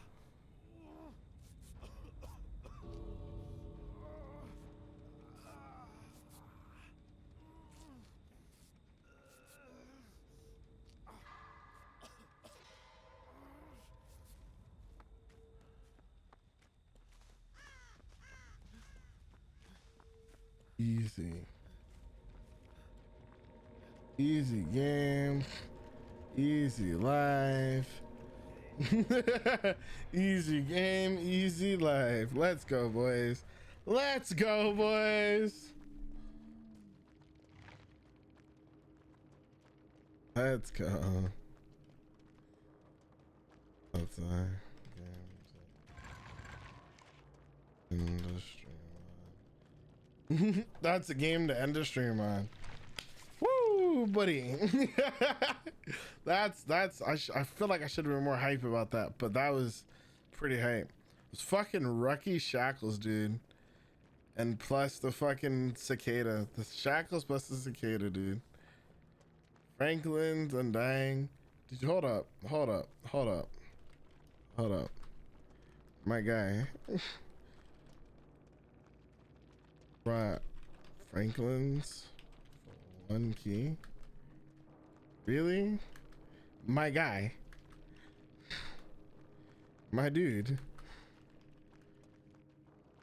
Why? My man brought Franklin's for a single item. Nobody else in the squad had an item. Bruh, my dude. My dude, for word, for reals, like for shizzle, my nizzle on the hizzle, we bring in Franklin's for one item now. That's what's popping. That's the word in the street, my dudes. Oh man, not again. What's this? I don't know if this guy's live. Bio has, what is it? Biohazard. May not actually even be a streamer. But if he is a streamer and he's live, we're gonna host him. He is a streamer, but he's not live. Last stream was 3 days ago. We'll drop this man a follow though. He's not actually live. If he was live, we would have hosted him. But yo, good shit either way, for sure. All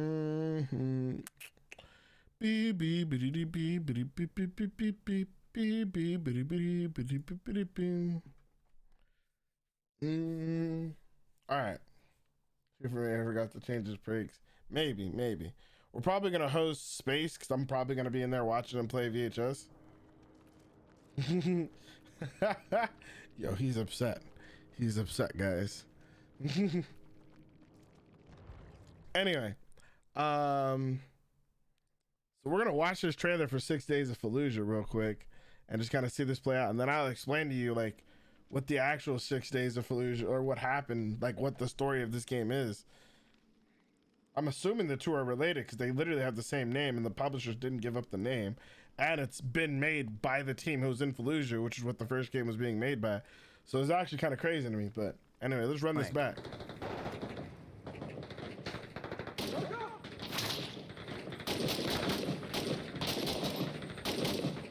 This game looks pretty good for its time though, I'm just saying.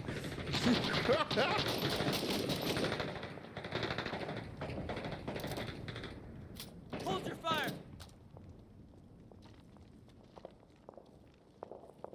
Order your team to stack on a door. GG Nia. Reach it! Open the door! That was The a go command that was a makes it clutch as play. easy That to was a direct clutch your team play. as it is to fire your weapon. I wasn't gonna leave at the end there. Felix did put in a lot of work. I feel bad for the person who died saving me. The person in the who goes in basement first is never wrong.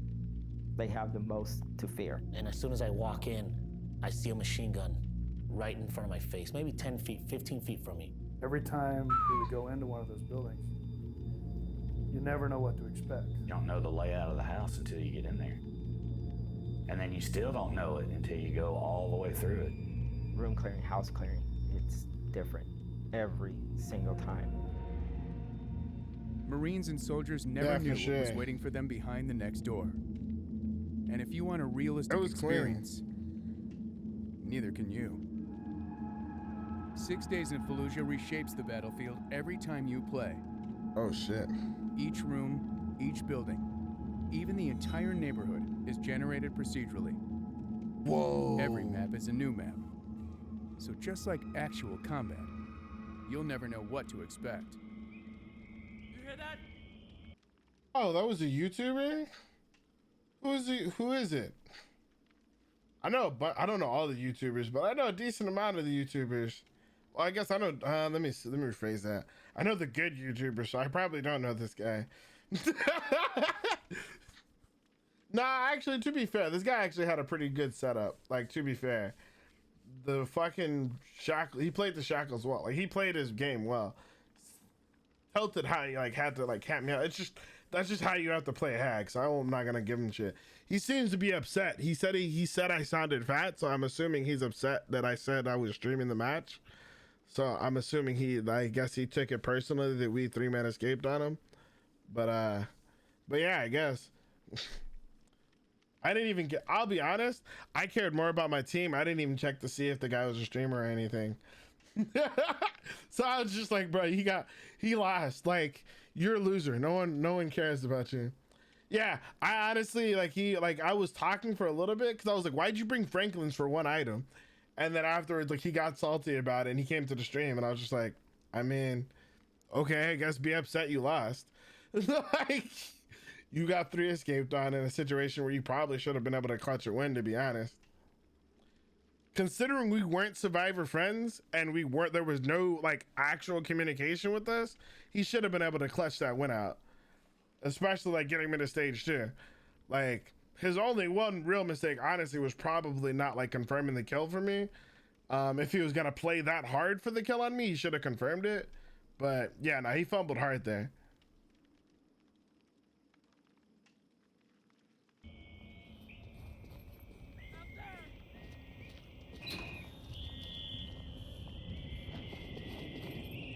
Fuck.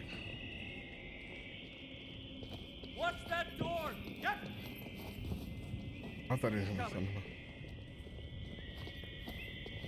That's a crazy concept of whoever's first is never wrong. Whatever the call they make. Contact! We got contact!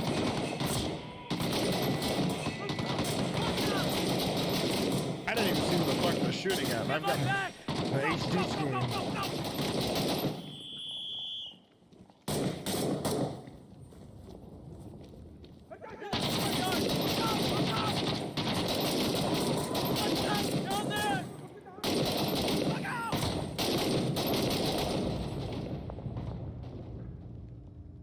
My son, he had his first birthday while we were in Fallujah.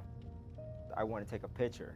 So I wrote "Happy Birthday, JJ" on a piece of cardboard and I held it up. That was the most difficult day I had there. It dawned on me, it's like, I can't die on my kid's birthday.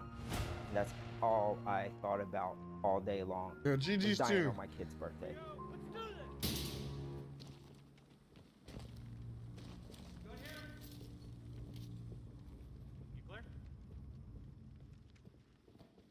On me! Let's do this. You don't know if you're gonna be like a guy with a machine gun, a kid with a machine gun, a kid and his mom. Room's clear! Yeah, like they're in a child's room, right? I don't know what's in the next door though. Good here. Come with me. Good. Keep a lookout. Right. What's that?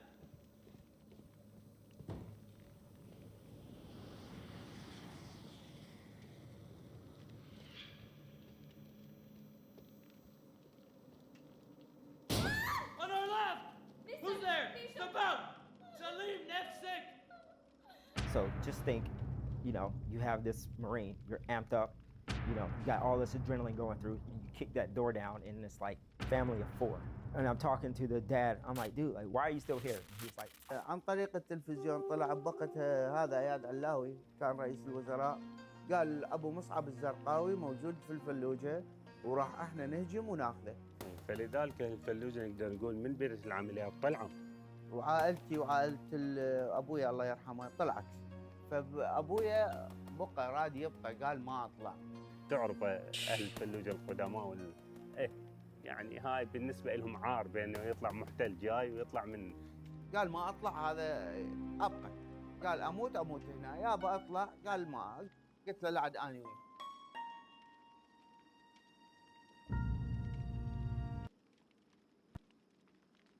This was the announcement trailer.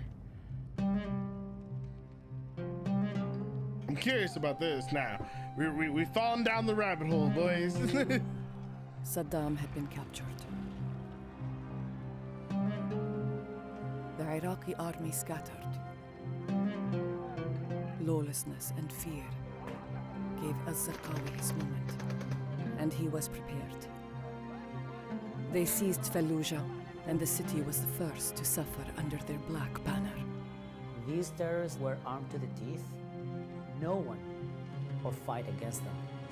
It had to be stopped, or the country will turn over to Al-Qaeda.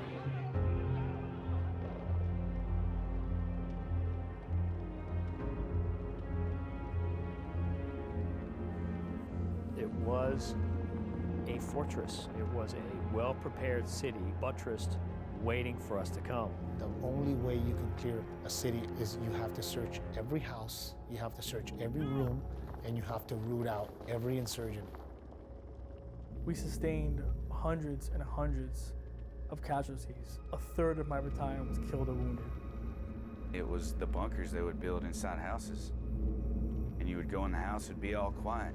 and then they would open up on you or shoot you through a hole in the wall. If they didn't hit you right away with a machine gun, they would draw you all the way back to the back of the house where there's really nowhere to escape. There's such a fear. So you're standing in front of the door. You kick down that door, and there's a sense of relief. You only feel it if you survive.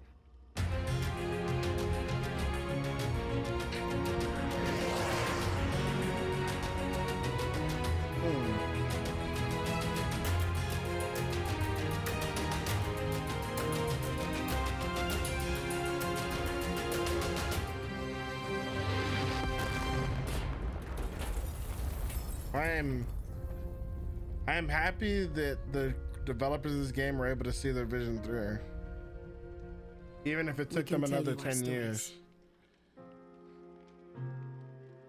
We can show you our scars, but some moments must be experienced.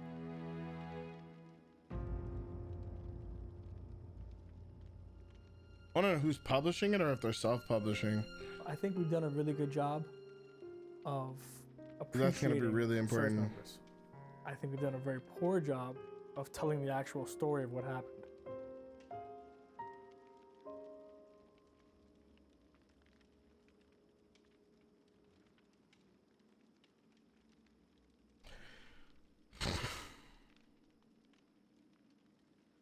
Six Days in Fallujah, a true story. Marine soldiers and Iraqi civilians during the urban battle.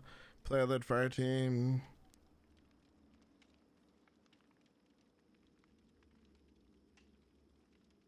Fallujah is produced and published by Victoria and developed by Highwire Games,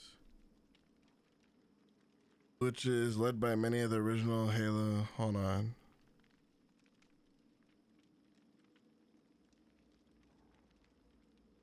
Who is Victoria Games?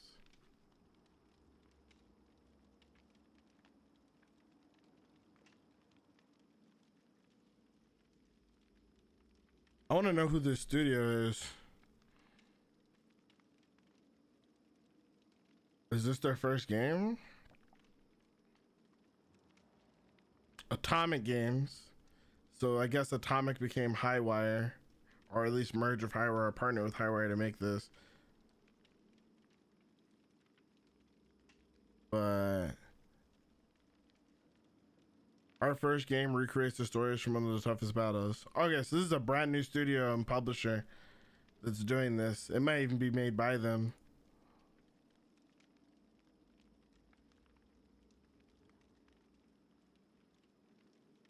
Founder and CEO. All right, so let me explain like the history of this game. Real quick. Games as art. Extra credits. I think it's like called Defending Our Games.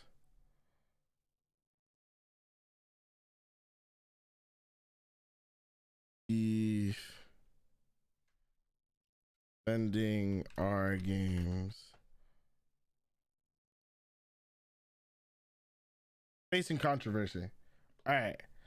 So this was 9 years ago that I learned about this game. 9 years ago, I first heard about this game, and this team's been trying to get this game made. I actually based my own ending theme for my YouTube videos based off the song they used at the end of this video, because it was such a kick-ass song from Mega Man. But this is where I first heard about this game 9 years ago from Extra Credits. This was February 20th, 2012, which is kind of cool when you think about it, because it seems like the release for their game, this release trailer came out almost 20 years to the, or almost 10 years to the day, or I guess 9 years to the day, which is pretty cool. But anyway, all right, so here's the story of what happened to this game.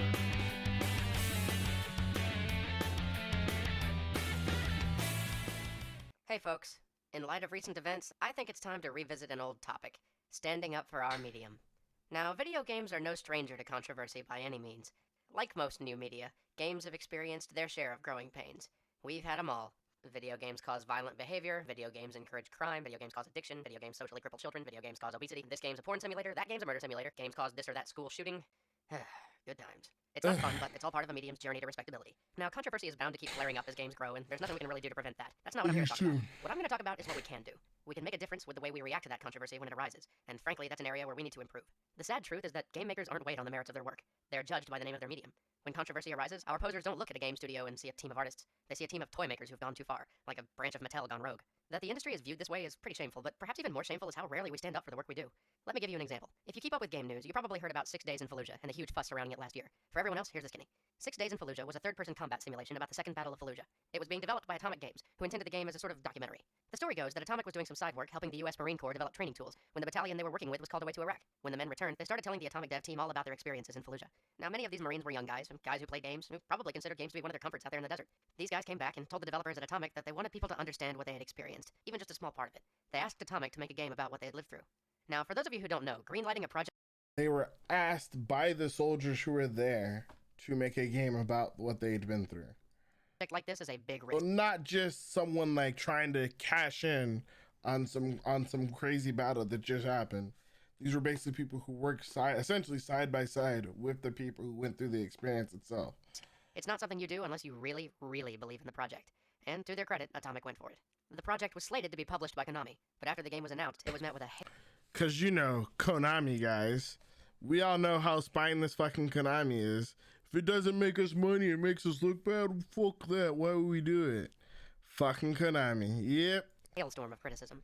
Various groups argue that making a game about the Second Battle of Fallujah would disrespect those that died there, that making a game of such a recent battle was in bad taste.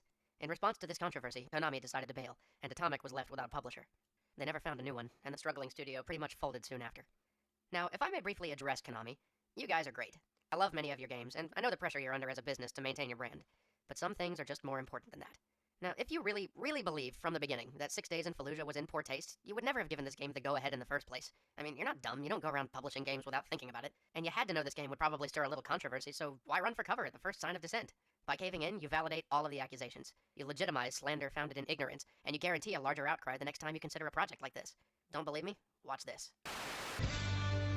Well, there's a lot of controversy. Our favorite news network, boys, Fox and Friends. This new video game called 6 Days in Fallujah. Critics are calling the game, which is based on one of the deadliest battles in Iraq, too realistic.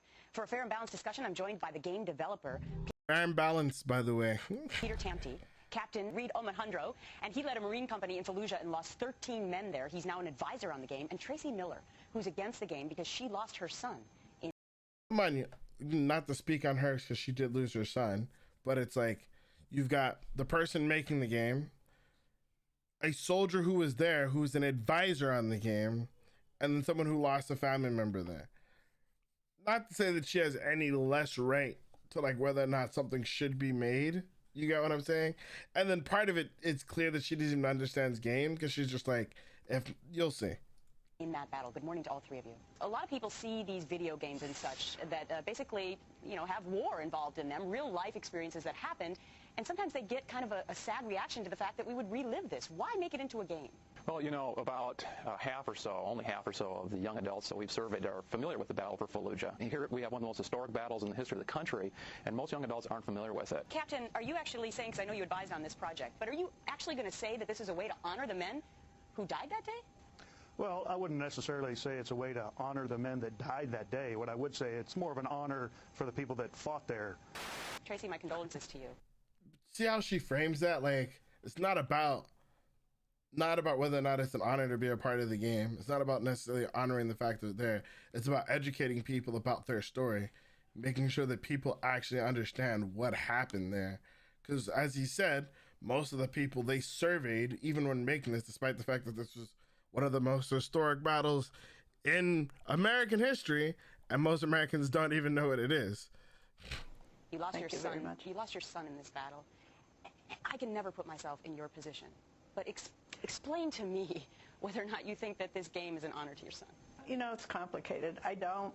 I think that if I were to see it and actually see my son being killed, it would be terrible. On the other hand, if this is a realistic game, I think all of us who have lost children want most for them to be remembered, and so if he's not included, then that would be bothersome also. I think I read somewhere in the notes that you've lost your funding to actually put this game out to the public. Is that true? Yeah, no, that's true. Obviously, you knew, though, that you might get some blowback on it because some people lost their children in that battle. Peter Tamte, Captain Omohundro, and Tracy Miller. I'm unfortunately out of time this morning. You see that? The instant she asks that last question, all of his credibility vanishes. To the Fox News audience, even the game industry had agreed. This game should not be made. Now, look, I'm not trying to say that the controversy over this game was stupid. 6 Days was a controversial game, and there were a lot of valid opinions on both sides. But whatever your personal feelings are about the game, you have to agree. Those soldiers returning from Fallujah deserve better than that. This isn't the only time this sort of thing has happened either. You remember Luke Bernard? No? Maybe? He's the guy who made Eternity's Child? Well, he's been working on another title called Imagination is the Only Escape, a story set in World War II about a Jewish boy, meant as an educational title to teach children about the Holocaust. But due to its dark setting and subject matter, Nintendo of America has stated that it doesn't intend to release the game here. And now, most recently, that whole Medal of Honor thing. Don't get me wrong, it's not that I think calling one of the multiplayer teams Taliban was going to lend any artistic weight or significance to EA's game. That they used the name in the first place seems like little more than a cheap, controversial marketing ploy, which we know EA isn't above doing. But to decide on that name, knowing that people were going to make a fuss about it, and then cave on it later when people do make a fuss? Thanks, EA, you set us back even further. These games are not being judged because of their content. They're judged because they are games. Countless filmmakers, novelists, and artists have tackled difficult subjects before and been celebrated for it. Topics like war, genocide, sexuality, hatred. Many of these pieces are critically acclaimed, and rightfully so. They dare to explore humanity's dark side, the ugly realities of the human condition. They venture into uncomfortable territory and find the truth hidden within. This is the stuff art is made of. What is it about games that disqualifies them from exploring this harsh territory? I've heard it argued that we need a rebranding, that we need to take on a new title for this medium, kind of like how comic books had to take on the name graphic novel before they started getting the respect they deserved. And maybe we do. Interactive experiences? No. Simulations? No, that doesn't sound right either. Well, while we're at it, we also need to expand the scope of what we do to include more of the human experience and address a broader set of ideas. But before any of that is going to happen, we need to learn to stand up without fear and embrace what our medium has become and what it has the potential to be. We can't keep marginalizing ourselves by pretending we only craft products for children. We are not toy makers. Our work can mean so much more than that. Now, I'm going to quote James word for word here because this is good stuff. This will take real courage from within our industry. It will take the bravery to face critique and the fortitude to weather outcry. It will ask that we expose ourselves to short-term financial risk and that we don't back down from early losses, firm in the knowledge that we are doing right. We will have to be steadfast under the scrutiny of the world and resolute when we are asked to justify ourselves in the court of public opinion. It will ask that, for the moment, we give up ease. But if we can do this, we can do good, real good with our medium. If we do this, we can expand the industry and bring whole new genres within the purview of games. If we do this, we can turn a greater profit while providing more meaningful experiences and reach audiences hitherto unthinkable. If we do this, we can perhaps elevate some small portion of our labor to an art. But if we do this, we will no longer be able to pretend as if what we do doesn't matter. If we do this, we can never go back to the way it was before. Damn, James. Nice. What I'm saying is this. We can't run at every controversy, or hide behind the mantra, we're just making games anymore. If we are to grow as a medium and evolve into something with the social, artistic, and commercial reach of other mass media, we must be willing to stand up as an industry and defend works of merit, rather than meekly abandon them whenever objections are raised. In the words of the ex-ESA president, Doug Lowenstein, push the envelope, and don't duck and cover when the shit hits the fan. Stand up and defend what you make. Whatever you may think about 6 Days in Fallujah, you have to give the guys at Atomic credit. They took a risk and stuck to their guns when the going got tough. I hope there are more game developers out there who have the guts to follow that example. And I speak for James, Allison, and myself when I say, to everyone at Atomic, wherever you guys are, we salute you.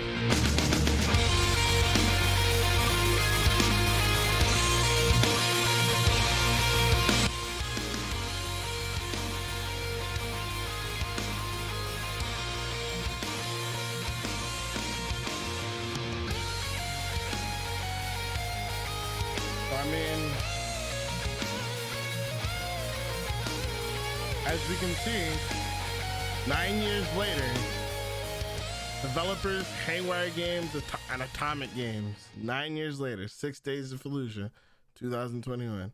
Might have taken some time for it, for sure. But, obviously, I think it's a good thing the game's being made. I think it's a good thing for the games industry that the game's being made. And that they're able to push it, continue to push it forward. So, I think it's actually pretty, considering their story and the fact that they've been at this for over a decade, it seems very true and very much that these guys were dedicated to making the story and doing it right and not just making a quick buck, clearly. So, I mean, yeah.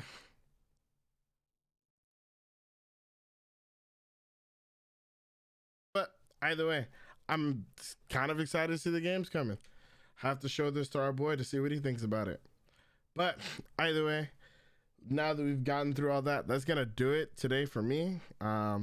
I had a pretty good stream. Hope you guys enjoyed hanging out and learning a little bit about gaming history and gaming past with me. I know I did.